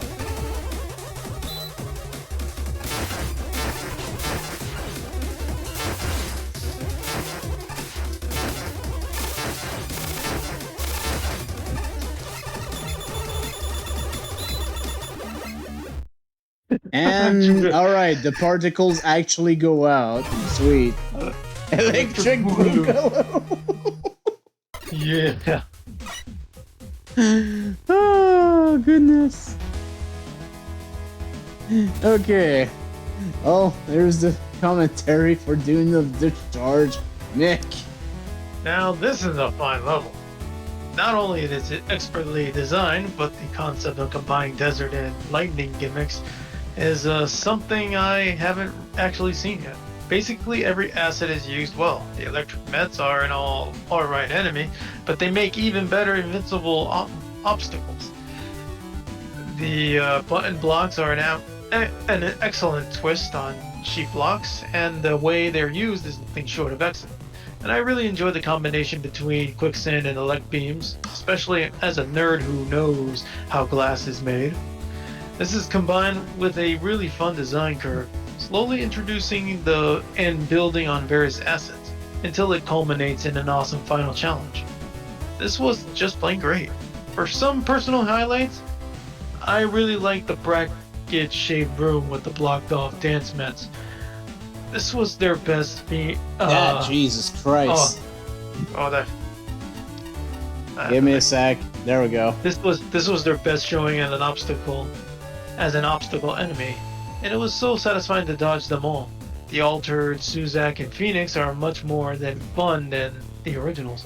The variety between them is a big help.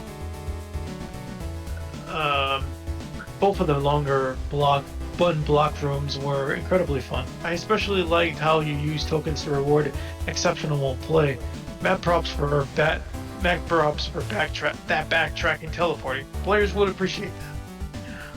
And Gravity Battery Man was not only hilarious, but he was also a fun fight. There are some suggestions I like to make, but they're pretty small. On the less important end, I found Megaman felt weirdly out of place here. The level has excellent aesthetics, don't get me wrong, but they were just different enough from Megaman himself that it felt off to me. Additionally, while the second token has an obstacle challenge, the sheer number of spikes is awkward for how early in the level it is, and jumping down to the first token instead of climbing leads to irritating to instant damage. On the more prominent end, I get the intent behind the Baghdad battery, but I just found it annoying. And while I like the warning signs for the Beatles, I found they got boring compared to everything else. I know they're not very interesting, but they can pull off some more variety than bug swarms. Still, the issues I have are pretty small, and I overall enjoyed this. It didn't completely suck me in, but it's a very well crafted piece regardless. This deserves to get in the top tier. And it did. Top 5. In terms of pure platforming, this is easily one of the best designed stages in the whole contest as far as I'm concerned. That's not to say the other aspects of it are lacking either. Honestly, there's so many good things about the stage that it's a little hard to pick a place to start. For one, I love the take on the sheepman blocks in this stage. Yes, I agree with that.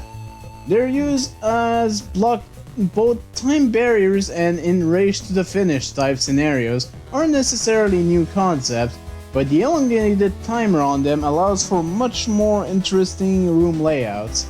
This is played especially well in conjunction with the other gimmick later on in the stage. On that note, I absolutely love the interaction between the electric surge and the falling sand. The resulting glass shard can be a little tough to avoid at times, especially in some of the smaller rooms, but it's still pretty manageable given you can destroy the shards as well. Oh, I did not think to do that.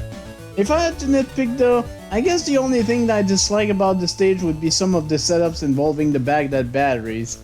Their fast-moving projectile coupled with their small weak point typically make them kind of a pain to take on without being really careful, which is a bit of an issue when they start showing up in situations where you're pressed for time. Granted, they're not that hard to track down, but I did find myself switching to the laser trident more often than not whenever they showed up. That one issue aside, I really enjoyed the rest of the level. The whole section leading up to the end boss in particular was nicely done, and I really appreciate giving the option to redo the segment in case you messed up and didn't have enough time to get the tokens. Speaking of which, Batteryman also managed to be a pretty engaging and fun boss. I especially like how the glass shards were incorporated into the fight, along with the light little meter at the bottom to help better telegraph when he's about to jump on one of the side platforms.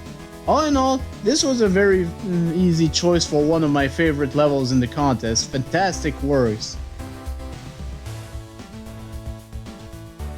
Oh yeah, Wet was also a pretty good level, honestly. Oh, I love the name of the level, Wet. Which, funnily enough, doesn't even have water in it, but yes, it was pretty good. I can see why, honestly. Both of those levels were good. Bachi, Sand of Over Time and Space. Oh, that was my favorite level, Wet. A definitely unique theme, combining aspects of the desert and electric level together. I especially really like the sheep log merged with a countdown timer. It makes for some engaging sections. I'm a sucker for custom mats, so naturally, I love those little buggers that here, and one of them disguising itself as a part of the sign is a cute touch. The crystals formulating from the laser and sand is also a unique touch to make a dropper or generator of sorts. The difficulty is set just right for the level, as most of the timers are generous enough that you can get sidetracked a bit while still making it to the end. I also really appreciate that there's a teleporter to go back and do the final timer sequence in case you miss the token. A little bit of an oversight in the one token room near the beginning, where you can dive into the quicksand and slide to the other side to postpone activating the timer. Oh, didn't think of doing that, but that's true. The fight at the end with totally not Gravity Man is also quite thrilling. His attacks look super intimidating and dangerous, but as long as you position right to dodge the crystals, it's perfectly manageable. Flashman. Intentionality, is such an important part of a good design, and I can tell that a tremendous amount of consideration and planning went into this level. It's the beautifully crafted learning curve and steady difficulty progression. It's the clear telegraphing of upcoming hazards and the sneaky surprises that are totally fair. It's the focused variety that keeps the level consistently interesting to play and look at, even when the screen count starts to exceed normal limits. It's the little touches, like the elemental tweaks to the mini-boss animations, and the fact that the boss's name keeps changing during his dialogue. Yeah, that was pretty good. Definitely Gravity Man. The challenges have been polished to perfection. Multiple playstyles are accommodated. Checkpoints and power-ups appear in all the right places. Time sections are the perfect balance of forgiving and demanding. The enemy swarms never feel like enemy spam. I like the boss's attack pattern connects with the rest of the level. The only problems I have are with unlabeled bottomless pits, and with some odd architecture early on that briefly weirds the level flow. A couple technical issues are also worth noting. Switch activated blocks should all be off by default, both for consistency and to avoid an odd glitch that's possible after using the very thoughtful return teleporter at the end of a highly satisfying final area. Not all special weapons acknowledge when the enemies are invincible. I expect a dink noise and or visual effect. I can't tell whether metals are supposed to be able to climb over the low walls. It looks glitchy. But any shortcomings are forgivable, and it's purely personal preference, accounting for any restraint in my enthusiasm. I am modestly bowed by the overall experience, but massively impressed by the thoughtfulness and quality of the level design, music theming, and anything else I didn't bother to mention. Everything works.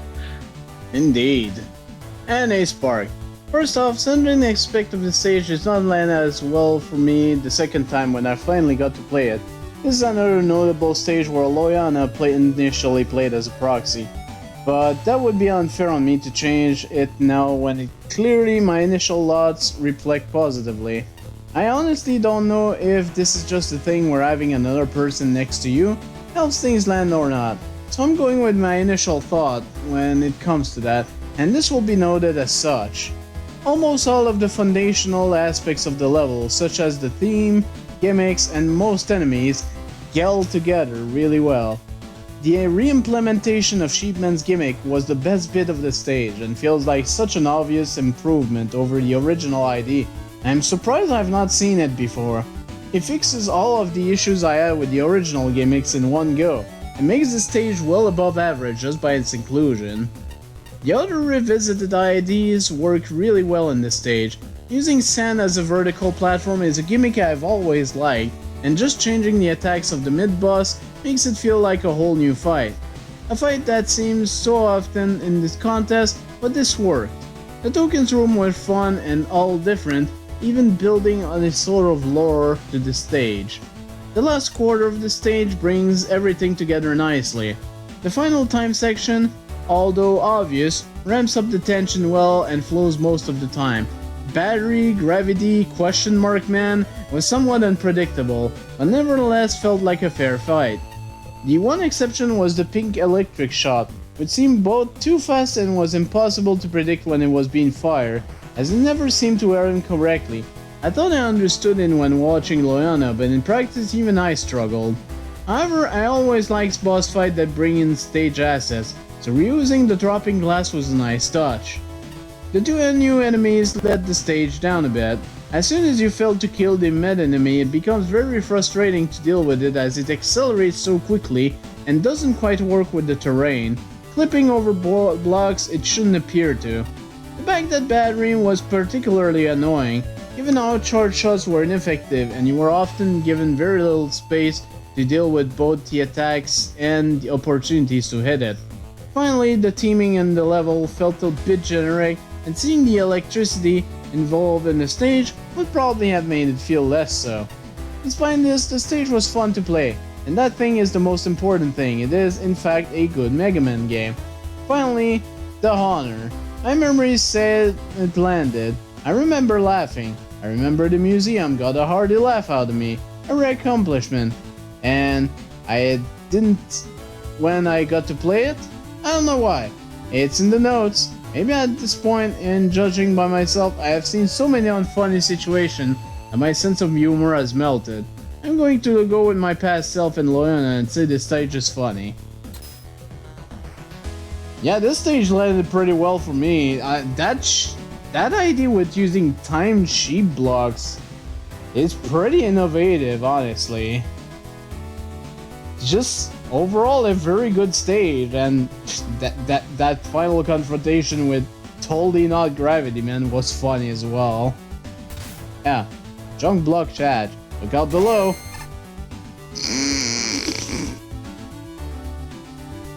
Oh, that is most certainly a hat. Sir, why did I come back to you being a pile of garbage? My crew and I, we've been hired to build some pretty crazy mansions before, but the opulence of this place burst me buns. Like, I might have to show this certain guy my credentials. Heh. Speaking of, that entry over there has some really well built robots. Took more than one hit from me hammer to keep him down. Supposedly they're meant to be invincible. I suppose I'm just made of sterner stuff. Like they say, rebuilding as something its maker didn't account for, except mine. If the Tornios asks. Well, let's check out these guys. Oh hey, the Dreadnought. You know that game where people pick flower petals to see if someone loves them? I do that too. That is, I shear off people's appendages saying, he dreads me not. It's fun, we should totally play it sometime. Okay, wow. A disgusting joke. Excuse me, I'd like to scratch my back in peace, thank you. Wait, is your back hitched too? Take my umbrella, it'll work as a back scratcher in a pinch. I mean, it can be worth it. Too bad you can't float. Oh, we got two Okay, favorites and here. we've got two favorites here. It looked like Ace, Spark, and Patchy are just having fun. Oh boy, And they're this gold is a long favorites. name. The Invincible Robot Army featuring Shoeman by Shoeman. Phazon Motherbrain. Score 87, 79, 79, 96, 92, 89. Ace Spark's gold favorite and Pachi's gold favorite. And this is their two. 1 element, 3 Ace- tokens. Okay, let's go. Ace Spark did not have anything over 90. Shoe, man. Oh, Oh, you're. He just blinks when you hit okay, him. this is what they meant. Okay.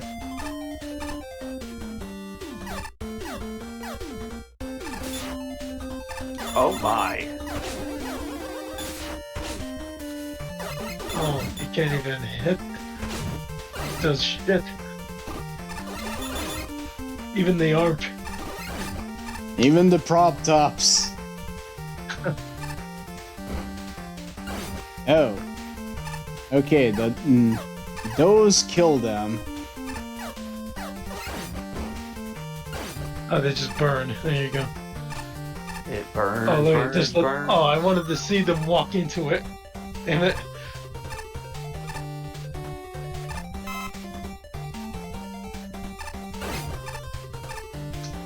Oh, Uh-huh. Ooh.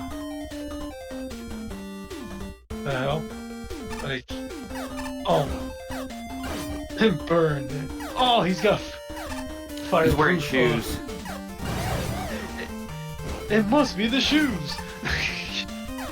In fact, it is the shoes. Oh man. Okay, that wasn't too bad. Shoe man got no soul. Yep, thank you, Flashman. Thanks for stopping by. Have a good one, Flashman. Oh, and we've got a Power Master.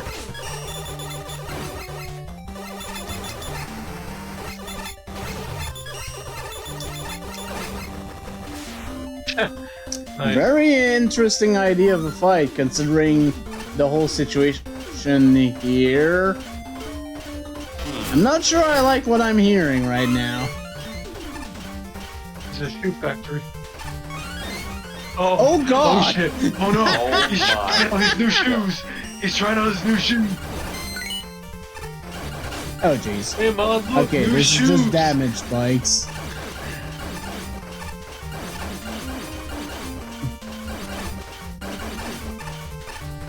Okay, Oh bye. my god. Okay, bye. He's just dancing to I it. Look at him. don't Look at him really go. need it, but That was a level of pixels I didn't know existed. He's shocked.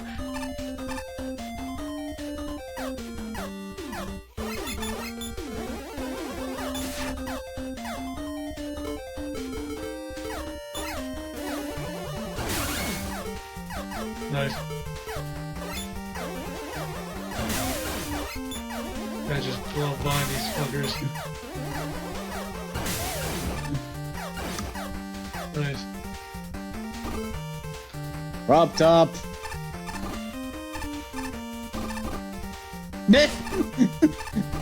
Must be the shoes. Oh my god. There's a slight chance. Ah, oh, probably from the other way around. What are these?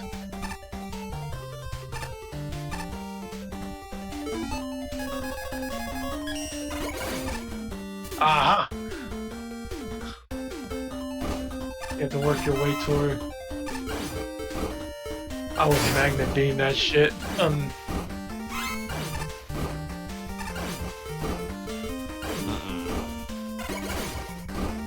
Aha!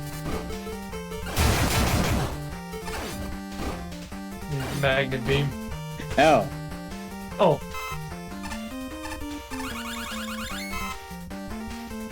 It was not necessary then. I guess I must have frozen it.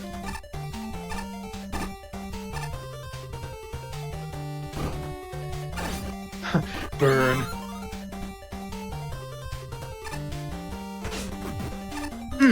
I just like these fucking things with new shoes. After all, this is shoes. I mean, this is Shoeman's level, so it makes sense. So, what did you do to change the robots? Oh, we gave them Air Jordans. Oh, jeez. Right. Okay, checkpoint.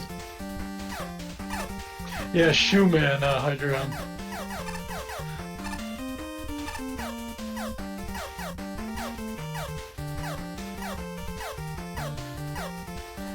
Then it turns out it's just a guy. It's just a guy with the last name HSU. It's a Jew shoe. Oh, you have to. Damn. Yeah. Just slide under them. No. You can do that, yeah. Just wait for him to do a dopey jump and then get out of the way. Oh, again? Oh, shit.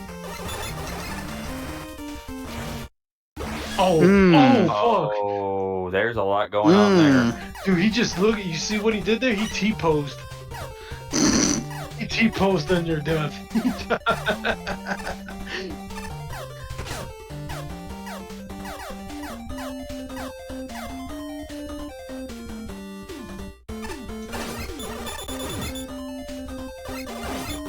Okay.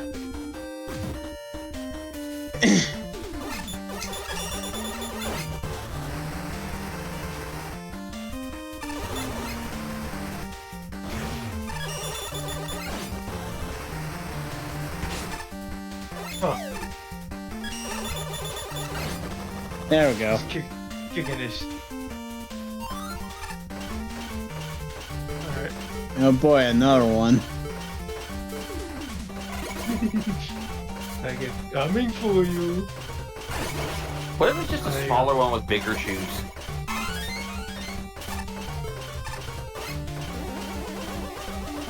I don't know why I'm even charging. It's not like we can kill anything.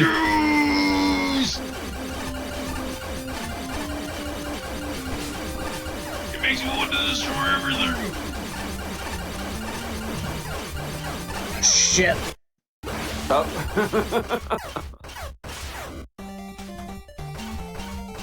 That is my bad. You got no soul.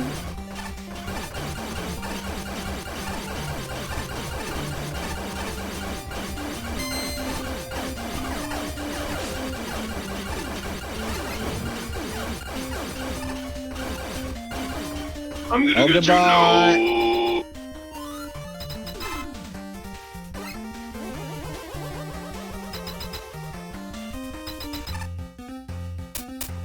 Oh my god, it's Shoeman. Start your shoes on backwards. He's got a boot to the head. Ain't that a kick in the head? Oh my god, you can see his bare feet. No. Who throws a shoe, honestly? You see his bare feet. He's got feet. Fucked up if true. Oh my god. Look, you see he's T-posing. Okay, so the gimmick is pretty much the same throughout, so yeah, there's no point for me charging.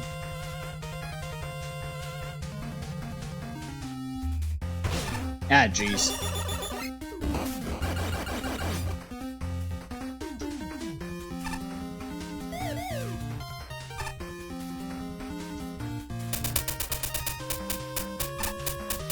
He's just Ludwig Koopa from Mario World.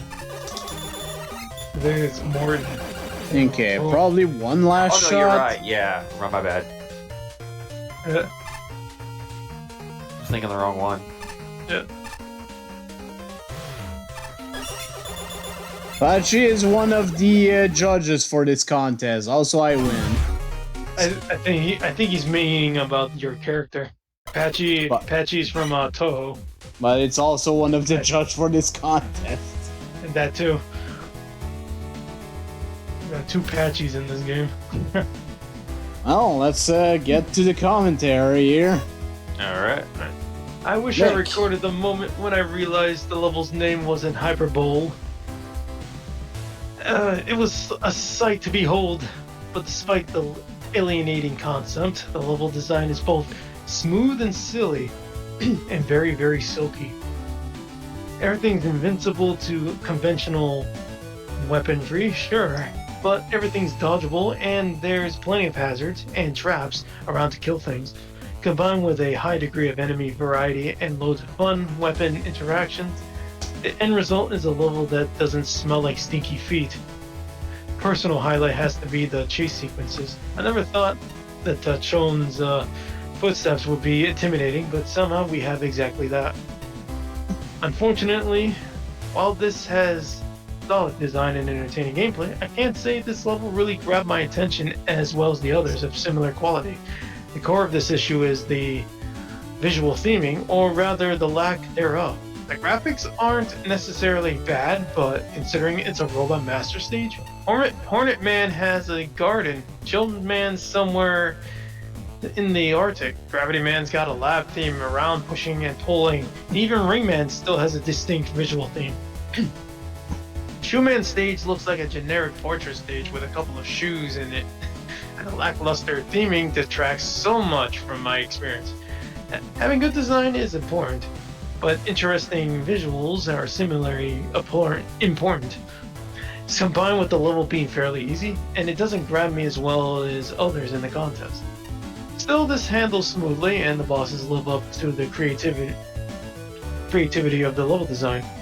Shoemaster reminds me of Zelda bosses with the 3 hits and dead bit, and he's about everything I want in a mid-boss, though the first time can be an utter pushover. Even Buster only. Shoeman himself, probably the most impressive part of the level for me. Being a respectable boss is one thing, but I appreciate that he hits all the notes of a good Robot Master fight, while still using his level gimmick. I particularly like that he has a working weakness, even if it goes a bit into Mega Man 7 territory with how easily it crushes him. He was just plain fun, like a good portion of his level. If this was just a little more visually interesting, it'd probably be one of my favorites. Okay, so I'm guessing the ice wall, because essentially the mafia thing is ice wall. The ice wall just freezes the guy, or something. That's my guess, but I Buster dueled him, so whatever. Shinryu. I had no idea what to expect when I first saw the title of this level. Not only does it turn out to be accurate, but the stage itself is also pretty good. I love the whole idea behind this level. The fact that you can't kill enemies through normal means opens up a ton of unique ideas for even the most basic of situations, and this level takes great advantage of that. I also really like how nearly every weapon causes some sort of reaction with either the enemies or the platforms. It adds a bit more depth to the mechanic here, but at the same time, I can't help but feel like it's something of a double-edged sword, because it spends so much time showcasing how the weapon affects everything. A decent chunk of this stage feels like it's stuck in the intro sequence of the whole intro, test, master formula. It's not something that ruins the entire stage, far from it in fact, but it's still rather noticeable if you're going for all the tokens. Beyond that, I only have 2 other problems here. First, there's the aesthetics. The overall look of the stage is relatively fine. It's nothing special, but it's not bad either. If anything, the only bad looking part of this level is the giant cone enemy. It looks really off when compared to everything else, being all stretched and squashed like that. Yeah, that was a little jarring, but whatever, it kind of works. Before I get into my other major issue, I want to stress something first. I really like the Shoeman's boss fight. He's one of the few instances of a wait for the opening type boss I can think of that's pretty fun and not all that tedious, which is why it really hurts to see how his weakness absolutely trivializes the battle. I know that weapon weaknesses are there to give you an edge against bosses, but there's a big difference between having an advantage and completely shutting down the fight. Even with those issues, however, I still think this is a pretty good stage that takes an approach that's not seen too often. Great work. Yeah, so I'm glad I decided to Buster duel him in the first place, cause yeah, apparently It's not the same battle if you do it with the weakness. But oh my goodness, enemy secret upgrades. Can we defeat it? I'll take this one. This. I really, really love this one. The funny sprites of how the enemies interact with your special weapons and the environment, the whole concept of them wearing shoes to protect themselves from being burnt, that the stage is still very much played fairly despite the enemies are invulnerable to your normal shots. It's all brilliant. Weapon blocks are laid out cleverly to demonstrate how the special weapons would interact with the enemies or gimmicks. It is a great addition to the interactivity of the invincible enemies, providing more than one way for players to deal with them. The line platform is a little bit weird to play around, but the layout of the stage pretty much designed around making the enemies behave predictably on those parts, which would require more tricky maneuvers otherwise. Shoe Man is an excellent fight that is challenging, but you very much doable, no damage once you learn about all his patterns. The way the fight also incorporates the stage gimmicks into it is just a cherry on the top. A lovely climax to this brilliantly crafted entry. Stars are in my eyes right now. Yeah, this stage was really, really great. Yeah, no, it's good. And it is Flash really Man. Invincible enemies and shoes? Now that's a premise I wasn't expecting in this contest or ever, but it works remarkably well, and it satisfies the unconscious need I've had for more shoe-themed levels since World 5-3 of Super Mario Bros. 3. Okay, now okay, you popped me there. Capcom quality production values start the level off on the right foot. No pun intended. Okay, now you can go to hell. Come on. I'm joking, yeah. Not only does everything look and sound thoroughly like it belongs in an official game, but there's so much polish. The solid construction, fire pits that bounce power-ups to where you can reach them, fun and endearing sight gags with the enemies, etc. Only a few details aren't quite in step with no pun intended, with that standard of quality. I feel like the puns are intended, but anyways.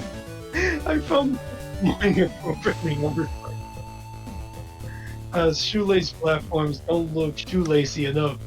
The Chone, funny as it is, appears too stretchy and smoothly for this level. And dweebs like me will find a way to get behind the Chone and ruin everything. Some levels cobble together loosely related challenges and call it a day. Cobble. Kibble, cobble, cobble. No, shoe cobbler. Cobbler, yeah. This one has assembled with great care, presenting a steady difficulty curve and purposeful Teague challenges. Going toe-to-toe with an invincible army could easily be a tedious or frustrating affair, but here it's enough to discover all sorts of interesting mechanics.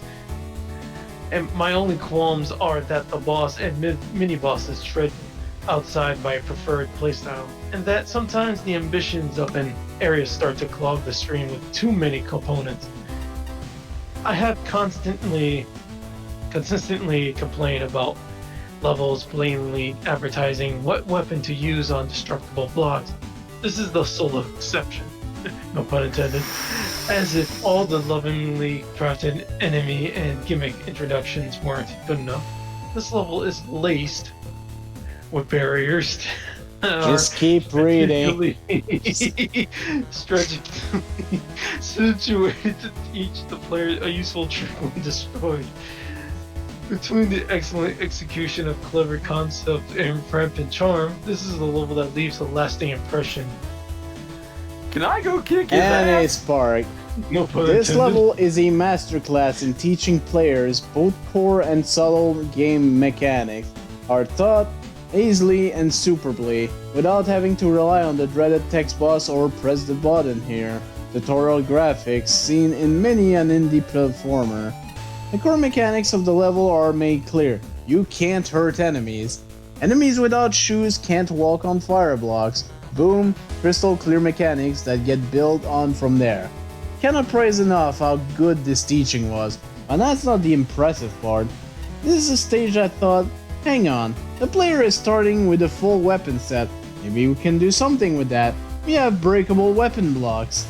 this is the key method used to show not tell its interactions. I could highlight moments throughout because there's many, but we'd be here all day. So let's name the most noteworthy. The room with the breakable tornado blow blocks. It's an optional path, and players hunting for tokens will be instantly rewarded. By opening the path, the player is shown that the weapons knocks enemy on their butt. But not just that, in one fell swoop, it's shown that butt first enemies are also not protected from the fire blocks. So yes, I appreciate when a contest stage builds around the player's toys, rather than arbitrarily taking them away out of fear of breaking my pure stage design. It helps then that the stage constantly builds on these mechanics, and gets an absolute ton of mileage with that.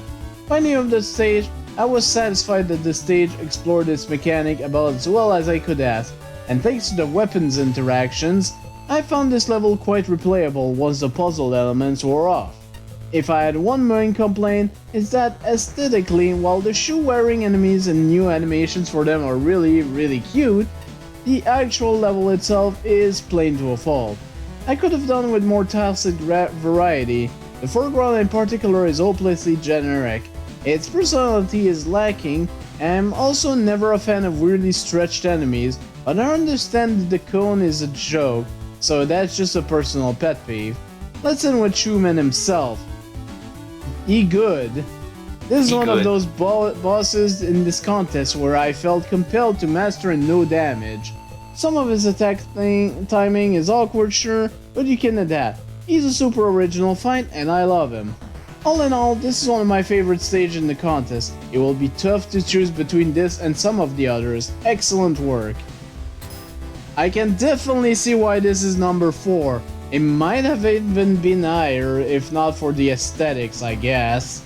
But holy hell, you somehow worked the fact that you can't hurt the enemies, and you made it work so well. That is very amazing. That was. Hey, it's Spike Wallman. Spike Wallman. That what I'm supposed to say? I don't know how to navigate social situations. Normally, people just walk inside me and die. That's my lot in life. And I wish I were covered with spikes. I like all my brethren, I'm covered with ice cream cones. You didn't know that? Why else would we roll around so much? Ice cream doesn't churn itself. You remember when Harry just had a bunch of ice cream cones attached to his back? Here's a wild story. I was stomping around minding my own business when out of nowhere a flying mustache appeared. Landing right on my face it did. Can't get it off. Maybe if I could slide, shoot, or teleport, that might shake it loose. Oh my god. Your mustache looks nice. Thanks, I hate it. Thanks, I hate it. I'll remove your mustache. What a relief. I was just about to try rubbing my mustache on other people until it came off. Oh my lord. Wait a second, that's not a mustache. Oh. That's a full on. There you are. Congratulations on your good deed, Pachi. I feel my sharp wit returning. As heroes go, you're first rate. First for 4 rate? Maybe I don't have these scissors on straight. Anyway, I'm in your debt. Call me if you ever want a haircut. Oh. Ah, okay. I think I know what okay. costume that is. Yep, same.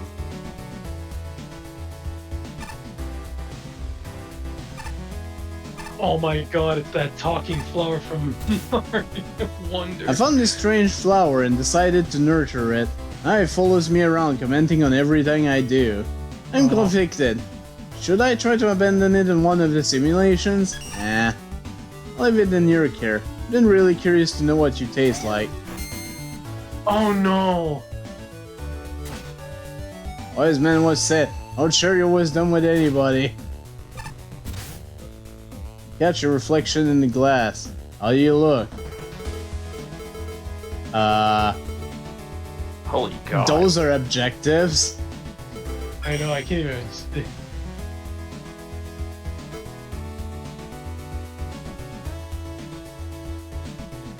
Rip you. Get this damn flower off. Yeah, let's just say if you start with the top tier and go to the bottom, have fun with X6 meme. That's all I have to say. If I play this, I'm actually gonna try to do that. I think. Oh God, don't do that. I want to start from the top and see how far back down it goes. Alright, Irrigation Irritation by the Stove Guy. Score 87.40, 89, 80, 85, 92, 91. Wow, we've got all scores over 80 this time. 1 element, 4 tokens. Okay. And it's Mick's bronze favorite.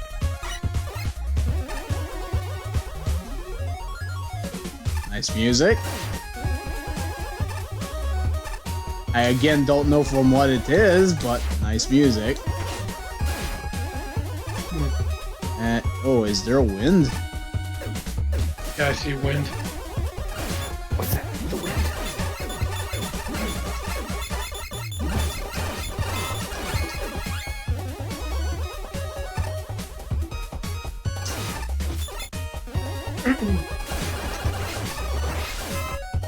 Oh, hey.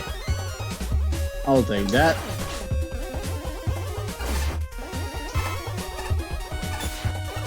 I mean, that's the name of one of the judges in Mario. Yeah. One of the judges Pachi, so that's probably how they're there. Ooh. Oh. Ah. Okay. And there is it's momentum based too.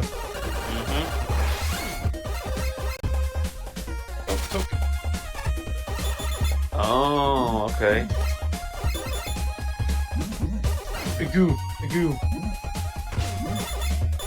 Damage boost.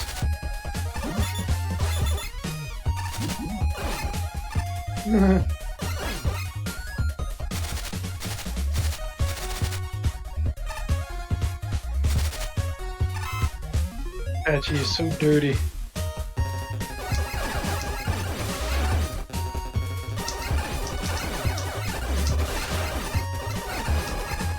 There we go. Oh yeah.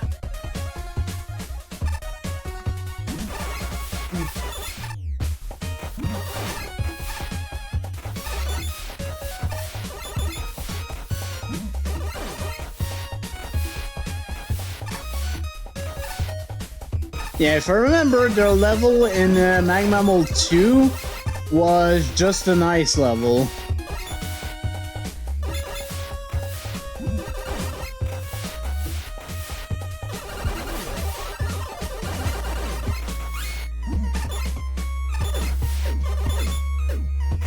Dang it.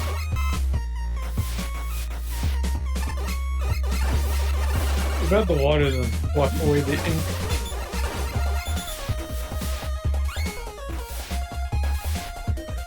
Yeah, I've been waiting for that.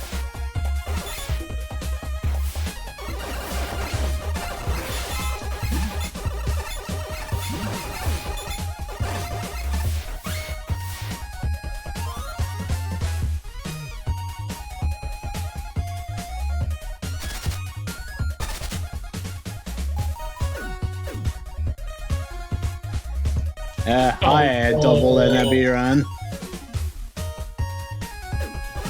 Here, take some damage. Okay, bye.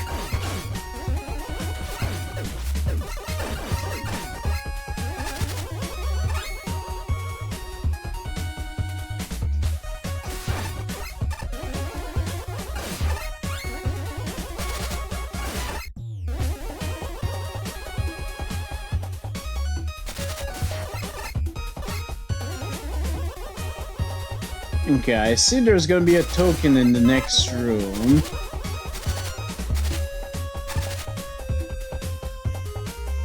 And there it is. Uh-huh. Good call.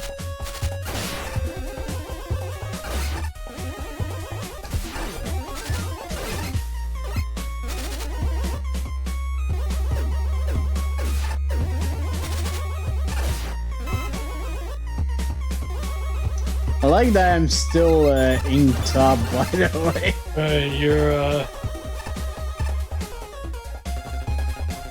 You embrace the dark side.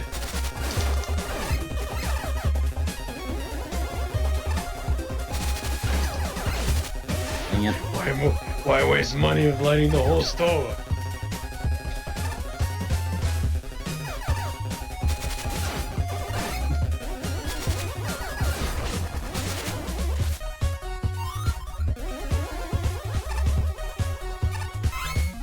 A slight bit of recovery. And now we truly have wind. There we go.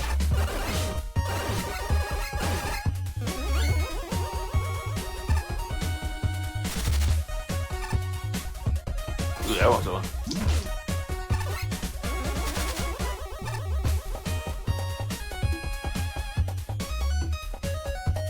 Ooh. Oh, how? Oh, there you go. That's oh my god. I feel like if you jump, it's gonna... Yeah. No. Whatever. But unfortunately, you lose your shadow abilities. Well, I have one way to get it back. I know. It's a...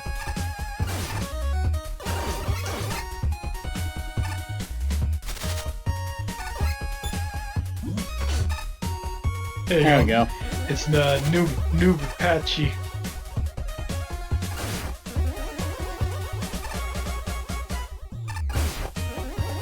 Noob side patch.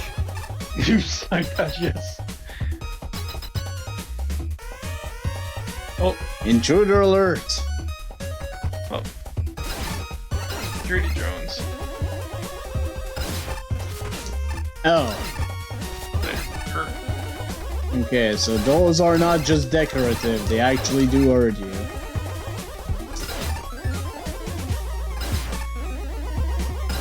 I would have loved to see a flashing message in the back that said security drones are decorative. No, I meant the little droplets. Oh yeah, the droplets, yeah. That's a bit of drones. You got this, though. Oh, okay. Think of it as a shooting gallery. No drones remaining. Do you remember when the floors attack you in Link's Awakening? That's what that reminded me of. So many things coming at you at once.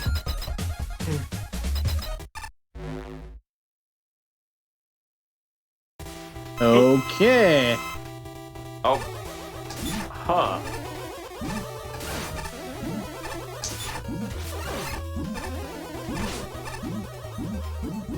This is... Oh, so many bubbles. Oh, jeez, you're not kidding.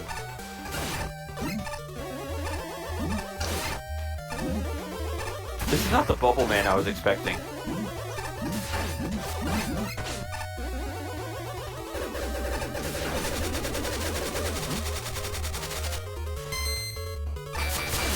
Oh, jeez. Oh no, drones.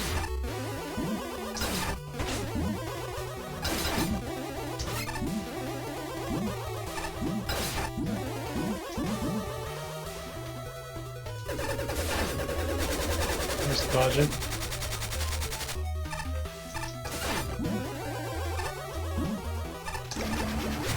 Nicely done. Nicely done. Okay. Hey, and I'm all dark and stuff. Border for all seasons. Buster only run. Yeah, baby. We'll talk to Cerberus Man in a bit.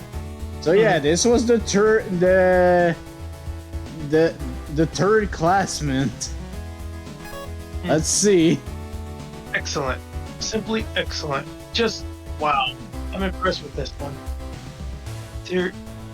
Irritation, humiliation. It's so many of the points. And They make it great Mega Man level. It's freaking pretty. For starters, and combined with the fun music, this Desert Tower gets nearly top-notch aesthetics marks. It's well designed, with only a scarce few issues to speak of. It covers unique ground with its core concept. And above all, it's just plain fun to play. I'm definitely liking this. Yeah, this level is super neat. The main draw is the design.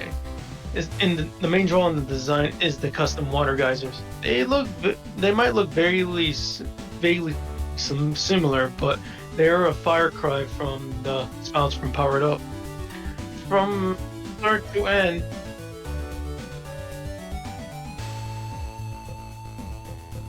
whether it be can you guys hear me still? Yes. I can hear you. I was on mute for a bit. Whether it be simple leaps through the air, small blockades, energetic climbing rooms, how we support, or combining with wind physics for a grand finish, no matter what, the geysers were just plain fun. If there was anything I was a little bummed with, is that the gimmick didn't really leverage its enemy interactions. The Arigok bouncing its bombs from the geyser was cool. I'd love to see more of that. The rest of the level is similarly strong, with generally strong robot enemies. A few highlights: GoBots becomes an actual obstacle in the wing segments, and he makes a good aesthetic piece early in the level. Arigok G, again, gets a fun interaction with the core gimmick, and the ability to jump over so many octones is very refreshing, especially how it works in small little split paths. The only enemy that's kind of a weakness is Camon. It barely shows up, and it's generally easy to dispatch. There's also a segment with murky water that blocks your vision. It's a neat little idea, and I like how it synergizes with Numetal, but it's also probably the most underutilized element of the level, only appearing in the one room. Not bad, but a bit disappointing. As far as flaws end up going, the above bits are basically it. The level is just plain fun, and it backs itself up with solid design. It also has a unique ending. The mini-boss fight against a tele-swarm, followed by a killer water tank for a boss. I found dodging the 5-way bubble shy is a bit of a mess. Probably the weakest design point is since it's so hard to parse, but everything else about it is really fun. I'm honestly kind of glad it's not an art Robot Master for once. I adore Robot Masters, but Fortress boss types need more love. Again, I am impressed with this one. It's not my absolute favorite, but if the bronze star indicates anything, I can absolutely applaud this place for such awesome work. I'm looking forward to seeing what you do next. Shinryu, I had a lot of fun with this stage, to the point where I was almost a bit disappointed when it ended. I honestly wanted more after it was all done, but for what's here, it's really good. The first and most obvious things to note here are the aesthetics. This is easily one of the most standout levels in the contest for its look alone. It manages to pull off having a relatively bright color palette without being rough on the eyes. This is also not to mention a few smaller details that add on to the stage's atmosphere, like the tiny wind gust in the background, which also serves as a nice bit of foreshadowing in the actual wind current gimmick found later in this level. Yeah, I felt like that would happen, and I was right. Topped off with the rather neat dithering effect when you go underwater. Wait, what was that? Okay, all of this makes for one of the most memorable looking entries in the whole contest.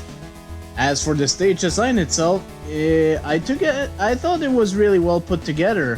Nearly all of the segments felt like they had a good balance and synergy with the enemies and gimmicks. Speaking of gimmicks, the Water Gazer in particular is a pretty simple but really fun one that gets put to good use here.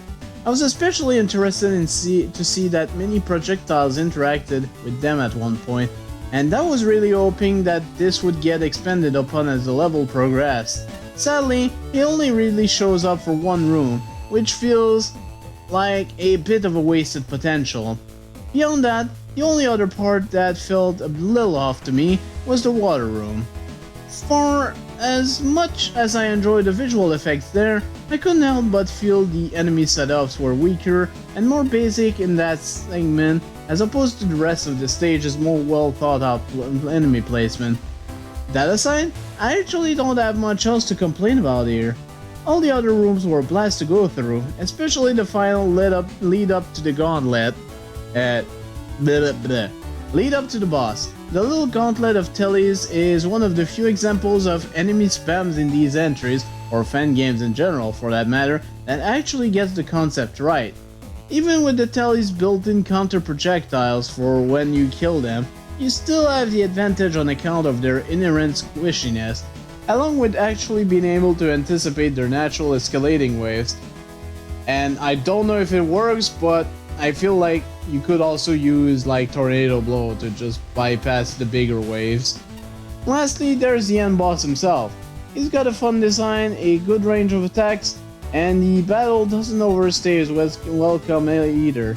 The only thing I'm not too keen on is the random spread attacks after he finishes with his initial burst of bubbles. Given they seem to fly off in whatever direction they want and cover a majority of the screen, it's a little hard to tell what way to move in order to avoid it.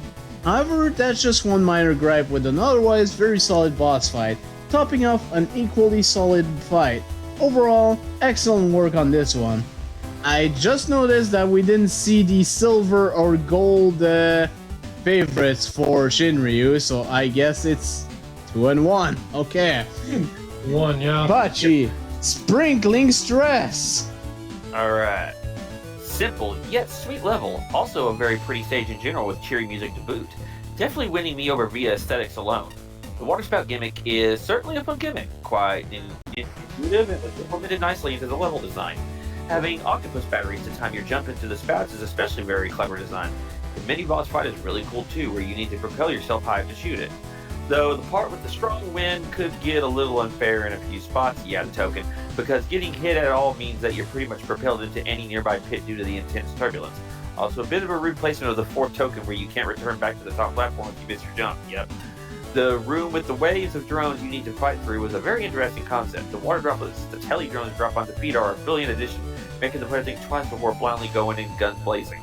The gauntlet kind of lasts maybe 1 or 2 waves too long, but it's a minor complaint. The boss is pretty cool, definitely a unique one on top of the design. Oh no, it's an evil teleporter pod with floating eyes! The bubble barrage can be a little tricky to dodge, but manageable if you observe the trajectory carefully. There is always a cooldown period between attacks to get your attacks in.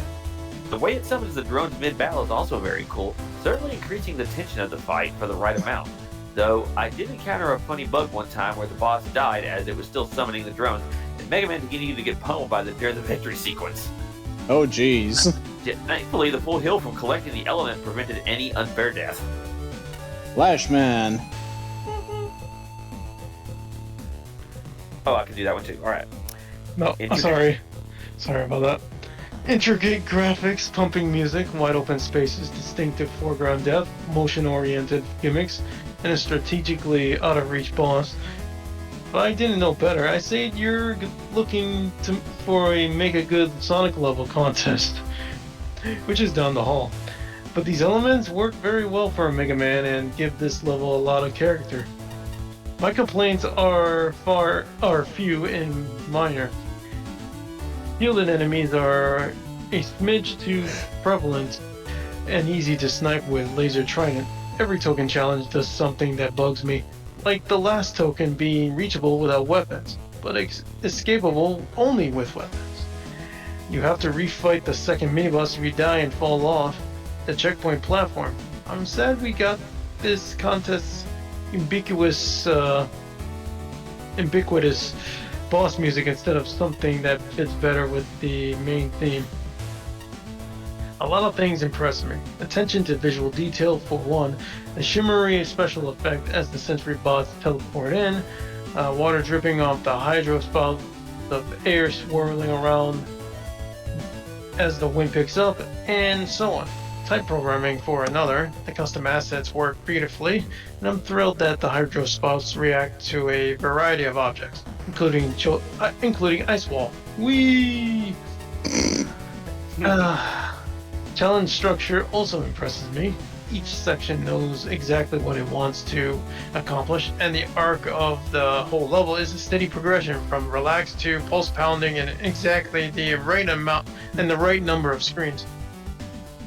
Breaking up the action at all the right times are a mini boss fight, an indoor area with a delicious and thematically relevant obfuscation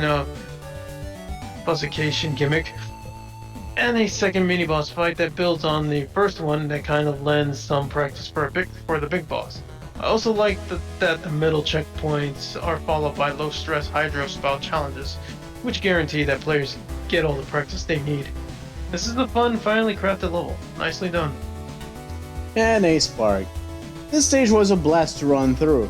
It feels very much like it fit in either Mega Man 9 or 10, and really nails it in terms of teaching and reaching some good, solid final challenge rooms.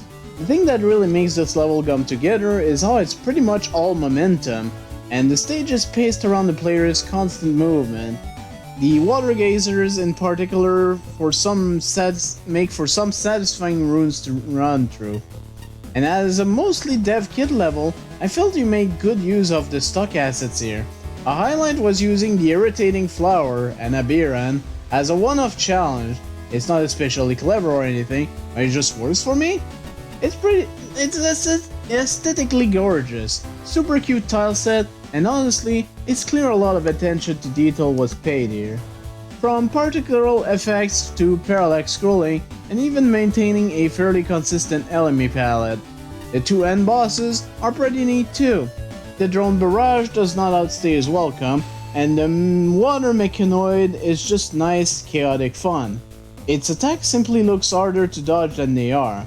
I don't really have much in the way of critique, although if some areas are a tad hard to correct, if you feel the timing. At best, my issues are nitpick, and I don't really feel the need to nitpick. This is straight up one of my favorite stages in the contest. Awesome job! Alright. Yeah, those water gazers really went well with everything that went in here. Very, very good stage, and it definitely deserves one of its top spots here. Yeah. I kind of thought it was a little plain after what I had seen, but it was good overall though, so yeah. Yeah. I will never understand humans' tendency to throw celebrations over the smallest of things. I suppose the small joys are what keeps us going. I wish we could celebrate the advent of justice more often, rather than having to fight for it every day of our lives. It's rather grisly truth. Hi Mecha Dragon. What's your hitbox? I saw you the other day. Milk noises. No. What the hell are you doing? You're not a cow, you're a dragon. You're not Miltank, no. Oh, he doesn't talk. Oh, this one does. Hey, nice to get a visitor. I come down and enjoy the tournament, but I'm working as a loudspeaker.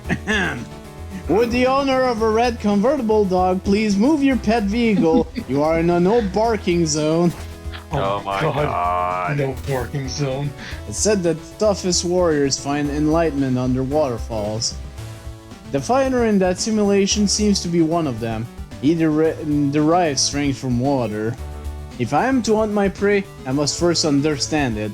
And to understand it, I must imitate it. It's quite cold, I must admit, but I shall endure. I just noticed something. I see the number 2 door is silver. Is the 3 like a bronze color? Nope. I'm all peopled out. Bye. Okay, bye. Oh yeah. Yeah, it is. Yeah, it is. Look at that. We go back to 4. Yeah, it's just the standard colored door. Oh. Oh, okay. I was about to say, it's like, yeah, well, is it 3s. What did 5 have a gold favorite? It had two gold favorites in one. Well, this has 2 silvers, so that's probably why. Okay, we've got Beatman by Red Blue P and the Skipper 1995. Score 89.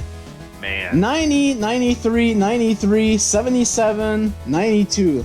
Mick's favorite, Shinryu's favorite in the silver tier. Flashman is the only one holding this One one down. element, let's go. No tokens here. The Beatman. I do see there's a room down there. Killer Tofu. Do you have all the special weapons in this? Or? Yes. Oh, okay.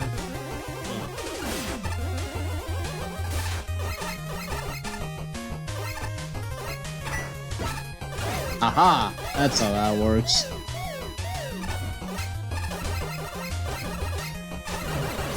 The radishes. You want to talk radishes?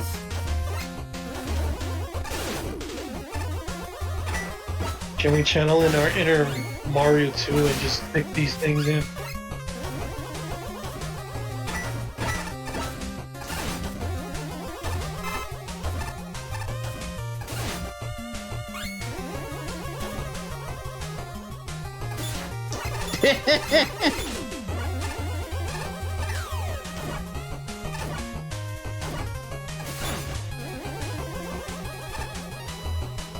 Has there been anything resembling a Vegetable Man in the Mega Man series? I don't think so. I'm drawing a lot of blanks.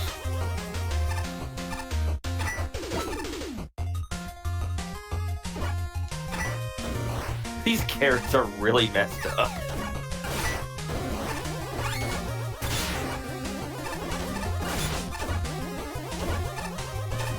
I'm taking a lot of damage here.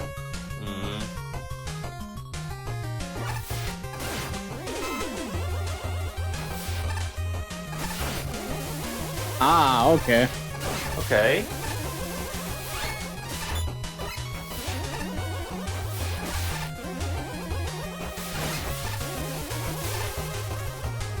I was about to say, That's so neat. If I saw Yoku blocks, I swear to God, I was gonna go back. Whoa, what was that noise?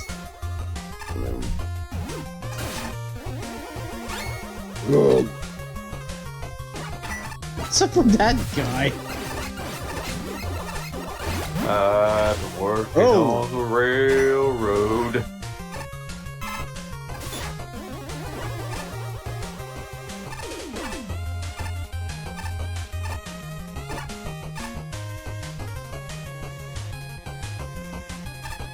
I don't really need that E-tank.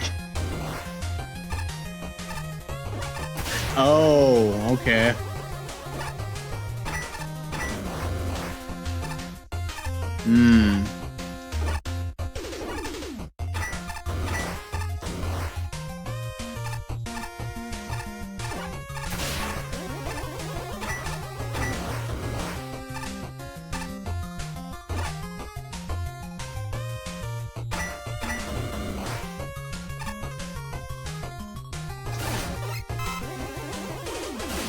I don't know why I'm even self-challenging myself by doing this buster on me. I just am. Oh, hi there. Oh, that happened. You just got laid, my friend. Oh my God. Unlike a certain someone I know. You walked right into that one. You walked right into that one. That's good though, man. Damn, son, where'd you get this burn? Yeah, damn, son, where'd you get this burn? You need some ointment, man? Nah, it's not enough. Not even burn heal. Not even burn heal will help. Ah, jeez.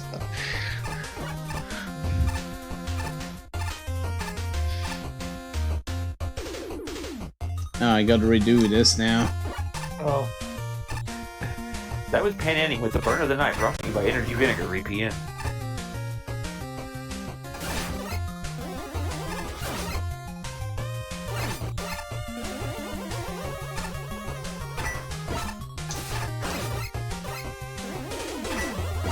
Okay, well, at least it was not that bad to get back here.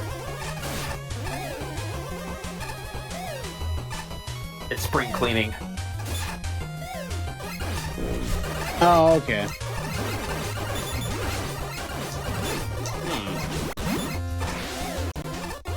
Okay, the animation on this is...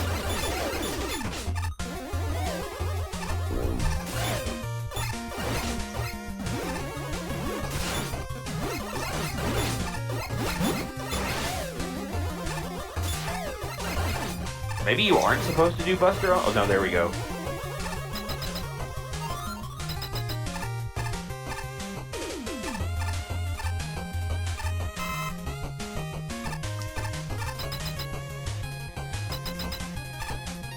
Okay, what's happening here? Clouds are rolling in.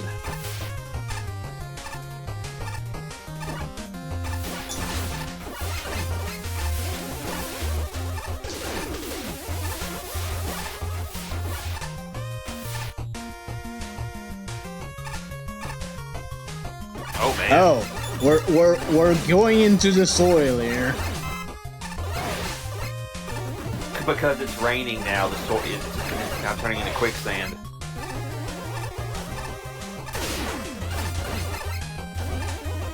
Oh, and now that little guy is hitting stuff off his back.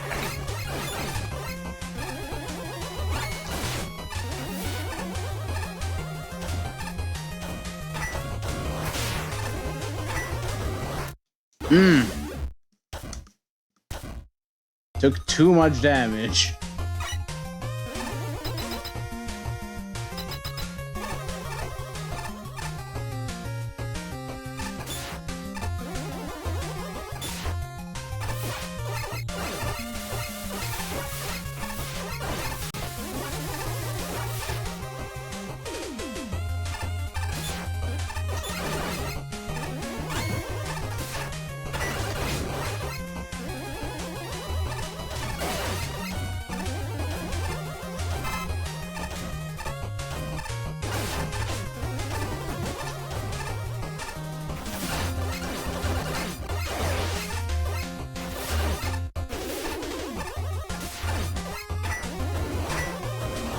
That's better.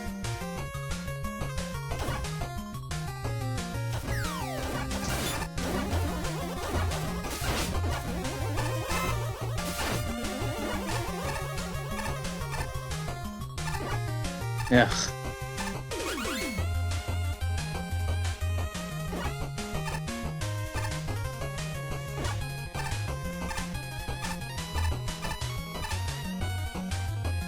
There we go.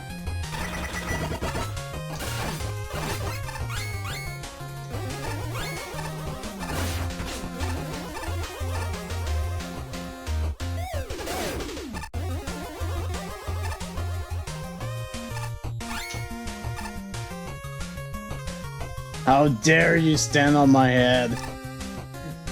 Get off my head. I will never let you make a soup out of me. Soup. Oh. Oh, okay.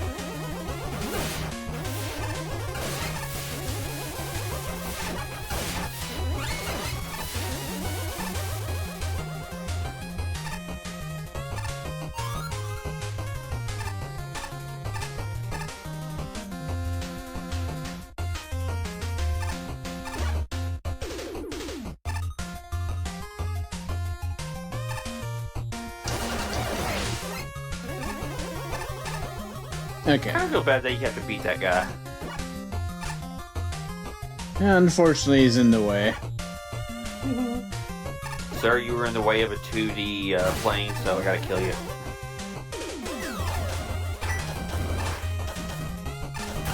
Ah.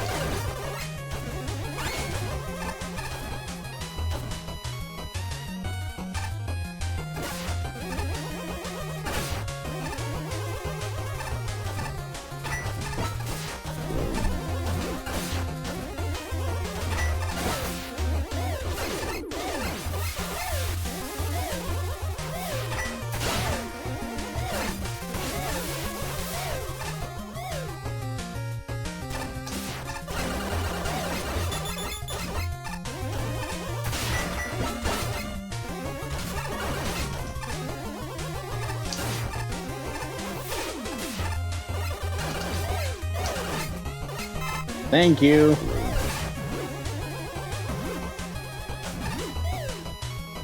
Those goddamn frogs. It's just weird. They got some crazy animations.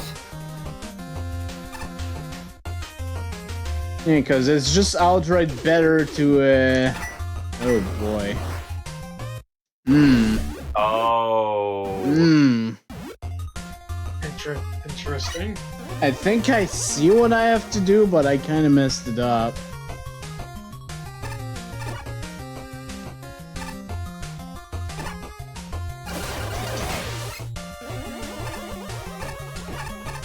Not an easy stage to Buster Duel, though. I'll be honest. Again, I'm not sure why I'm doing it. I just am. Congratulations, you played yourself. Oh, okay. That works. I just noticed that the little detail that your sprite becomes covered in dirt as you get thrown down into the soil there. That frog animation is so good. It's pretty good, yeah. Yeah.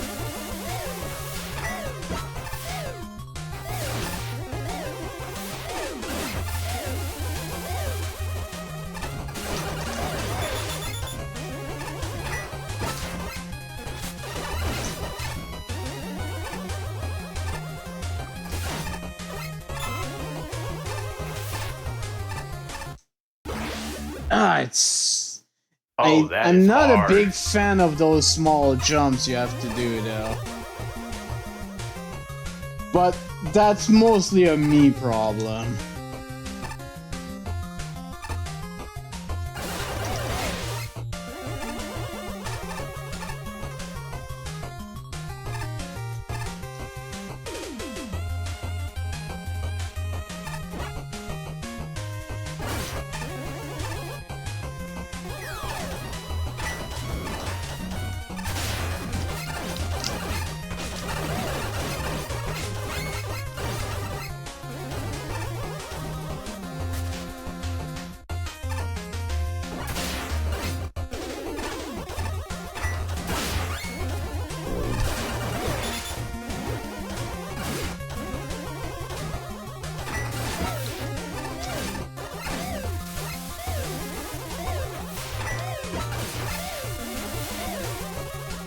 This is a rather difficult stage.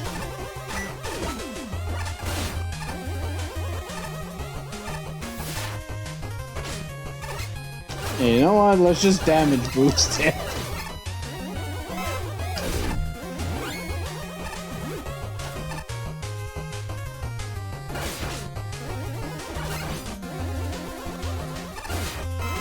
Thank you. Okay, finally made it back here.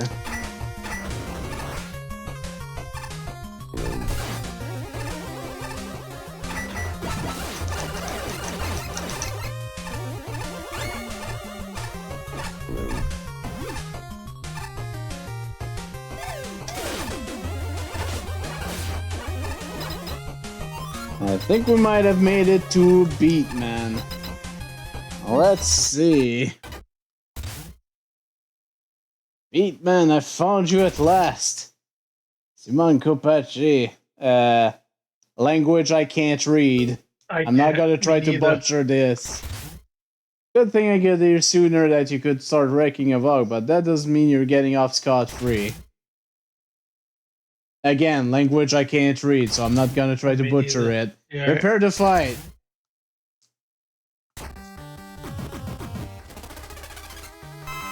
Oh, Megaman 10 boss music. Oh.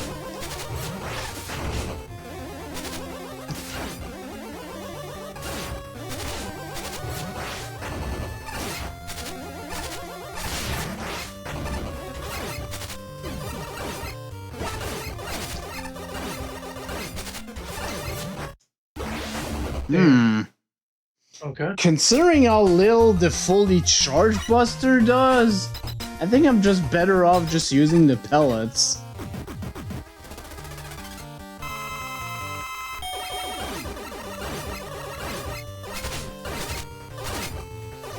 He does do a lot of damage though. Ugh. He's a heavy hitter.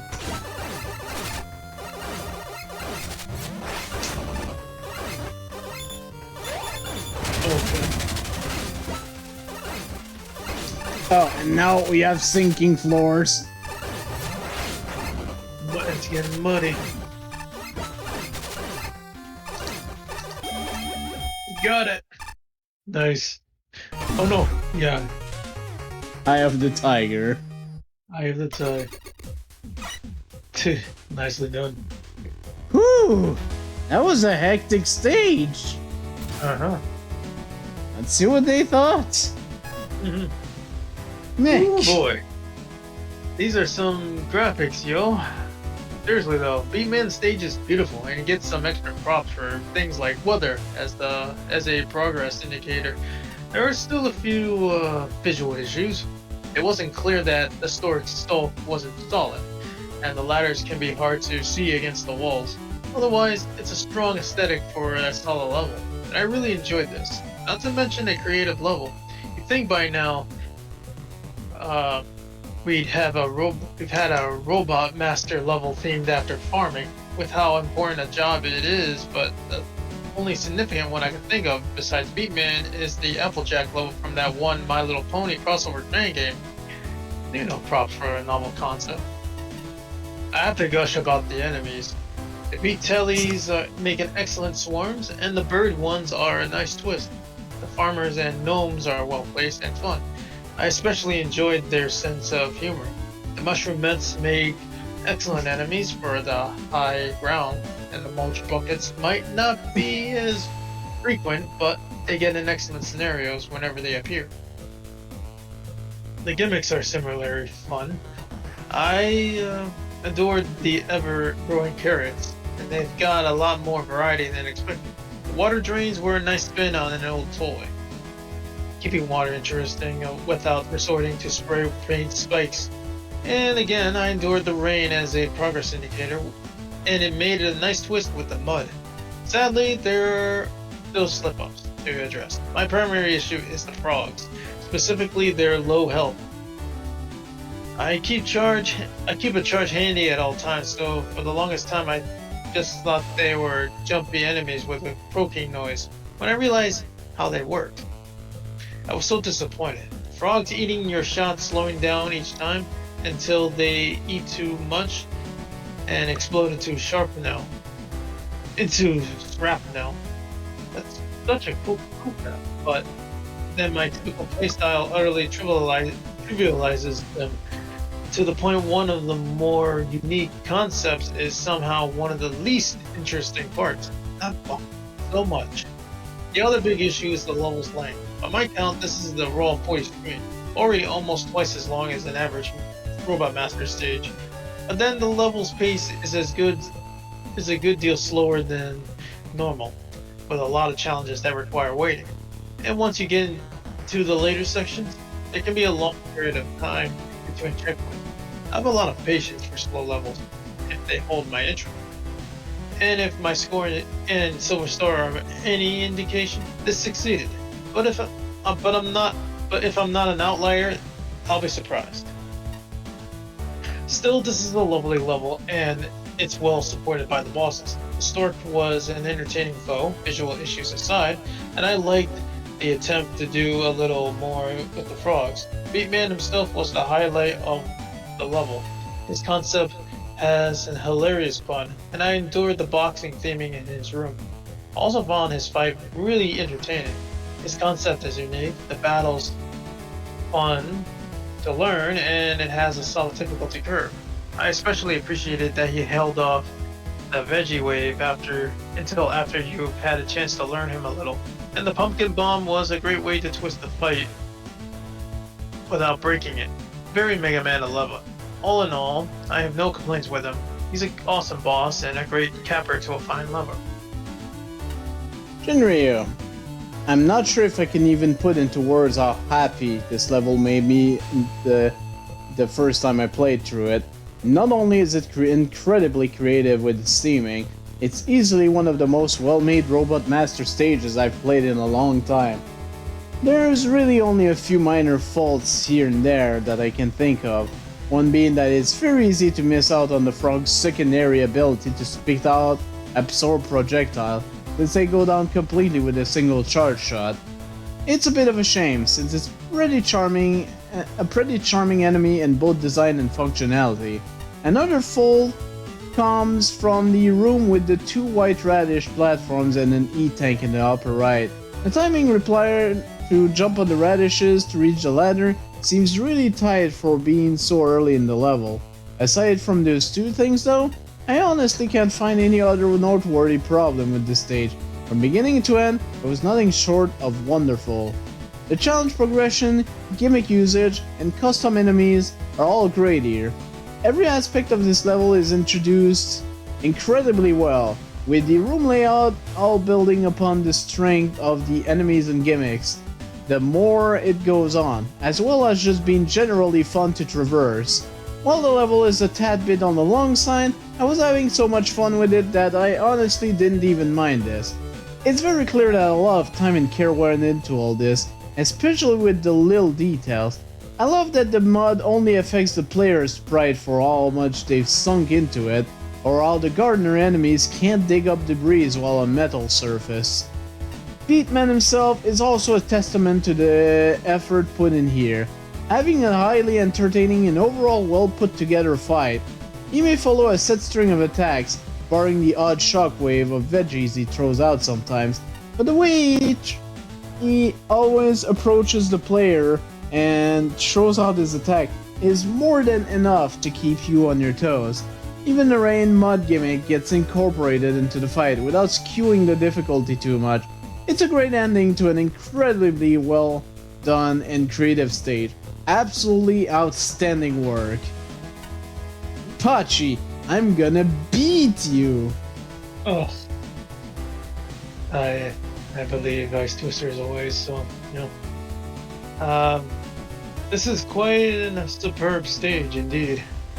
Theming, custom enemies, and gimmicks, difficulty curve are all executed well here, down to the attention to detail. Like how Megaman's sprite becomes more covered up in mud if he stays in it for an extended period. I like that. I adore the former enemies, just their whole method of attacking is digging up random vegetables off the ground is quite silly. Carrot pillars are also pretty creative. How the stage incorporated them so that you need to manipulate their heights in order to advance is brilliant. Although the stage doesn't shy away from kicking off its difficulty to its full potential with the custom elements, it is still entirely fair and doable with Buster only as well, though the random vegetable trajectories from the farmer guys can get a little unpredictable sometimes. B-Man himself has a very charming design and his fight isn't that bad either. He seems intimidating and coming up close to punch you, but that's the most predictable pattern you can lock him into, as the rapid punches can be dodged consistently with the right timing, and he will always do the slam attack every 3 punches. A surprisingly manageable and very learnable boss overall.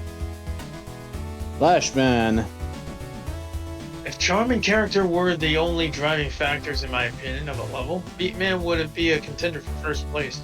Professional quality aesthetics ensure the atmosphere is the best it can possibly be. I adore the creativity and attention to the detail and the theming, a slew of garden-related enemies and gimmicks, a truly innovative boss, muddy ground with both practical and cosmetic effects, and wonderful asset interactions. And slight gags, the inflatable frogs and wiggly toadman statues are amazing, elevate the heck out of this level. However, certain gameplay aspects are equally important to me. On the first playthrough, I had some trouble figuring out the intended solutions to several problems, and I found myself wishing for more frequent checkpoints. I think this was largely a function of the level, exploring the possibilities of these assets without focusing enough on shaping them into cohesive arcs. little oddities such as inconsistently invincible decorative carrots didn't help.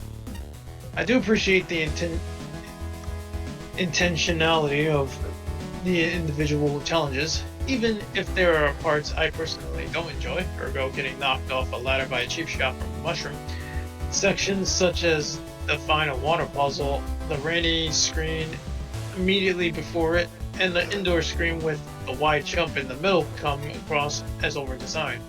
They expect too much of the player, particularly a Buster purist, and are visually distracting in some way.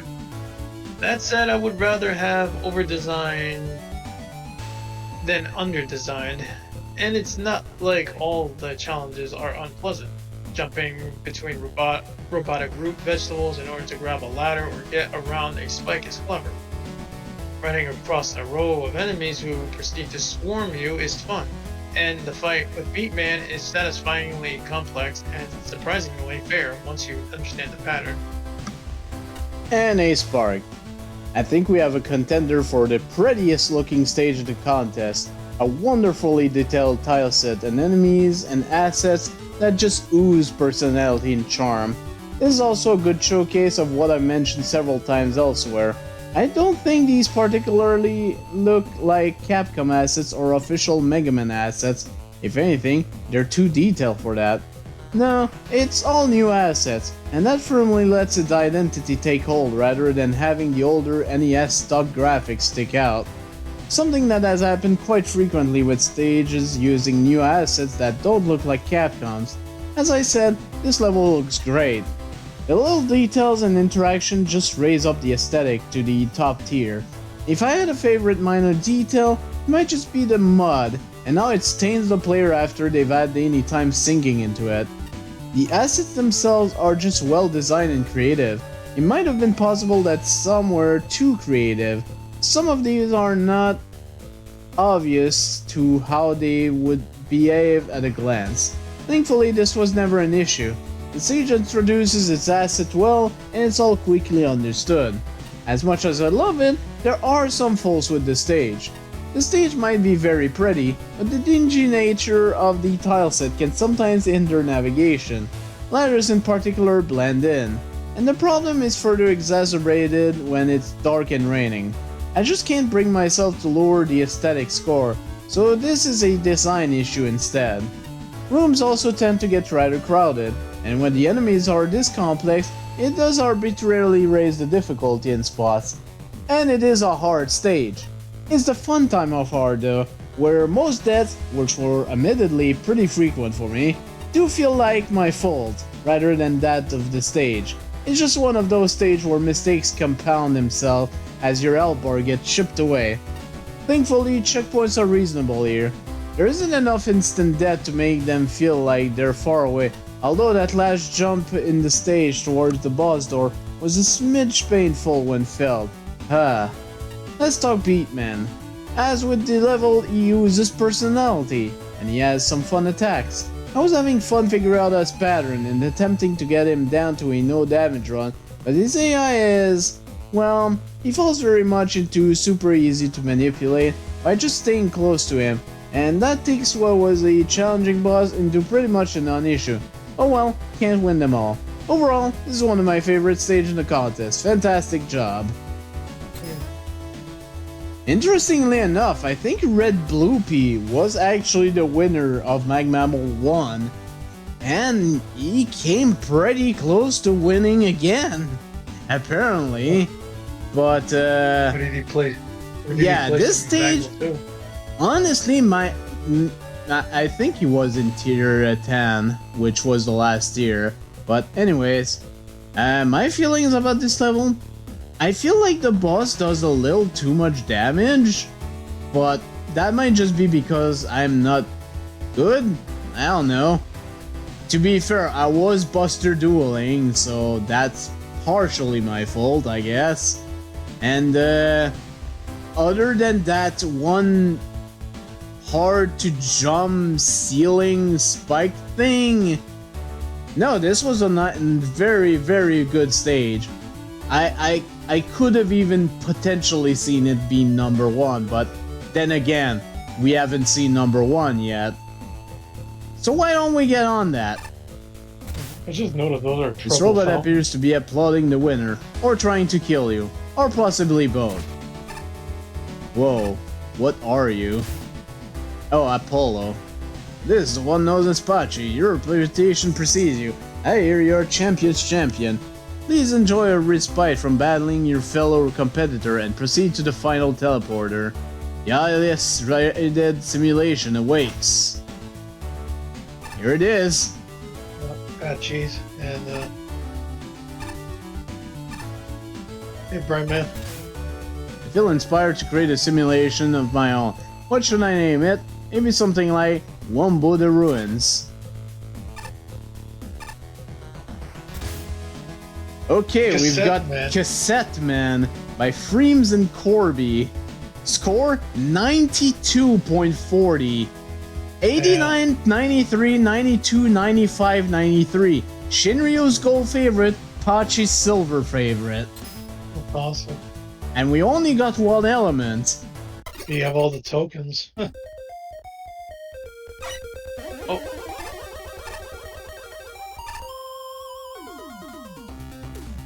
Ooh. old school.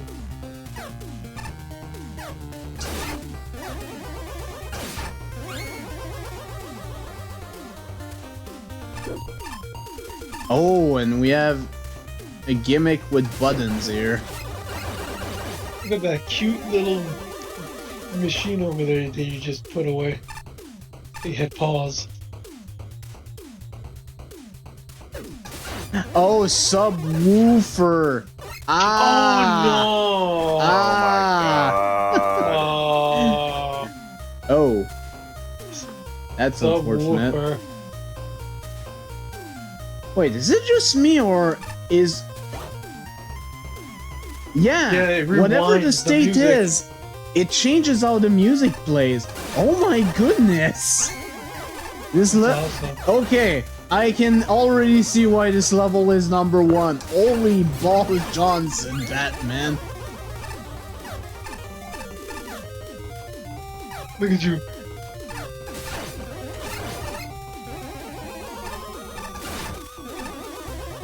Oh, that enemy was actually fast-forwarding everything. Yeah. Oh my goodness. Subwoofer. That is so cute.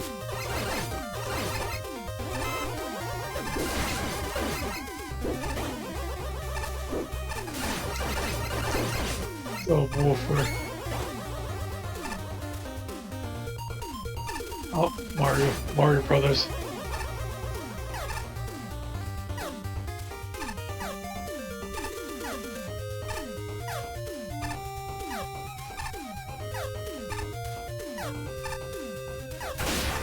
Yeah, I honestly don't even remember. Oh my god. Jukebox. I don't even remember when was the last skip teleporter. Oh boy. Yeah.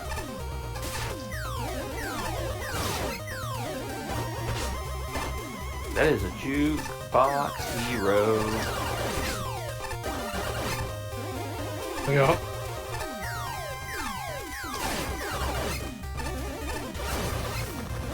Good. Got it. Nice little mini boss we got there. Now I can't play tunes. Alright, you know what? I'm breaking weapons. I kinda need this healing. Yeah, you Yep. kinda do. Sorry, I disappeared for a bit there. I had to take care of them. That's fine.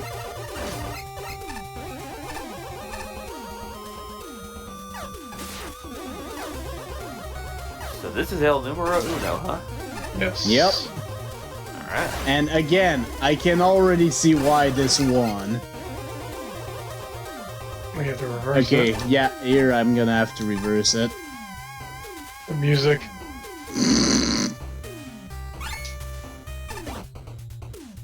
Is it from something or is it just really good? No, well, I'll have to check later, but I feel like this is all original composition. Oh. And now you don't hear music because it's paused. And now Oh you- my Sorry, it's- God. subwoofer. Oh shit. Wow. Oh, wow.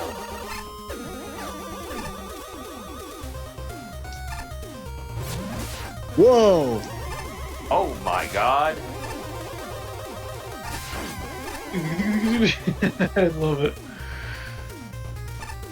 Oh, this level is genius. Yes, it is.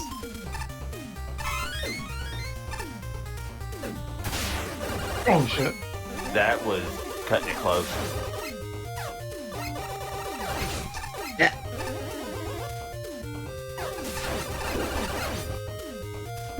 Ah, Jesus Christ. Oh, whoops. I pressed the wrong button. Slip of the finger. That is a subwoofer. I was almost about to call it a different kind of machine. I know what you were gonna say, and this would have knocked this level to second place for me.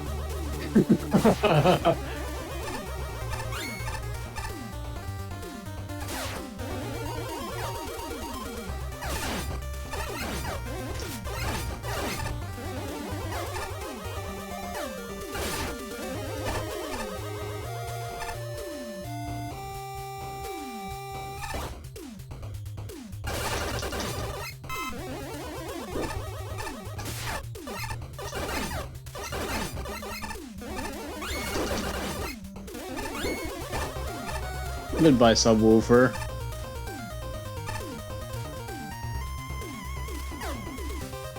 He died how he lived, subbing and woofing. Here comes the fast.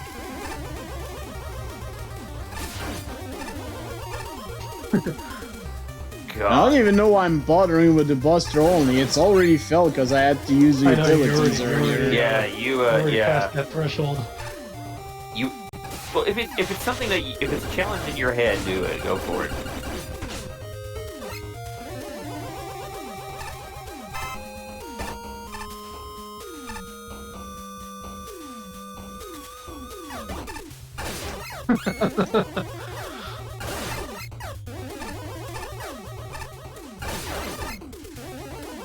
Oh, we have one of the creators.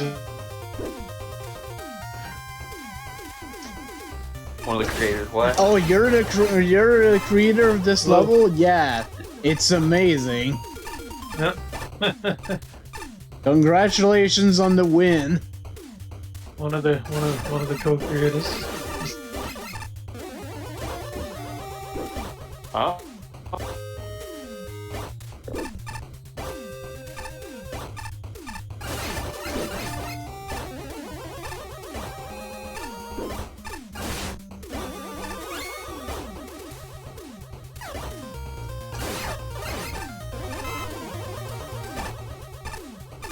Okay. There we go.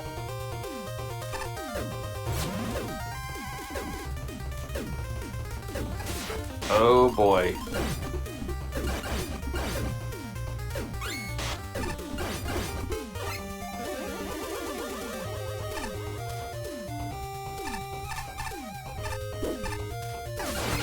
Yep. And time to go face off against Cassette Man, I guess. Cassette Man. Yep, here we go. Alright, it's time to face 1987. Oh my god, it's got a guitar.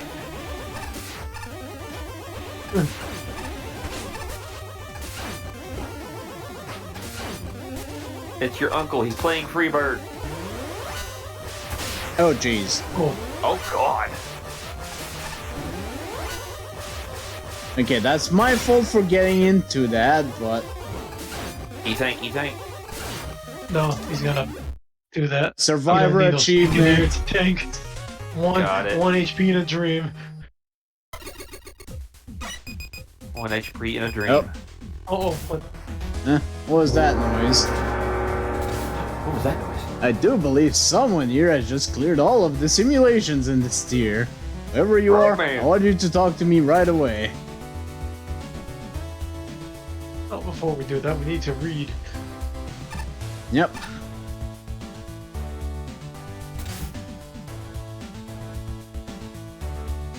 Okay. Nick. Superb. Simply superb. Cassette Man is one of the more finely crafted stages I've seen in a while.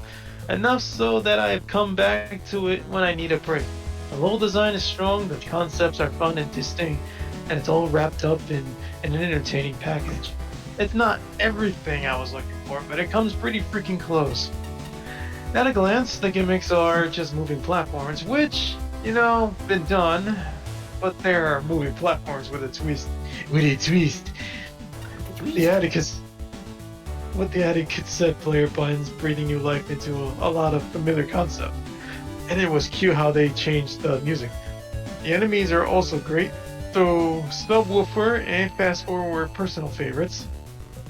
Either for being adorably creative or just making me chuckle. The little eggs are an honorable mention, as I like how they interact with the cassette buttons to create new scenarios. Indeed, this level derives a ton of different challenges from its assets, especially after the mid-boss. Every room feels different from what's before it, with scenarios I haven't experienced before. Yet the consistent assets keep the experience cohesive, and it's really polished and impressively creative. The existence of a strong difficulty curve helps immensely. The level doesn't start using significant instant death risk until after the mid-boss, and it becomes much more willing to combine everything together as the stage advances. To top it all off, the boss fights are both excellent. The jukebox makes excellent use of rewinds and rising platforms, and I appreciate that it's possible to fight him without pressing play. Yes, this includes Buster only. It's a bit tight to use the rewind platforms, but it's fun. It's a fun challenge to pull off. As for Cassette Man himself, he's fast, flashy, and fair, with a few memorable tools up his sleeve. My only real issue is that he dies too quickly, to the point where I kind of have to force myself to use full pattern. Besides the boss going down like a chump, I have one other personal issue with the level. The visual aesthetic was dull. The graphics in themselves are not the issue. They're crisp and unprofessional. They're professional. What do you mean unprofessional? I did not mean to say unprofessional. I meant professional, but I caught myself. This was the worst thing I have ever seen. Jesus Working well with the Christ. music and theming. That's great. However, I recall most Mega Man stages looking and feeling more vibrant than this does. I've actually gotten pretty heckin' bored watching back my old recordings of the place, which is a bit of a demerit. The music it can also get a little grating, to the point I've had to turn my sound down at least once. All that being said, though, if my only issues are a lack of vibrancy and things being a bit easy, yeah, this is tightly designed and genuinely fun. It's not an absolute favorite of mine, but it's a masterful piece of work regardless. Shinryu. For the longest time, I honestly couldn't decide how to write my opening statement for this one. After some careful consideration, I think the best way to convey my feelings on this stage would be in the most straightforward way possible. I love this. Virtually everything about this stage is wonderful. And honestly, I agree with this. The presentation here is absolutely on point, both in the visual department and especially the sound. Having the music change depending on what speed setting is currently active is just amazing, and it really adds to the overall charm of the level. Speaking of the main gimmick, even though it's more or less just a stop, left, right switch for conveyor belts and platform, it's applied in a really well done and very stylish way that keeps things from getting stale. All the enemy placement complements the room layout and take into account the conveyor belts and platforms, along with the what speed they're going. You can easily tell there was a lot of thought put into all this. Yeah, but if I had any one gripe with this level, is that while there was a clear difficulty curve, the level itself remained mostly on the easy side. It's somewhat culminated with Cassette Man himself. He's a great looking boss, though again it's quite easy and doesn't seem to dish out much damage outside of his gigantic half-room filling laser, which has a rather long telegraph to it. Even with the somewhat low difficulty, however, I can't say it negatively impacted my time with this level all that much. When all said and done, this was easily my favorite stage in the whole contest, absolutely outstanding work here. And as one final note, if we had a Best Custom Enemy award of any kind, I'd hands down give it to the subwoofer from this level. Seriously, those things are more adorable than they have any right to be. If you want to make a plushie, figurine, or an actual subwoofer out of them, I'd pay good money for them. Those were really adorable. I agree. Good puppy. Guess, Pachi, click, bwee, click. Click. Before I get started, since Freems is in the chat, I just want to say, Freems, you did a fantastic on that. I'm not a Mega Man guy, but I would play that level multiple times. That was good stuff, man. Bravo. Yes, you guys deserve that victory. Yeah, this is an incredibly well-crafted stage. This is, dare I say, the definitive good Mega Man level. We have found it here, folks, and I've been joking about how we found a good Mega Man level yet. Corniness aside, to put it simply, this is brilliant. The main gimmick is simple and sweet. You control the state at which the platforms move via the cassette player buttons. It flows very well with the platforming challenges for its versatility, while also bringing a fresh idea to the table. The fact the stage went the extra mile of changing the music dynamically according to the playback state, especially the fact that it is a Robot Master stage about cassettes. I am absolutely in love with the attention to details like that. Yeah, Patty has stars in their eyes right now. I love the fact these little walking enemies are able to interact with the environment too, changing the playback state on the fly and keeping the player on their toes while riding on one of the platforms. Also, Subwoofer is a national treasure. I adore its mighty woofiness. The record player mini boss is a fun little distraction. Its visual design and attacks also blend very well with Mega Man boss design. Yeah, that looked like any Mega Man boss. Utilizing part of the main gimmick, the raising and falling platform controlled by switches, in order to be able to reach its weak spot. Simple, yet works pretty well. The fact the mini-boss is throwing these same walking enemies who toggle the platform states is such a funny detail and a great telegraph to tell apart from the record projectiles. The only real downside of the level I can think of is that checkpoints are a bit sparse, but the stage length isn't too much of a hassle, plus the level doesn't get incredibly difficult to manage either. Cassette Man is an adorable man. His animations are also charming, with how he's changing tape in between attacks, implying he stores his battle data in different tapes. It can also play the solo and color personality by living color. It gives so much character to this. Character.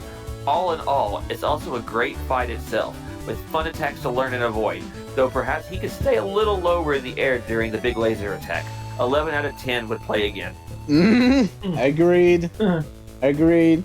Actually, considering that that whole cassette change, I'm wondering, is this computer thing is a Commodore 64 or something asking for a friend? Anyways, there's Splash Man. I cracked up when I realized the dog-themed speaker animating was a subwoofer. That's the kind of fun-loving, exceedingly clever design that sets this apart as one of the best levels in the contest. Everything I want out of an authentic Capcom-style Mega Man level is right here. Atmosphere, learning curve, challenge progression, all of the intangibles are expertly handled. It's the color combinations and eye-catching foreground details.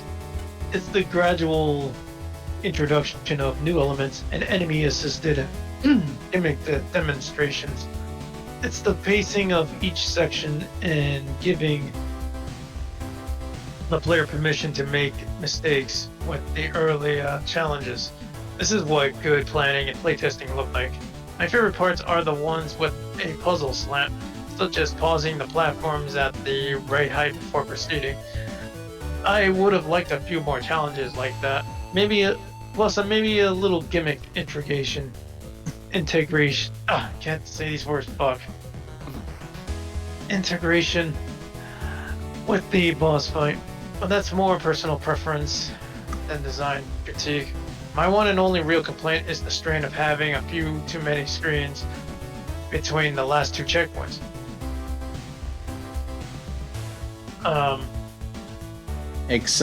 Exacerbated.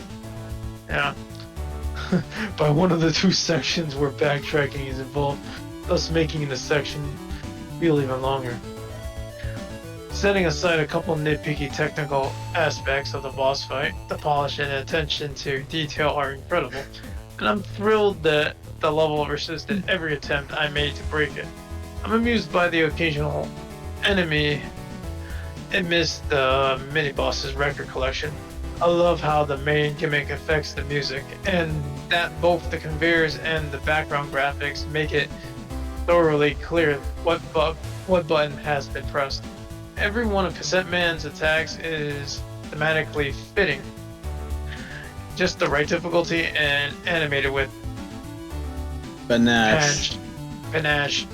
I can go on, but suffice it to say this level takes a good premise and makes the absolute most of it, keeping equal focus on the great design and great aesthetics. Well done. And finally a Spark. God, what a good stage, and very polished. This feels straight out of a newer Capcom title, maybe better than that. There is care and attention to detail here that goes above and beyond what is required. So in my opinion, the best part of the stage? The music, and its time-bending nature. So good. And even if this would seem like to just be a novel detail, it's more important than that. It has relevant gameplay implications. On occasion, it can be hard to notice what direction things are supposed to be traveling in, especially in the heat of battle, but the music makes it very clear. This is even more relevant when enemies can also flick switches, sometimes even off-screen. Most stages would just play off the stock sound effect of a hit switch, likely leading to some confusion. Nope, not here.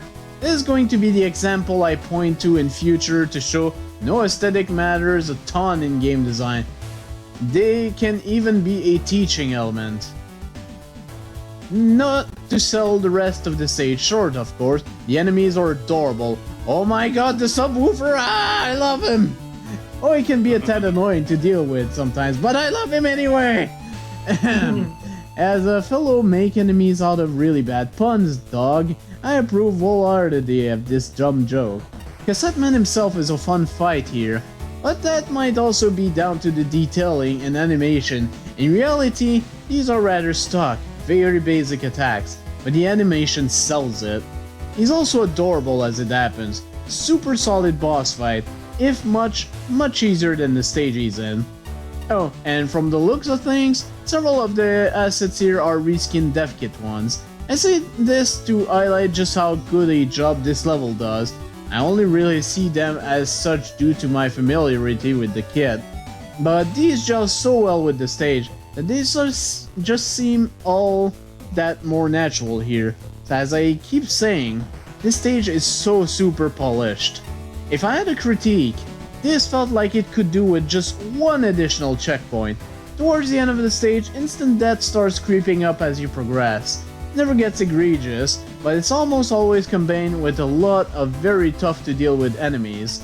So yeah, it's a very hard boss outside of an easy boss, very hard level outside of an easy boss. It is definitely the upper end of the spectrum for that. As my health bar quickly drained, there were a lot of very tense moments approaching that boss door. This level is also one of my favorites. Every time I've said this in the comments of a stage, that stage was legitimately in the running to get picked among the top 3. Of all those stages though, I'd say this was the closest to making it into said top 3. In the end, I prefer Spectrum Science just that bit more, but man, this is such a good Megaman stage. And honestly, I agree with all of that. This stage was simply amazing. I agree with all the judges here. It deserves the first place. Hands down. That was super amazing. I want a subwoofer plushie, damn it. I want a subwoofer plushie. Yeah. But more importantly, with 177 health bars, we have defeated Judge Commentary Man. Yay! Oh my god, you did it. But we have to talk to the bright man over there.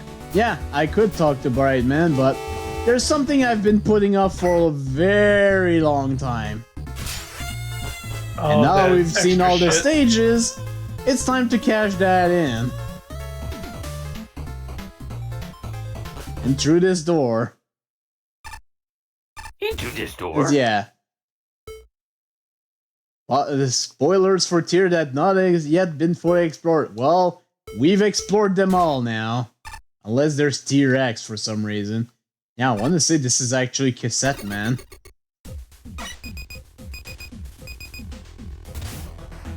What was that noise?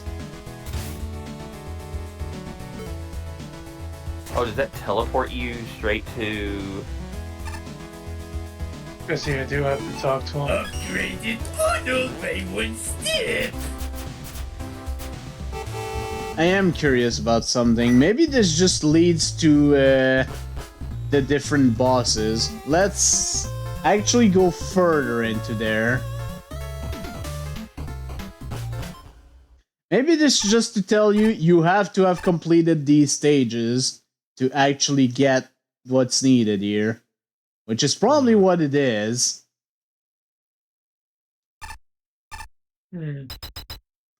Oh. Ah. Oh. Oh, that is... See you on the flip side.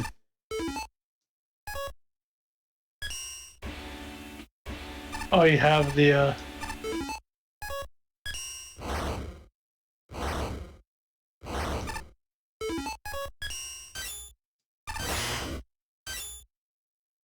Oh, you can actually hold it in this one. Nice.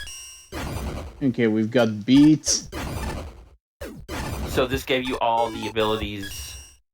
Yep, okay. of them, yep. Oh, it's Duck Hunt.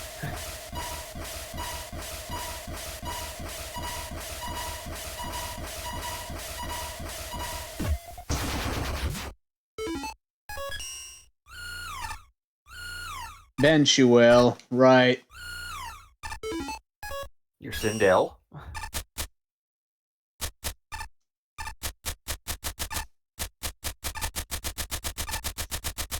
Yeah. Electric cable. It's like a horizontal wire.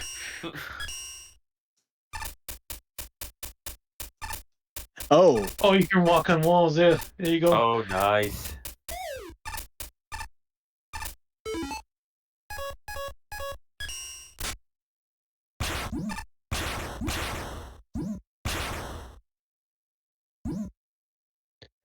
Power of the solid, the power of poker.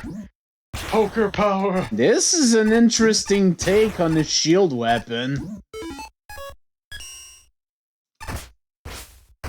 Ah, there's our fishing apparatus. Like a yo-yo. The game has fishing, 10 out of 10. Oh, you can hold it. Make more. Now the problem is this does okay. Now you can switch.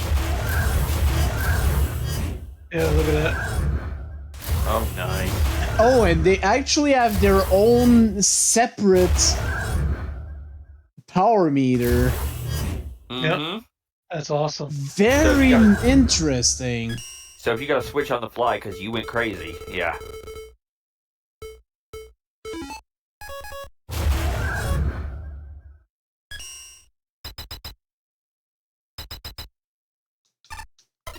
Oh, this. Oh. Playgrounds for Good Contest Weapon by Flashman85 and CWU01P. Ah, so this door is finally open. No.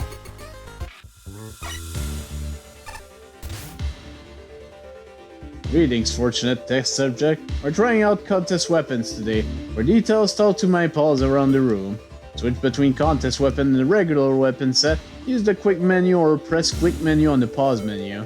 Pardon me for scanning you, but I detect that your weapon hold toggle option is off. So you'll get the default details.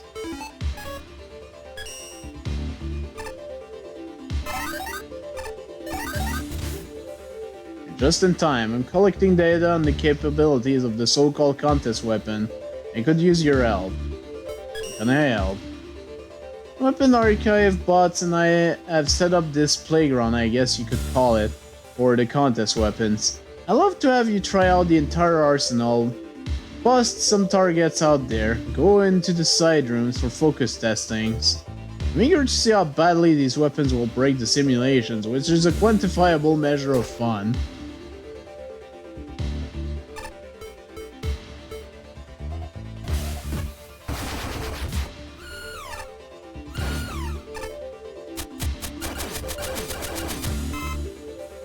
Oh. Break the target. Alright. This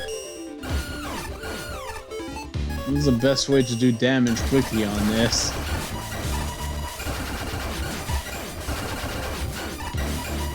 They straight up created a weapon that just Thank you for talking to me. What I gotta get you? A nice tangerine. Nice tangerine. Oh, bad. I ate tangerine. Before I ate them all. Anguish is delicious. Despair. Yeah, it's good. A scavenger hunt is in order. I destroyed 15 of my brethren. One specific dummy in every tier. If you fail to find them, you will know despair.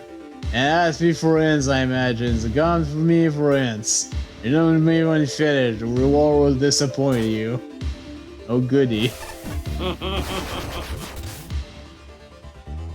Online launches a wall of electricity that passes through wall, shield, almost anything but invincible blocks. Hold fire at any time to extend the height of the wall. Just watch your weapon energy. It'll run out quickly that way.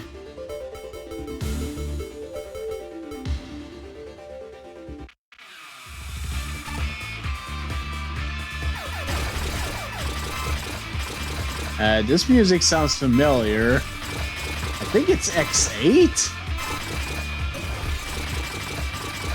No, it almost pierces through everything. Well, almost everything. Oh, this thing is broken and I love it. Oh no. Oh, it's a shame Steel wasn't here for that. Oh, yeah. Oh, hey. Ah. Oh, there's a gotcha. I have to do all of them for a gotcha.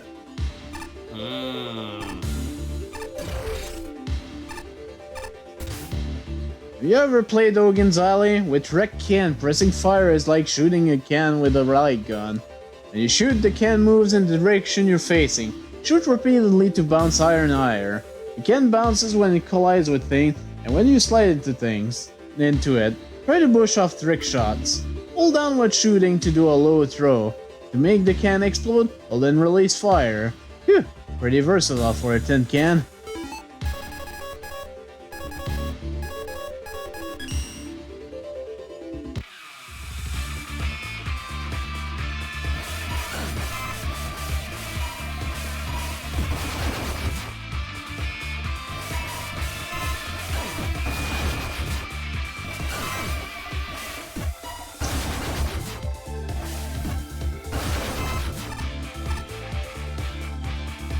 Pushing Betty out.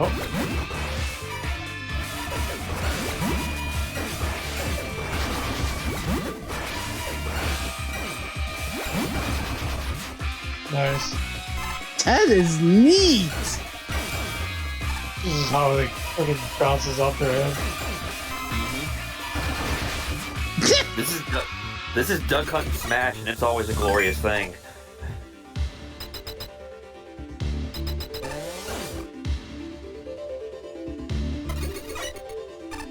We actually do have a reward for doing all of these, so yeah, let's keep going at it.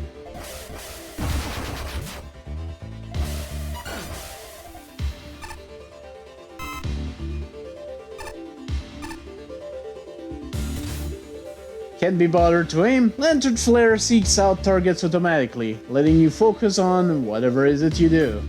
A single shot can hit multiple times, either pummeling a sturdy target or destroying a weak target, and then moving on. The fireballs illuminate certain types of darkness and set soil ablaze. Luckily, the weapon still works underwater though.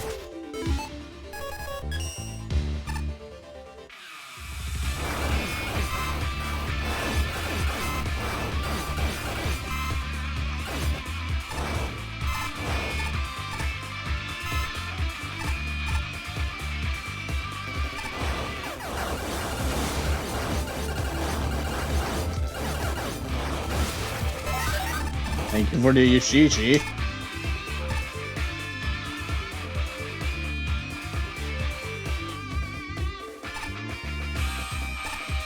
Oh, we're going up. Okay. Where we going? We don't need roads.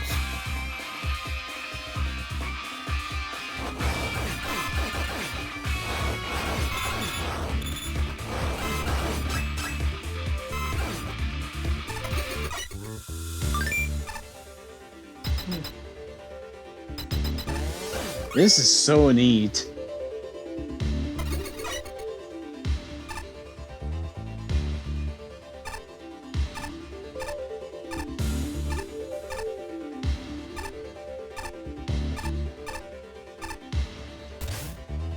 Tired of getting smacked around by projectiles and waiting for enemies to drop their shield? Try Prismatic Laser. Hold fire to carry a prism that absorbs projectile from any direction. Release fire to shoot a shield-piercing laser. The more shots you absorb, the more powerful the laser. After enough shots, the laser fires automatically. Remember, you can't absorb while firing.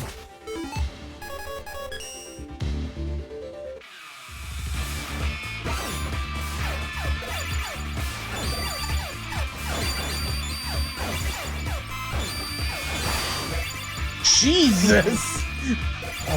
Beautiful. You know, I don't think this is powerful enough.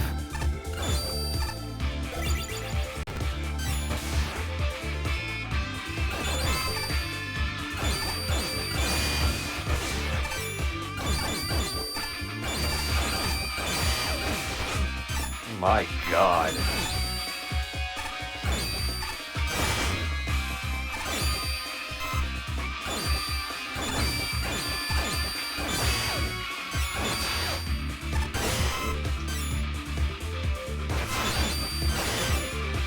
Yeah, I'll take 2 of these, please. How fast can you send it to my house?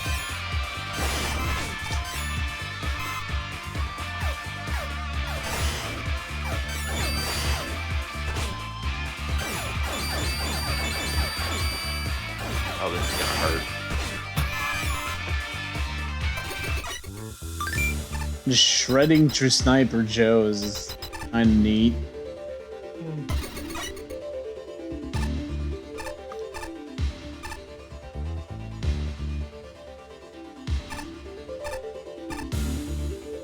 I think this was the next one. Using Propeller Vortex, hold fire to shred things above you with a stream of wind, discs, spinny boys. The vortex pulls in items that aren't too heavy, such as bolts and capsules. While firing, your body acts as a propeller, so you float slowly to the ground when you're in the air.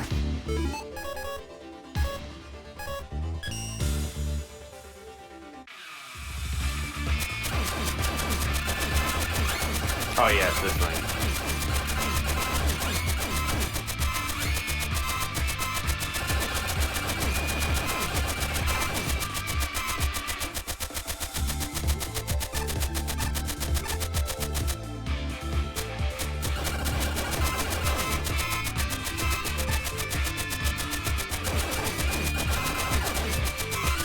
X8 was the last in the X series, right? Okay, yeah, these cannot be absorbed with this. The lesson has been learned.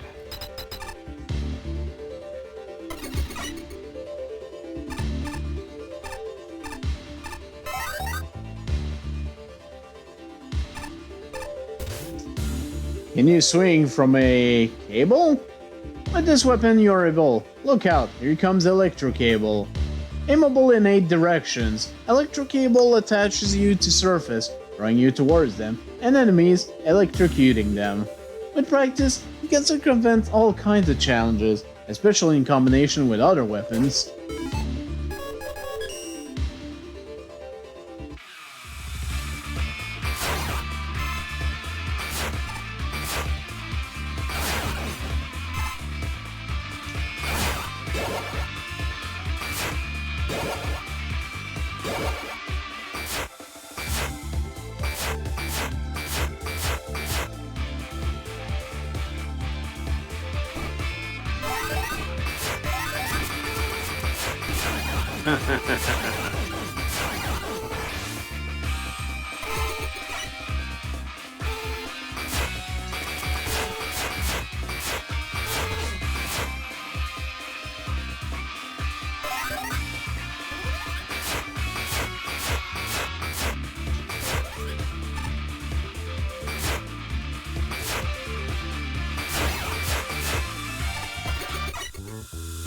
Okay, interesting use of that. Here goes that. I probably could have gotten that E-Tank, but I didn't really need it. Do stressful challenge have you figuratively climbing the walls? Overcome that by literally climbing the walls. Activate track shoes and hold left or right in the direction of the vertical surface you want to climb. Release to fall down. Like Shoeman, you can fire to toss shoes at your fall. Unlike Shoeman, standing on dangerous surface still hurts. There is no off switch, so energy will drain until you change weapon. Sorry, we're on a shoestring budget.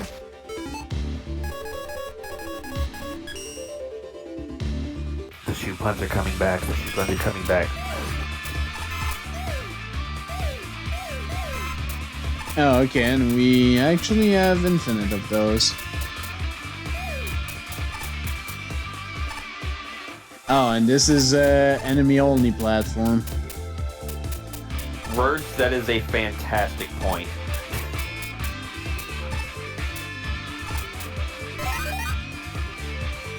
At least this grappling hook doesn't have a wipe in the arm.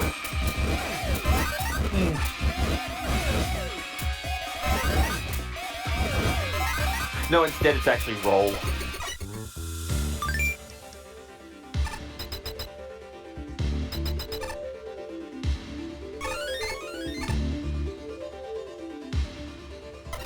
This is so neat.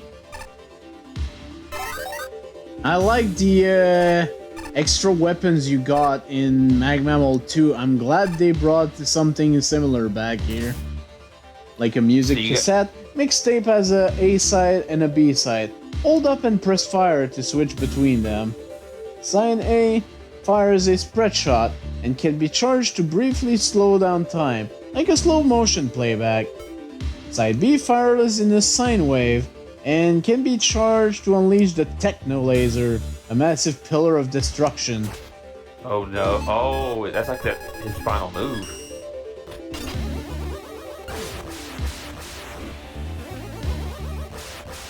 Oh, you are destruction.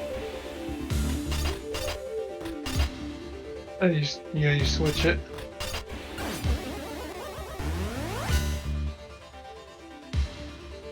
Oh, so we might Like right now, charge it up.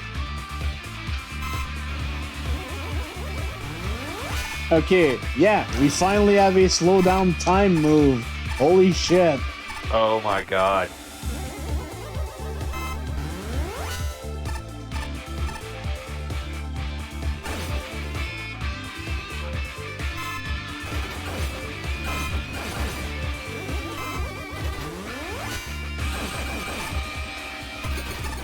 Zoando.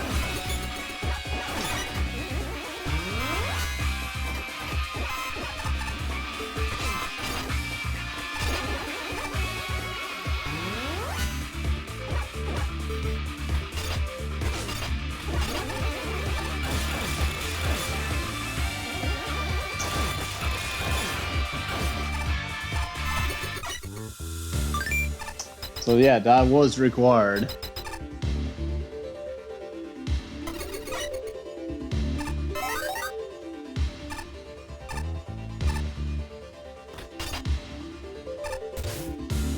You'd better eat your vegetable before he eats you! Oh Pete no. Tyler sends out a wave of destruction. It travels along the ground, but it can hit targets above it. You don't need a flat surface either. The waves travel down ledges. If the architecture is low enough, it can also go up. Ask not for whom the beat tills, it tills for thee.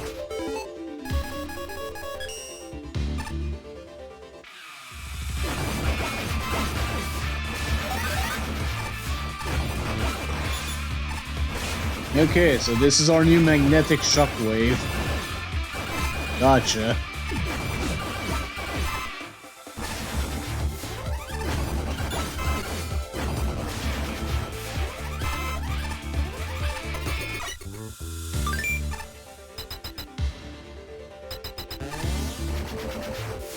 Mystery tank.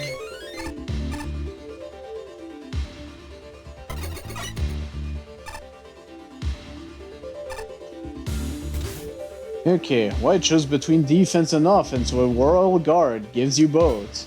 Press fire to form a shield that harms foes and stops projectile. Hold fire to expand the shield. Release to retract. Chunks of the shield disappear as they take damage. Switch to another weapon and back to discard what's left in your hand.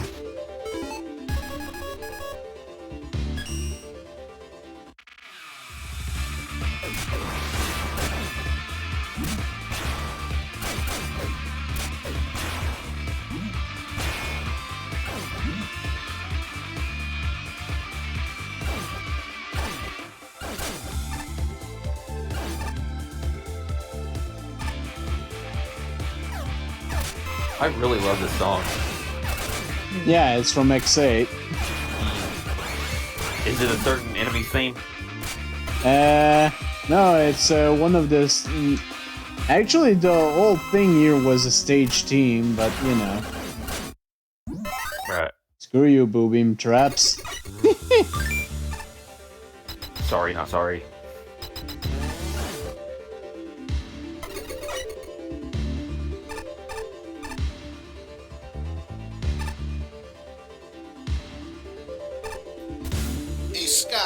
Bait bobber isn't just for catching fish. You can know just about anything with it. Hold up or down while firing if you want to aim. If the target can be destroyed in one hit, the bobber will explode. Otherwise, you might catch the target. Carry it around like a shield or cast it towards the target you want to destroy. Do keep in mind that lure will float in the water though. Press fire again to reel the bobber back to you.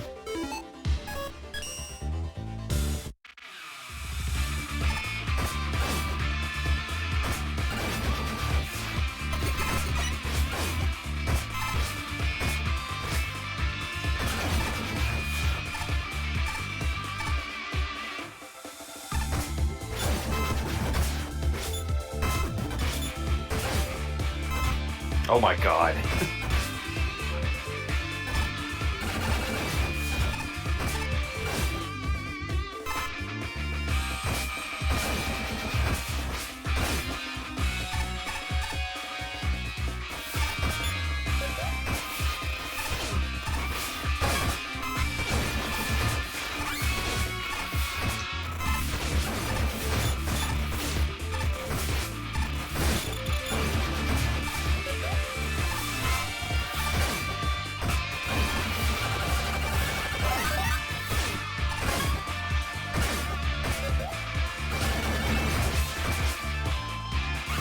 You know, if you were going to have a fishing item, I knew that little angler dude was going to show up at some point.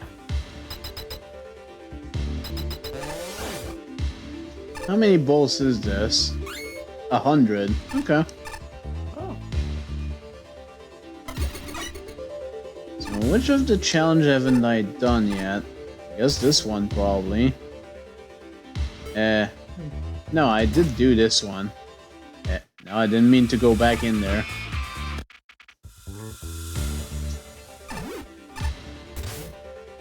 Are you ready to wail on your opponents? Banshee Wail, it's everything around you. It's great when you're swarmed. Enemies that aren't destroyed outright are temporarily paralyzed. You're invincible during and briefly afterward. You can also hang in the air when you fire. I wonder if that has strategic platforming applications.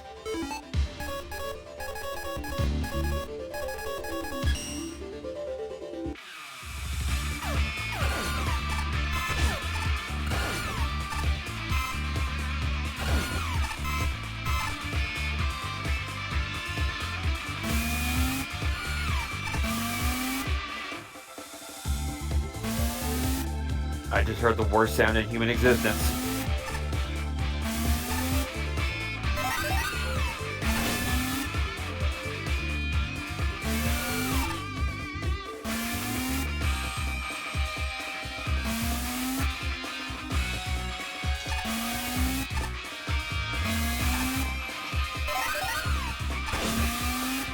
Hmm.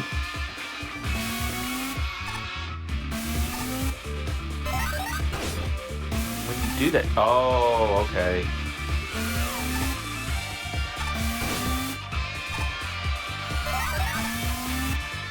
Oh, that timing is rough.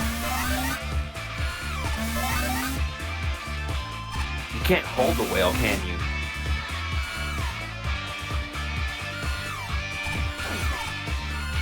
Unfortunately, it's not letting me.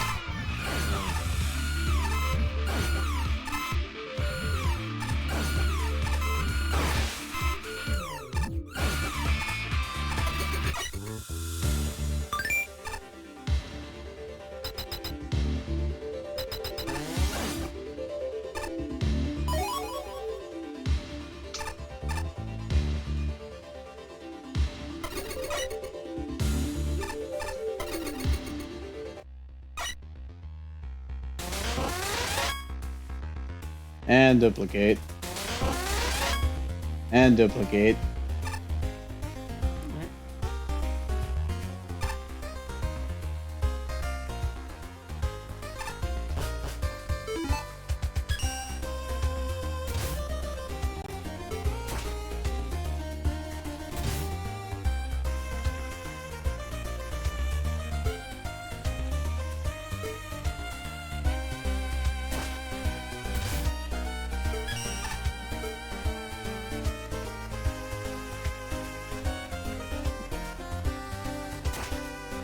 Alright. Defeat a dummy in every tier.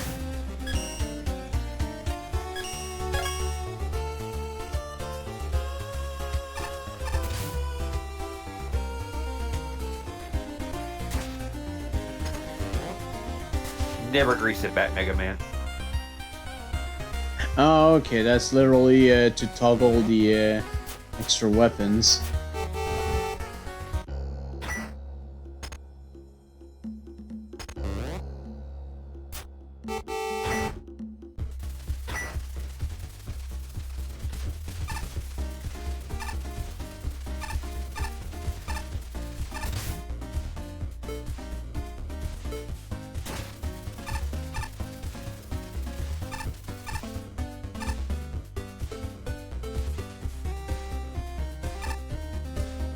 Alright, you weren't here the first time. Oh, the junk makes for some rough terrain.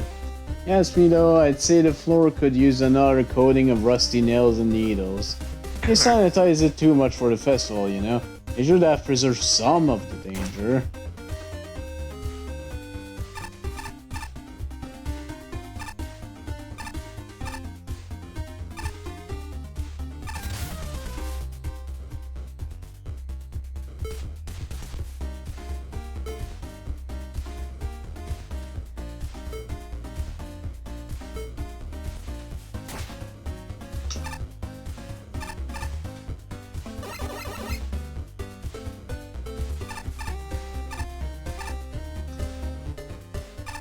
What's this level again? The cave level that exists.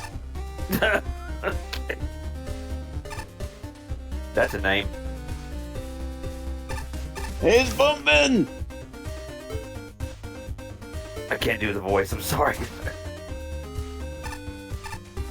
Oh yeah, Pumpman was in the art for Mega Man 2 bosses on the museum. There's like some rejected art.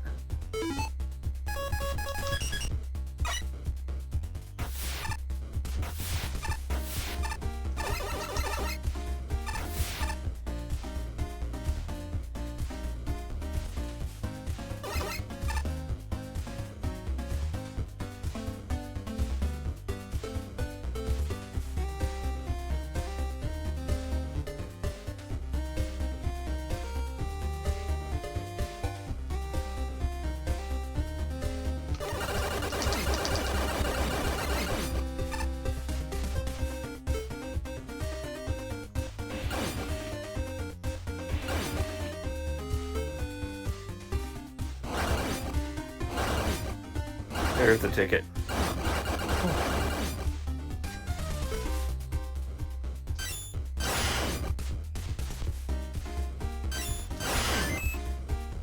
Ah.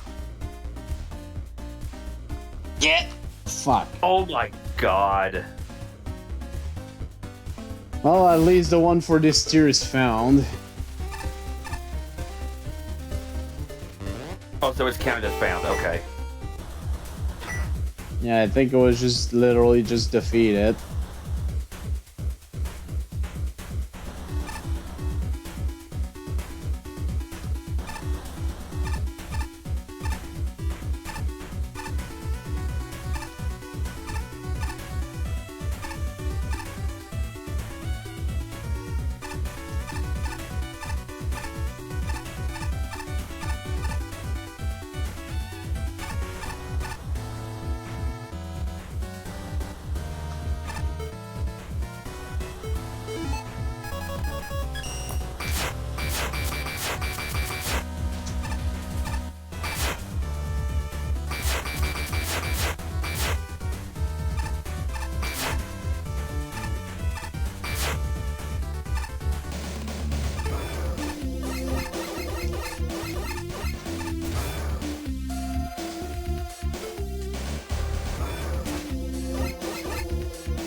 Slushman.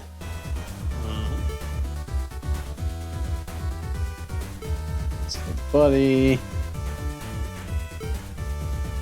There's a hitch. Dr. Wily saw the potential in his slushy to freeze not only brains but robot as well. It's captured and reprogrammed.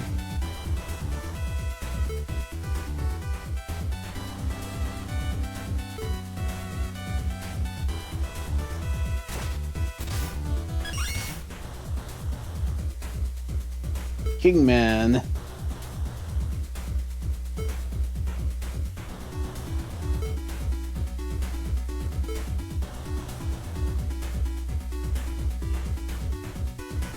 Roll Britannia.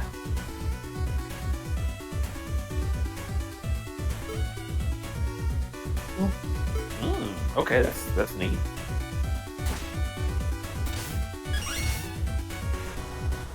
Tournament's behind the scene exploits.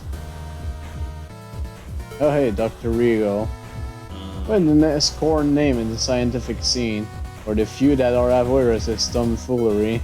Like during the festivals, a committee of quality checkers and programmers was assembled to run the event. Not much is known about their activities, but Dr. Regal fashioned himself on up-and-coming experts, snuck his way in.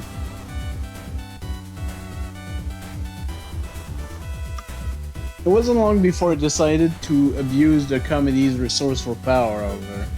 Wishing to push their potential to their limits, he created a monstrous energy-guzzling machine to generate excess data, all chaotic, nonsensical printouts, in the hopes that a coherent discovery would be made from it. It caused quite a stir around the committee and was soon kicked out, though.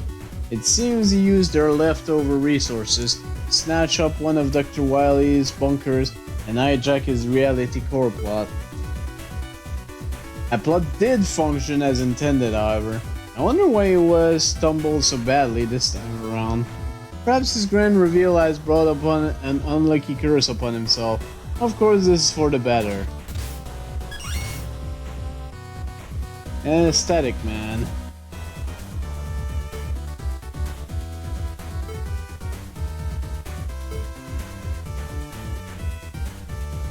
The Tower of Science.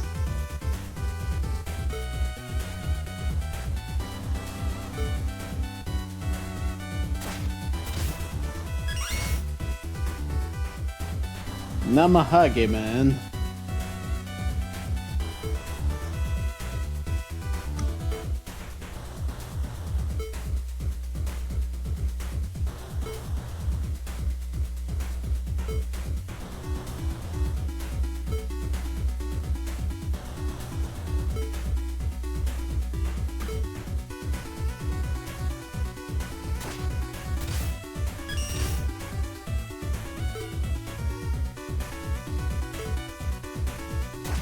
Okay, we're still not done getting the stuff for this one.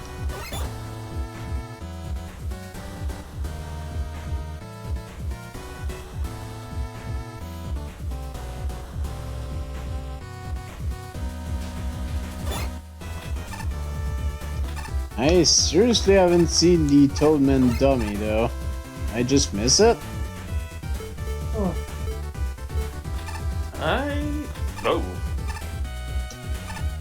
Not sure.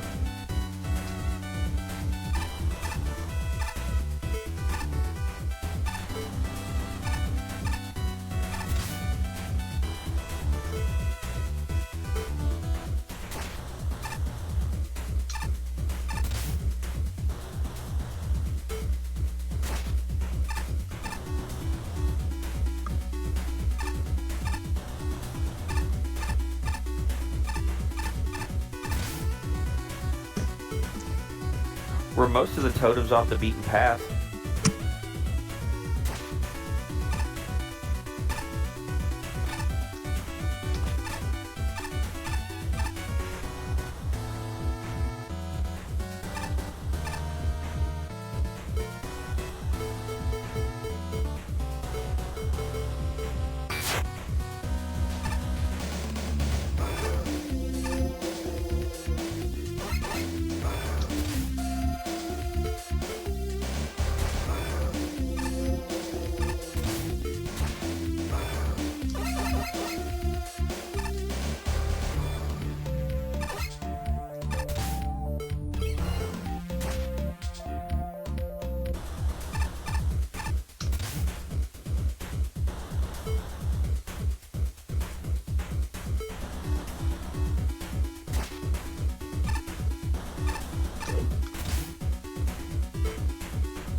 The heck? That looked weird.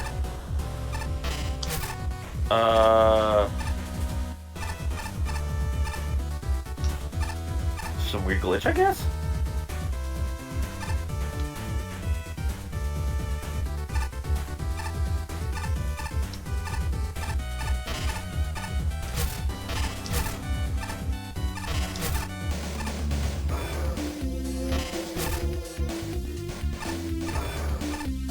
Broke it. He gone and broke it.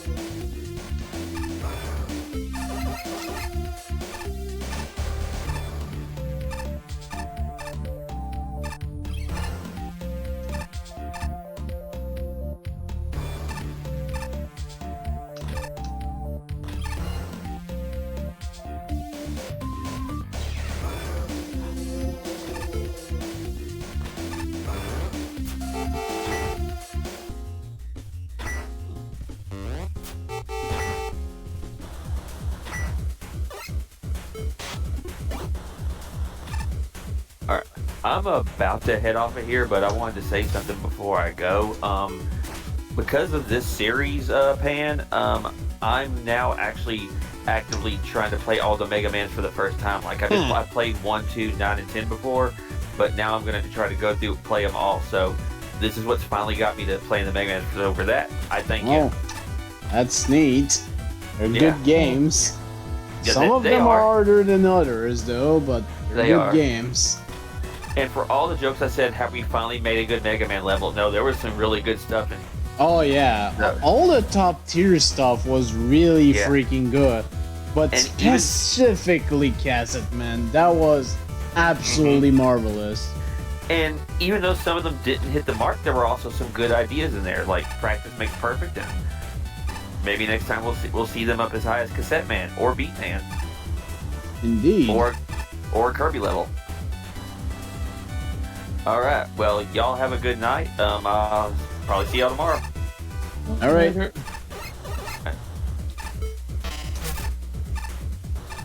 Aha.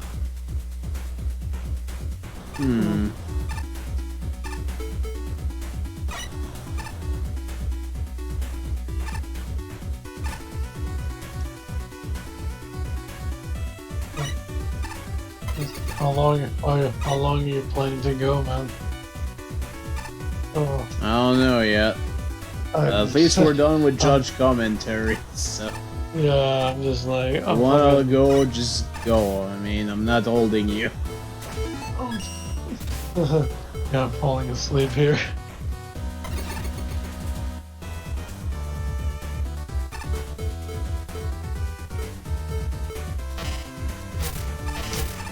God damn it.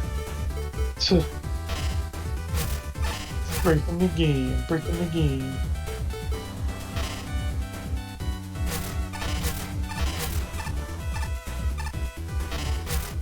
Ah, come on.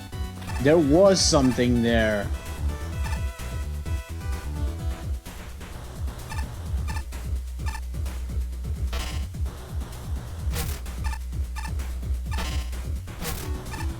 There you go. Hey there. Let me be people find me in this little nook over here. Just chilling out up here. Huh? Why are you giving me that weird look? What? That's true. Ordering him around like that. What do you think I am? You deserve to be scrapped.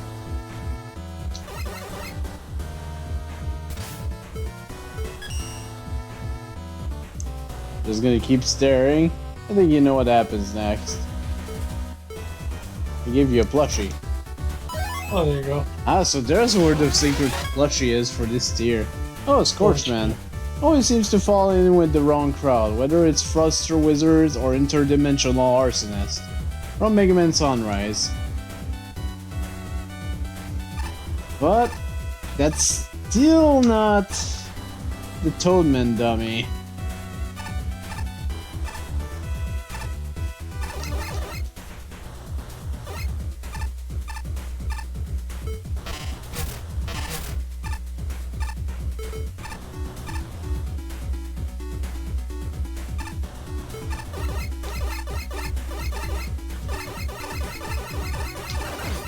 Oh. Well, I somehow found it. Yes, you did.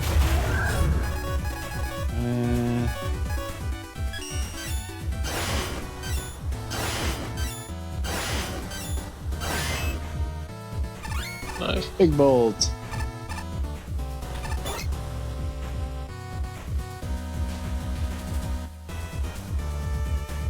Okay, so they can be hidden like that, huh? I didn't mean to go back to the exact same tier. Tier 3. Okay, so it's a case of being very observant of your surroundings here, I guess. I also don't think I found the secret plushie in this tier, so...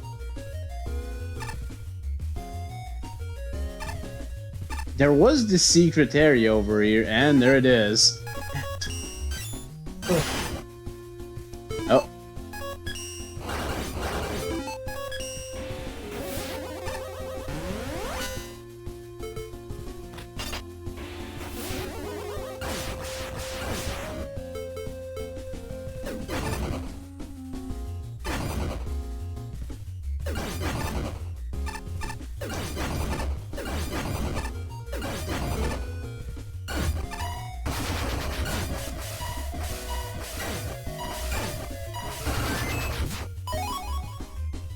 I don't think that was the secret plushie though.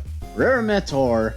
Once in every 16 online Meteor plush orders actually turned out to be its design. It's quite sought after by collectors. From Battle Network 6. I've actually seen little of Battle Network 6, so I need to look into that. I have the collections. Just really haven't gotten to doing everything in those.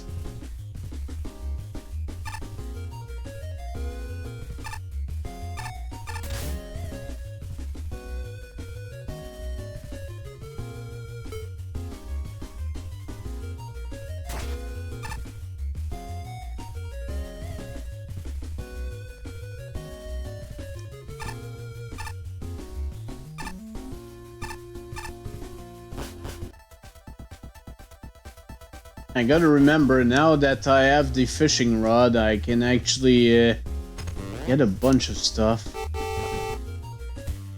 But I might get on that off screen. I'm not sure yet. This one, I'm gonna guess it's probably gonna be in one of the jail cells.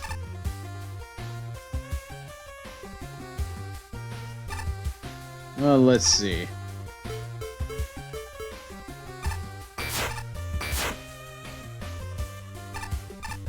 This was the secret plushie, though.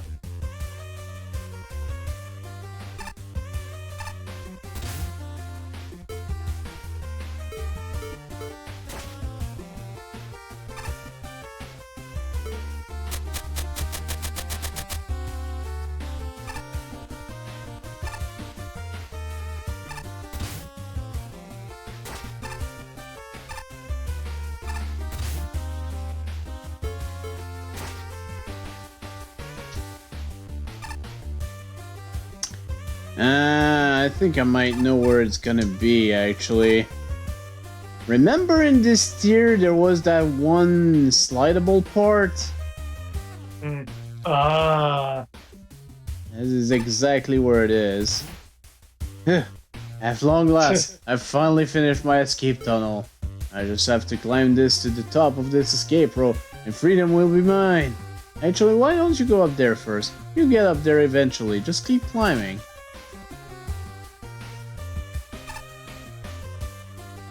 Will we? You see right there. Is it? Yep. Jesus, that blends in very well.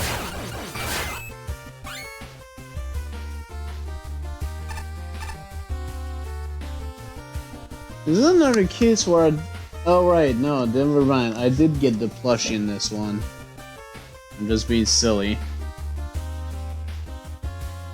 Man, it feels like so long ago since we've been to these early tiers at this point.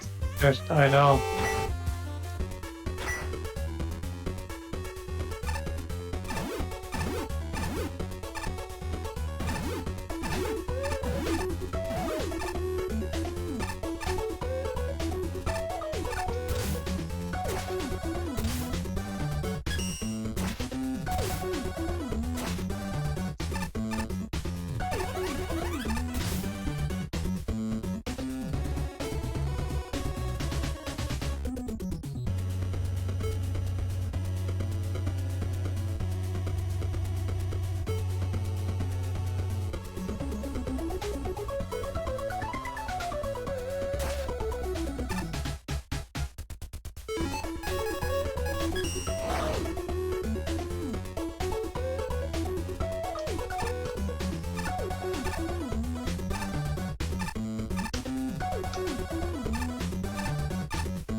I'm just clown, man.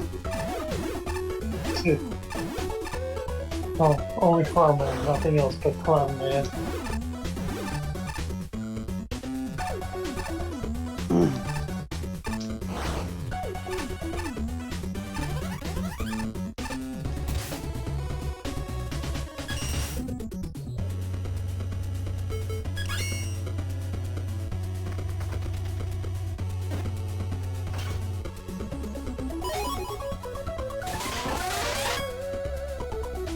Smush.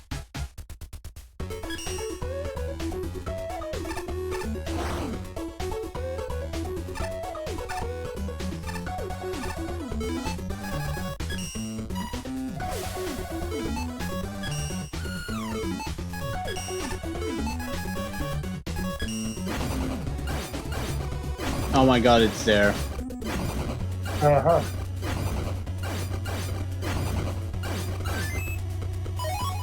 There you go. Brains! High-tech low-life plushie comes with piston power biting action. I'm all too. Brains.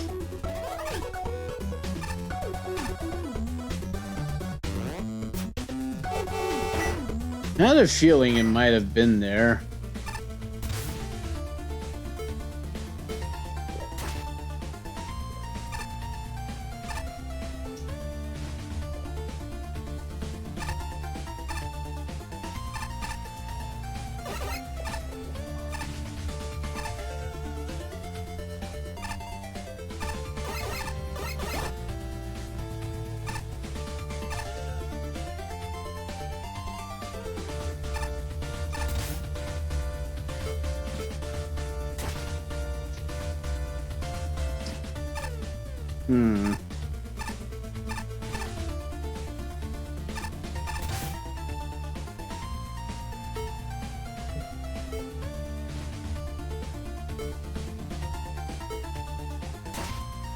Oh, I got the key. I got everything that was behind that. Oh, hi, Iceman. Iceman. Iceman.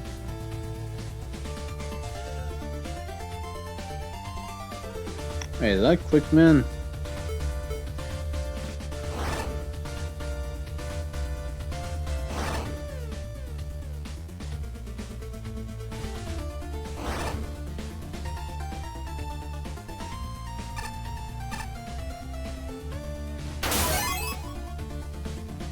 Oh. Well, there's a secret capsule for this tier. Improved, impactful, inexpensive. All boys report. This plushie is iconic, immaculate, inspiring. From Megaman 11. Dude, why?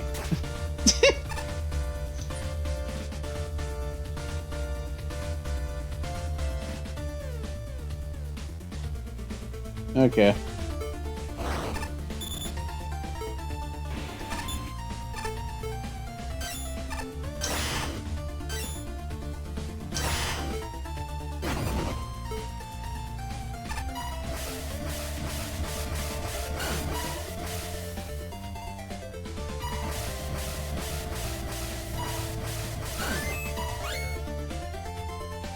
That was kind of an intriguing way to get that.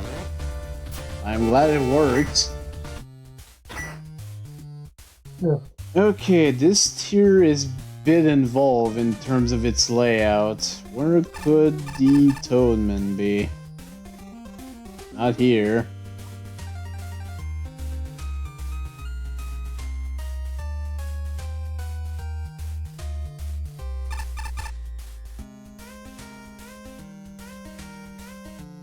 Alright, later, worse. Reverse.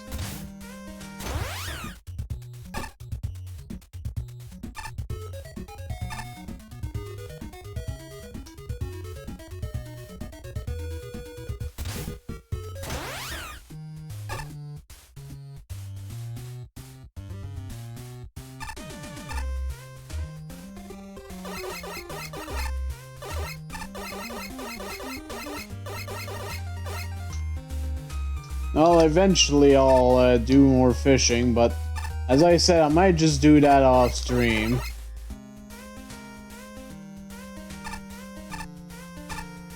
Aha! Yeah, there you go.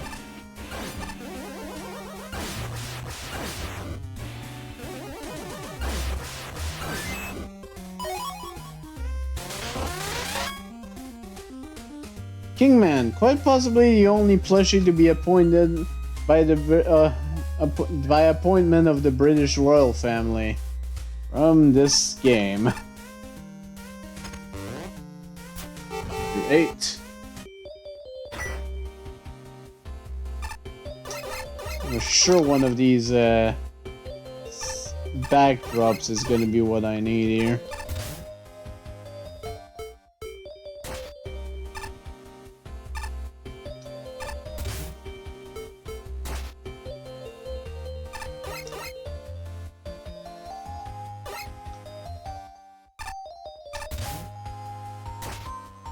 Oh, it's Asians!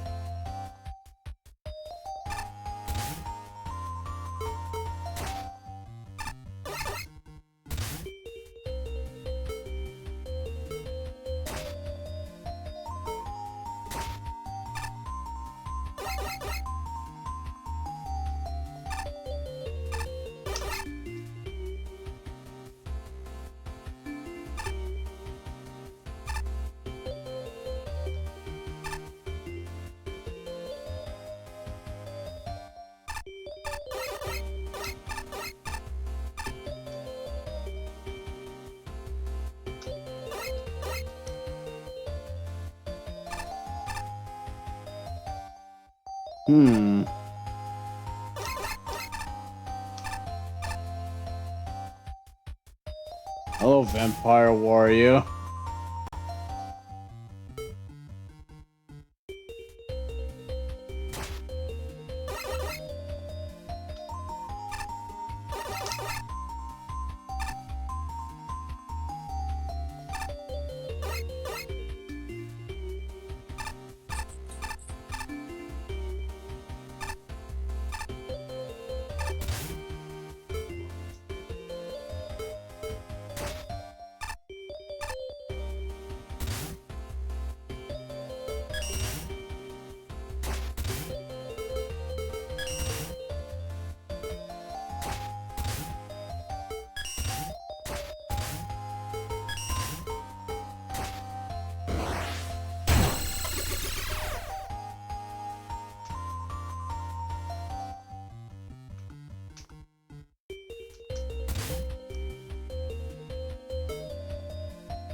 Maybe it's in the Magic Kingdom?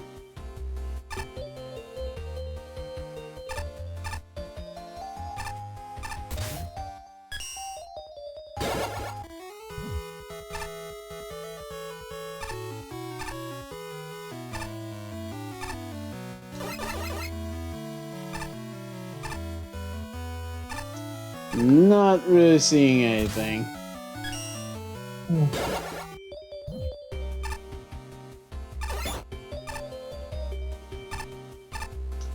Oh, this actually locks it back up.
Definitely missing something.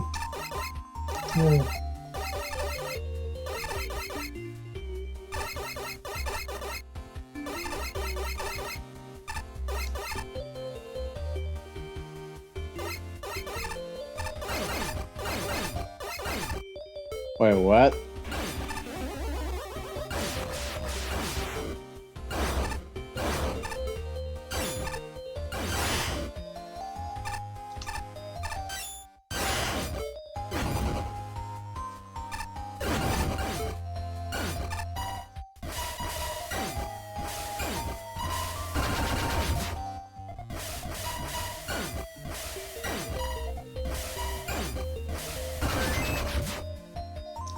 That might have been it?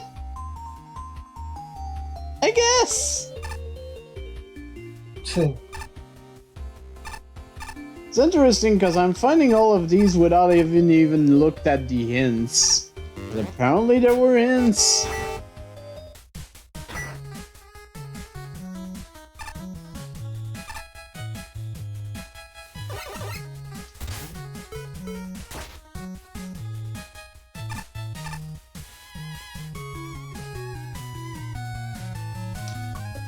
Ah, right, because it's that frog game that was never released over stateside.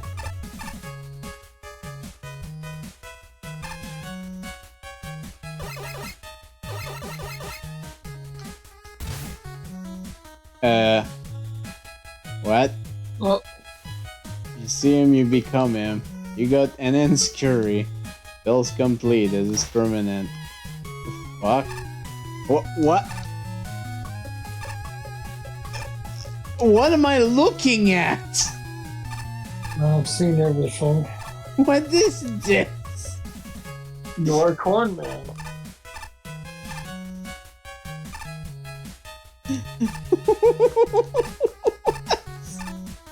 How the fuck are we supposed to operate with this?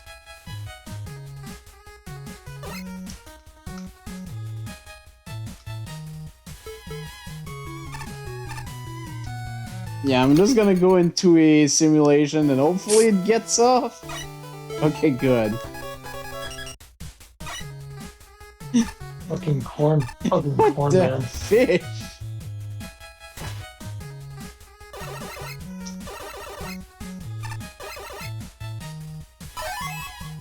Oh, there's the hidden capsule. Tackle fire with a gun. Is that a tackle fire? He's got a gun! Blam blam. Tackle fire with gun, the game. Wait, that's a real thing?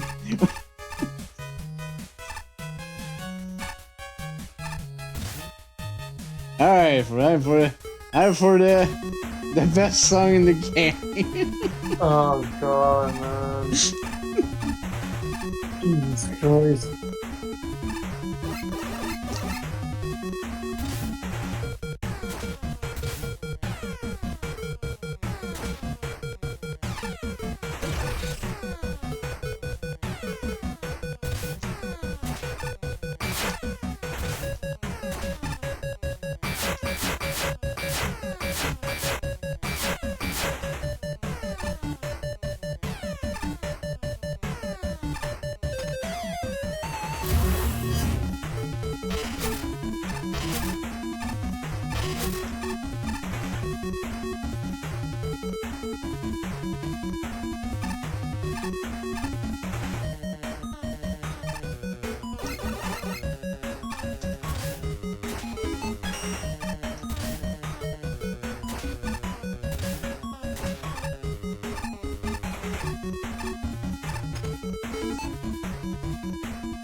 Okay.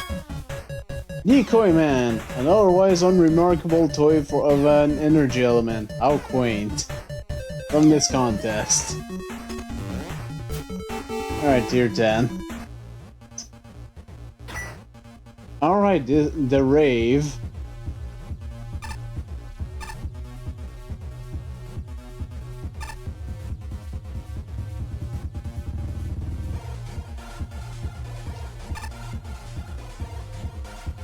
Ah, this is finally open.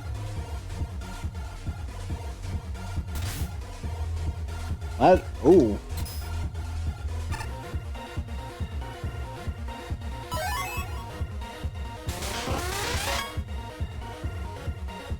Cool, Mr. Prague. It's been said that these programs occasionally partake in comedy as a pastime from Megaman Battle Network 5. Oh, wait, I thought there was... Well, this is a thing. So what's up with this? Young Gravity, welcome to Lateral. The name alone should turn you away. Seriously, don't go in there. You've been aboard the SSL Roy, right? It's modeled after one of its most infamous cabin. Yep, that one. Actually, I've not completed Make a Good Mega Man 48 hours, so no, I don't know. Good news, it's optional. No energy element, no trickster token. Heck, there may not even be a reward. If you're determined to go in, bring some W tanks and remember you can exit anytime things goes sideways.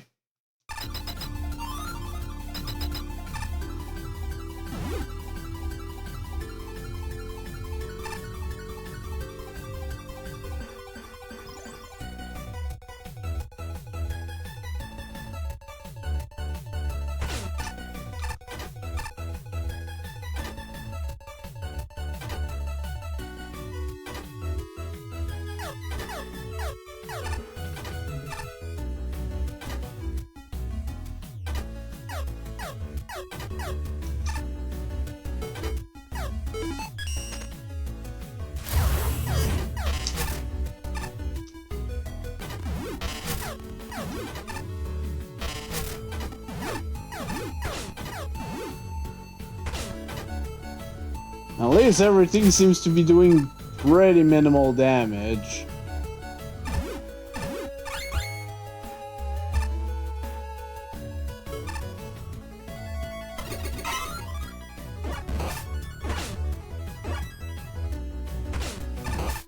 Oh, what the fish is this? Fish.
Well, I don't know what this level is, but yeah.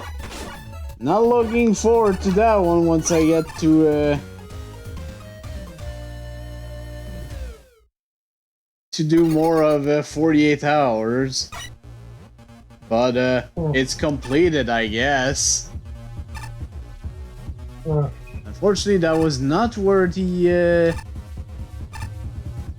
the capsule was there, but that's not where the Toadman was.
Hmm.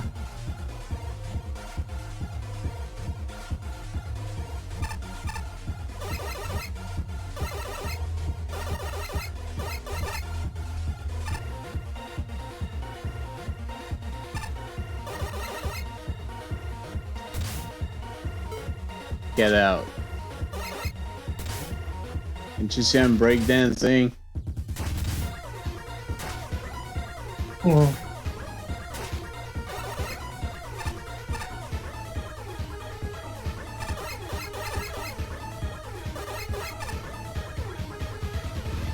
Yeah, the Toad dummy aunt.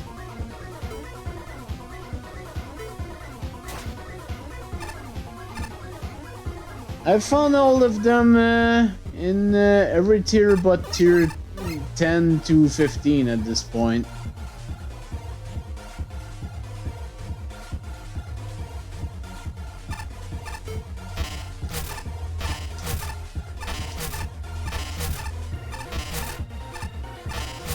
Wait a second.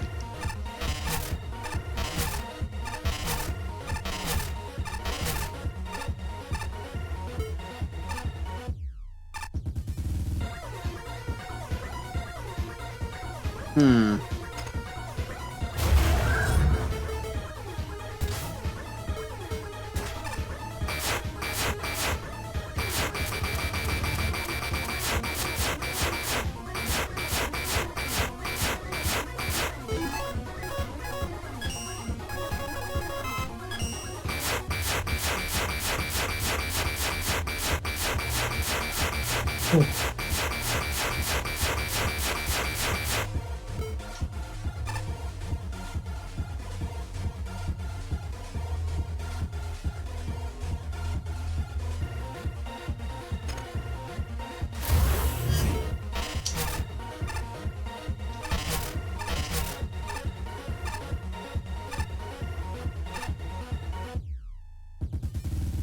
It really feels like there should be somewhere, something.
How do you hit this guy?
Okay, so I had the right ID, just wrong spot.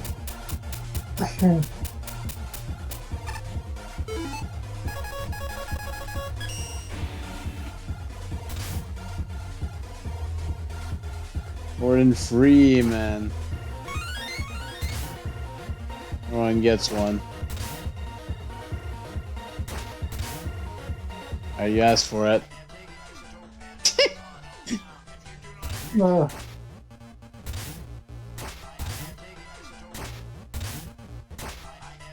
I'm okay with leaving this going. But that wasn't the Toadman dummy, though.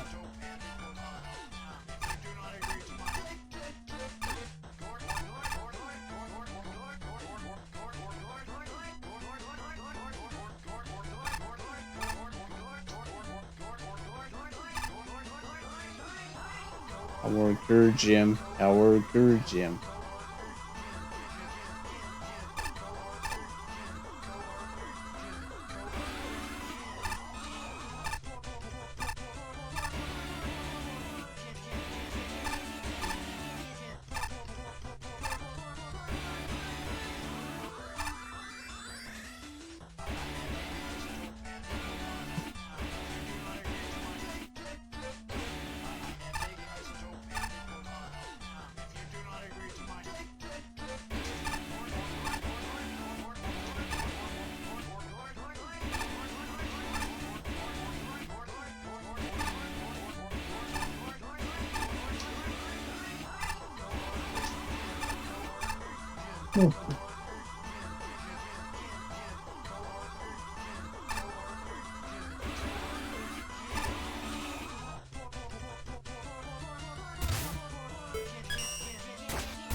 At this point...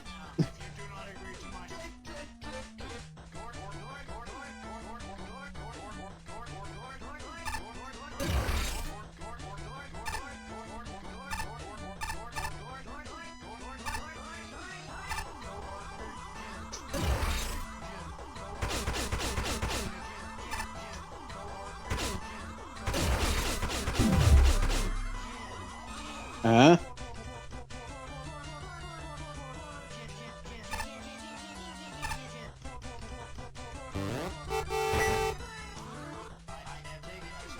Oh my god, the song keeps going.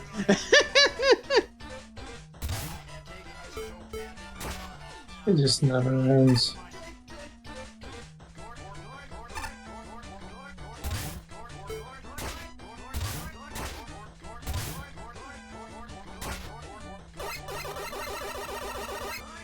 Where have I not checked yet?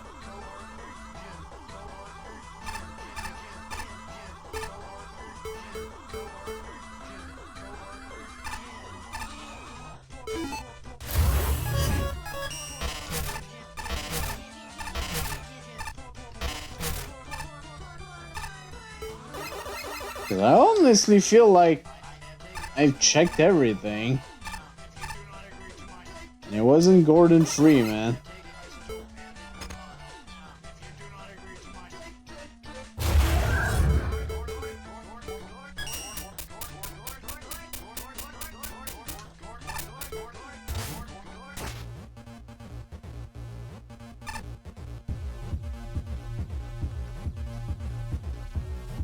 This is the only new thing that opened.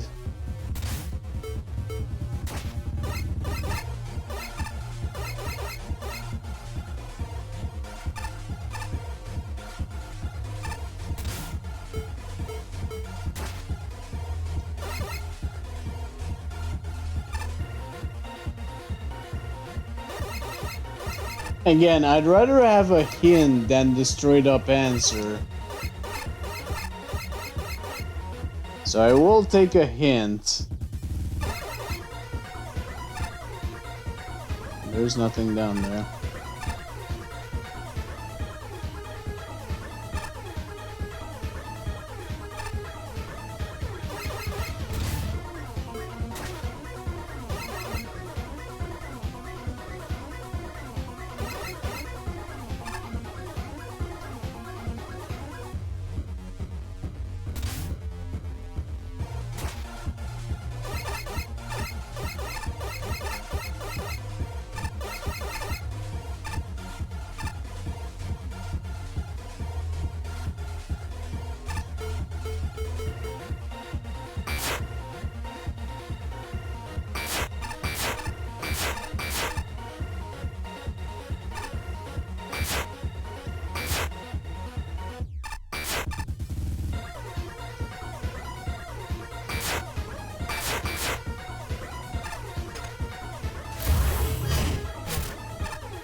I've seen Brakeman here.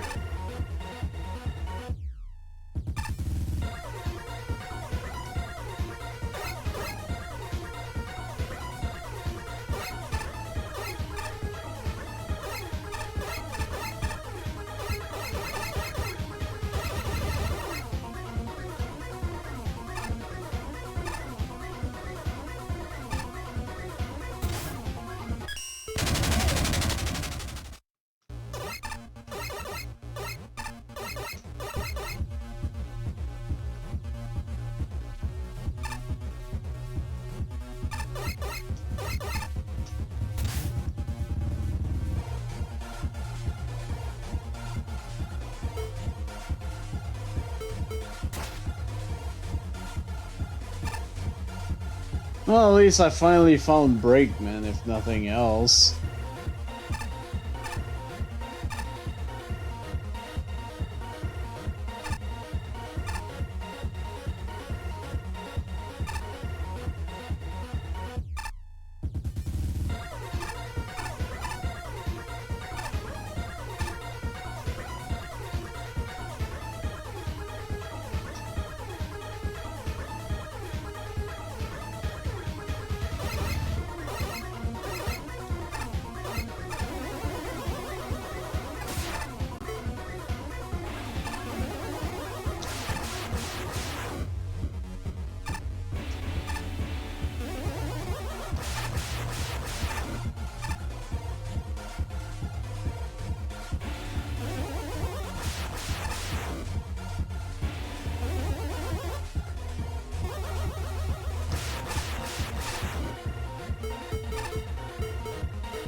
I must just be blind.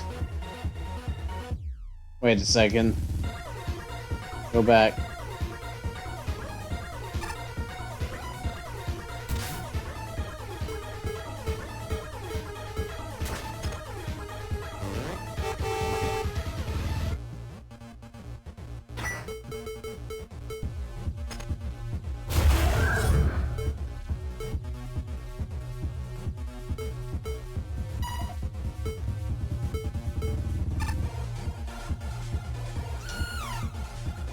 I think I saw it.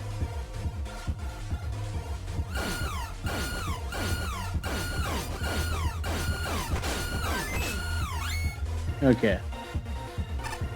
We got it.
Okay.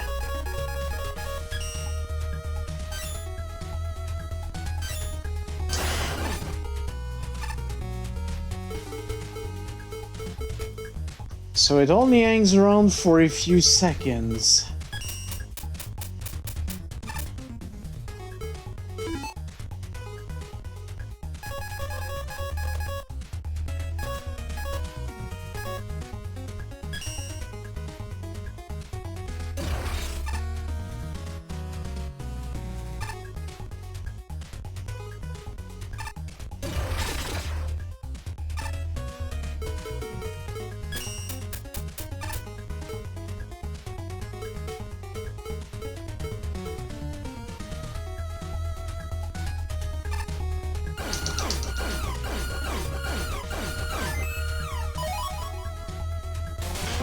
Got it.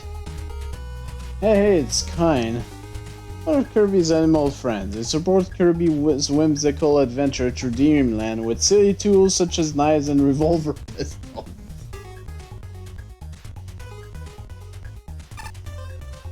Right, that's specifically the good Mega Man level 3 version.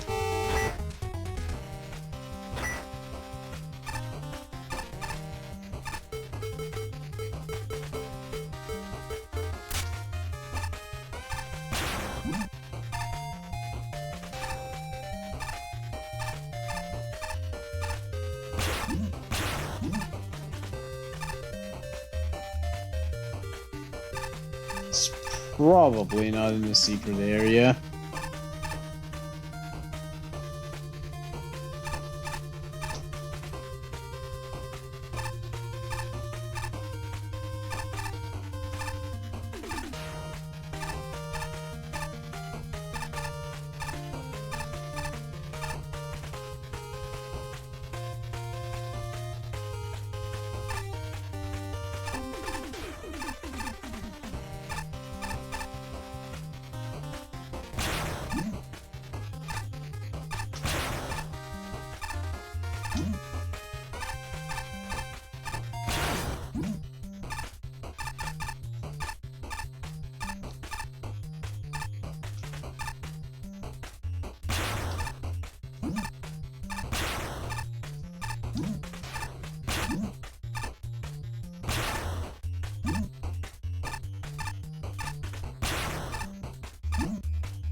Oh.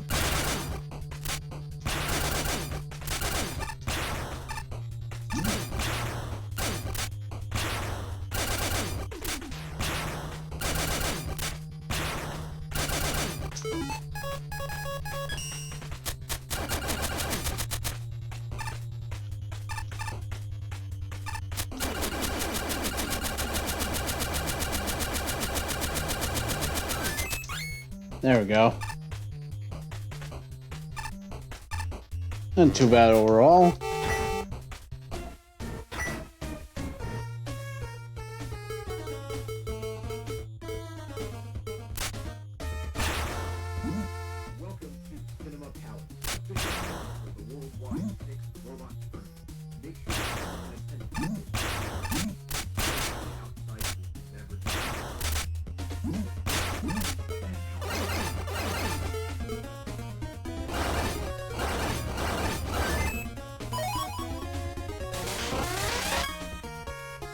Trouble, the one single robot who truly understands base. Inseparable, but in loyalty and constant fusing.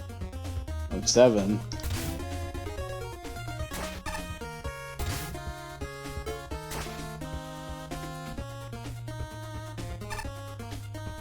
I don't know if that was the Toad Man though.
Okay, so apparently it might actually be. Oh, the gym, yeah.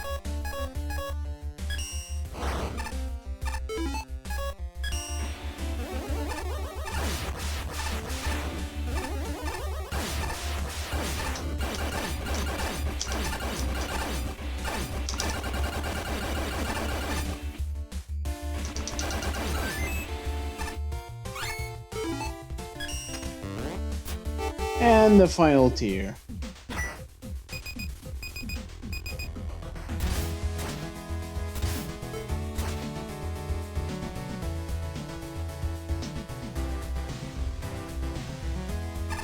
Actually, it probably would be faster to start from the top.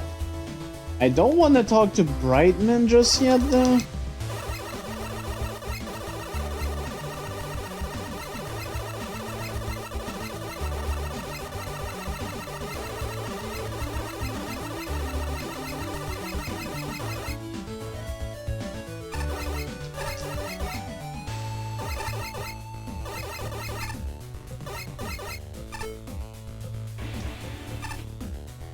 No, I didn't even notice that guy was there. Scream! Oh, pfft.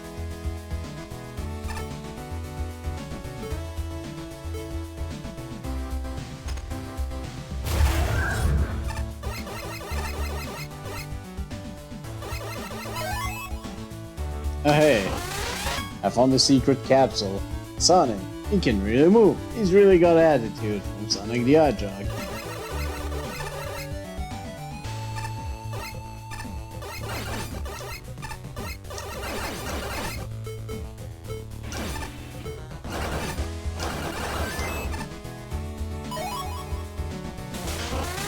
And that's it. An adorable weapon of mass destruction does not contain actual napalm.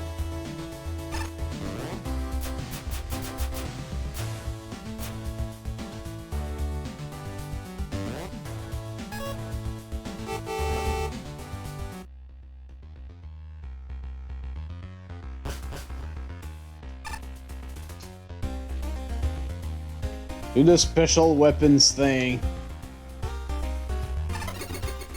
Unless the popcorn machine wasn't actually it.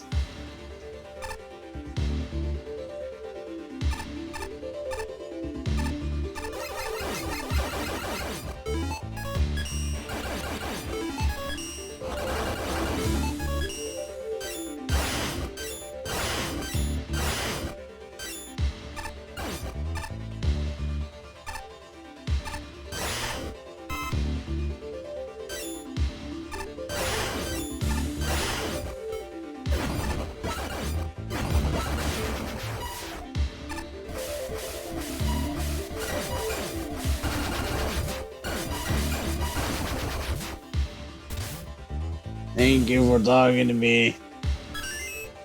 Yes, good. No more scavenger run. Your reward is nothing. That is all goodbye. Before you go, I best don't open you a burden. An extra layer of skin. Go and teach others not to goof off.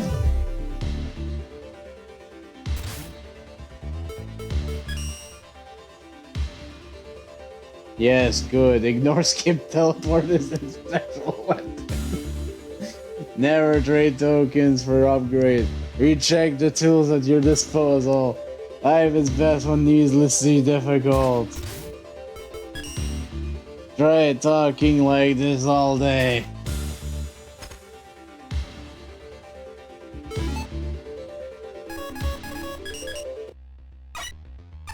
Oh, we've got a new costume apparently.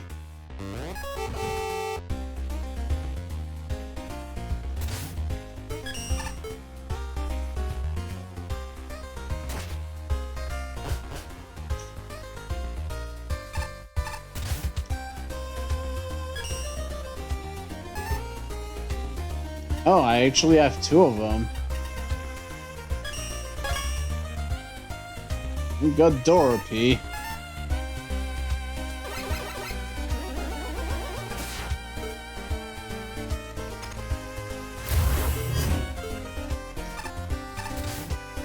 I don't know. I think I look more like a Francesca.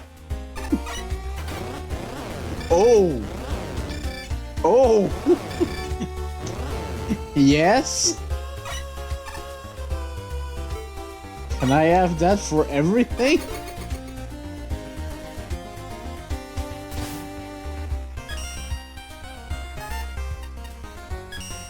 Alright, and trombone for Megaman Legend. I think I'll have curry rice today. Maybe spaghetti? I can decide. All I really want is a lunch.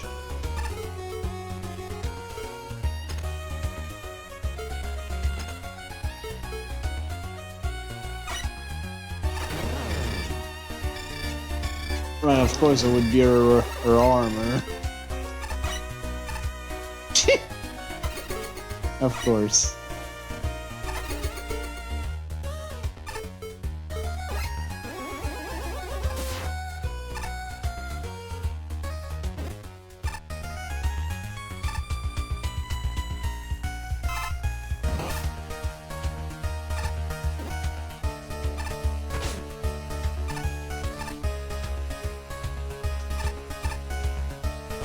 Hey, you know what? Sure, we'll keep trombone for now. Is there any other? No, for now that's the only one.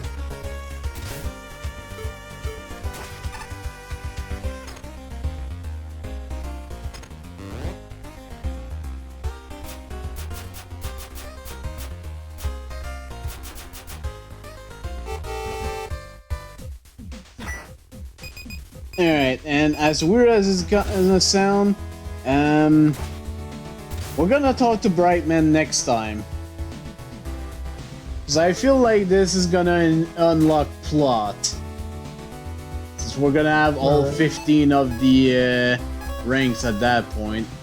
So yeah, we've done a lot. We've completed all the contest entries. So let's see, what's our 83.1? It's lower than I thought it would be. I guess there really is a T-Rex and all that stuff. But at least we're done with judge commentary, so things should move faster? Question mark. Anyways, let's see if there's anyone I can redirect you to at this hour, because it's kind of late.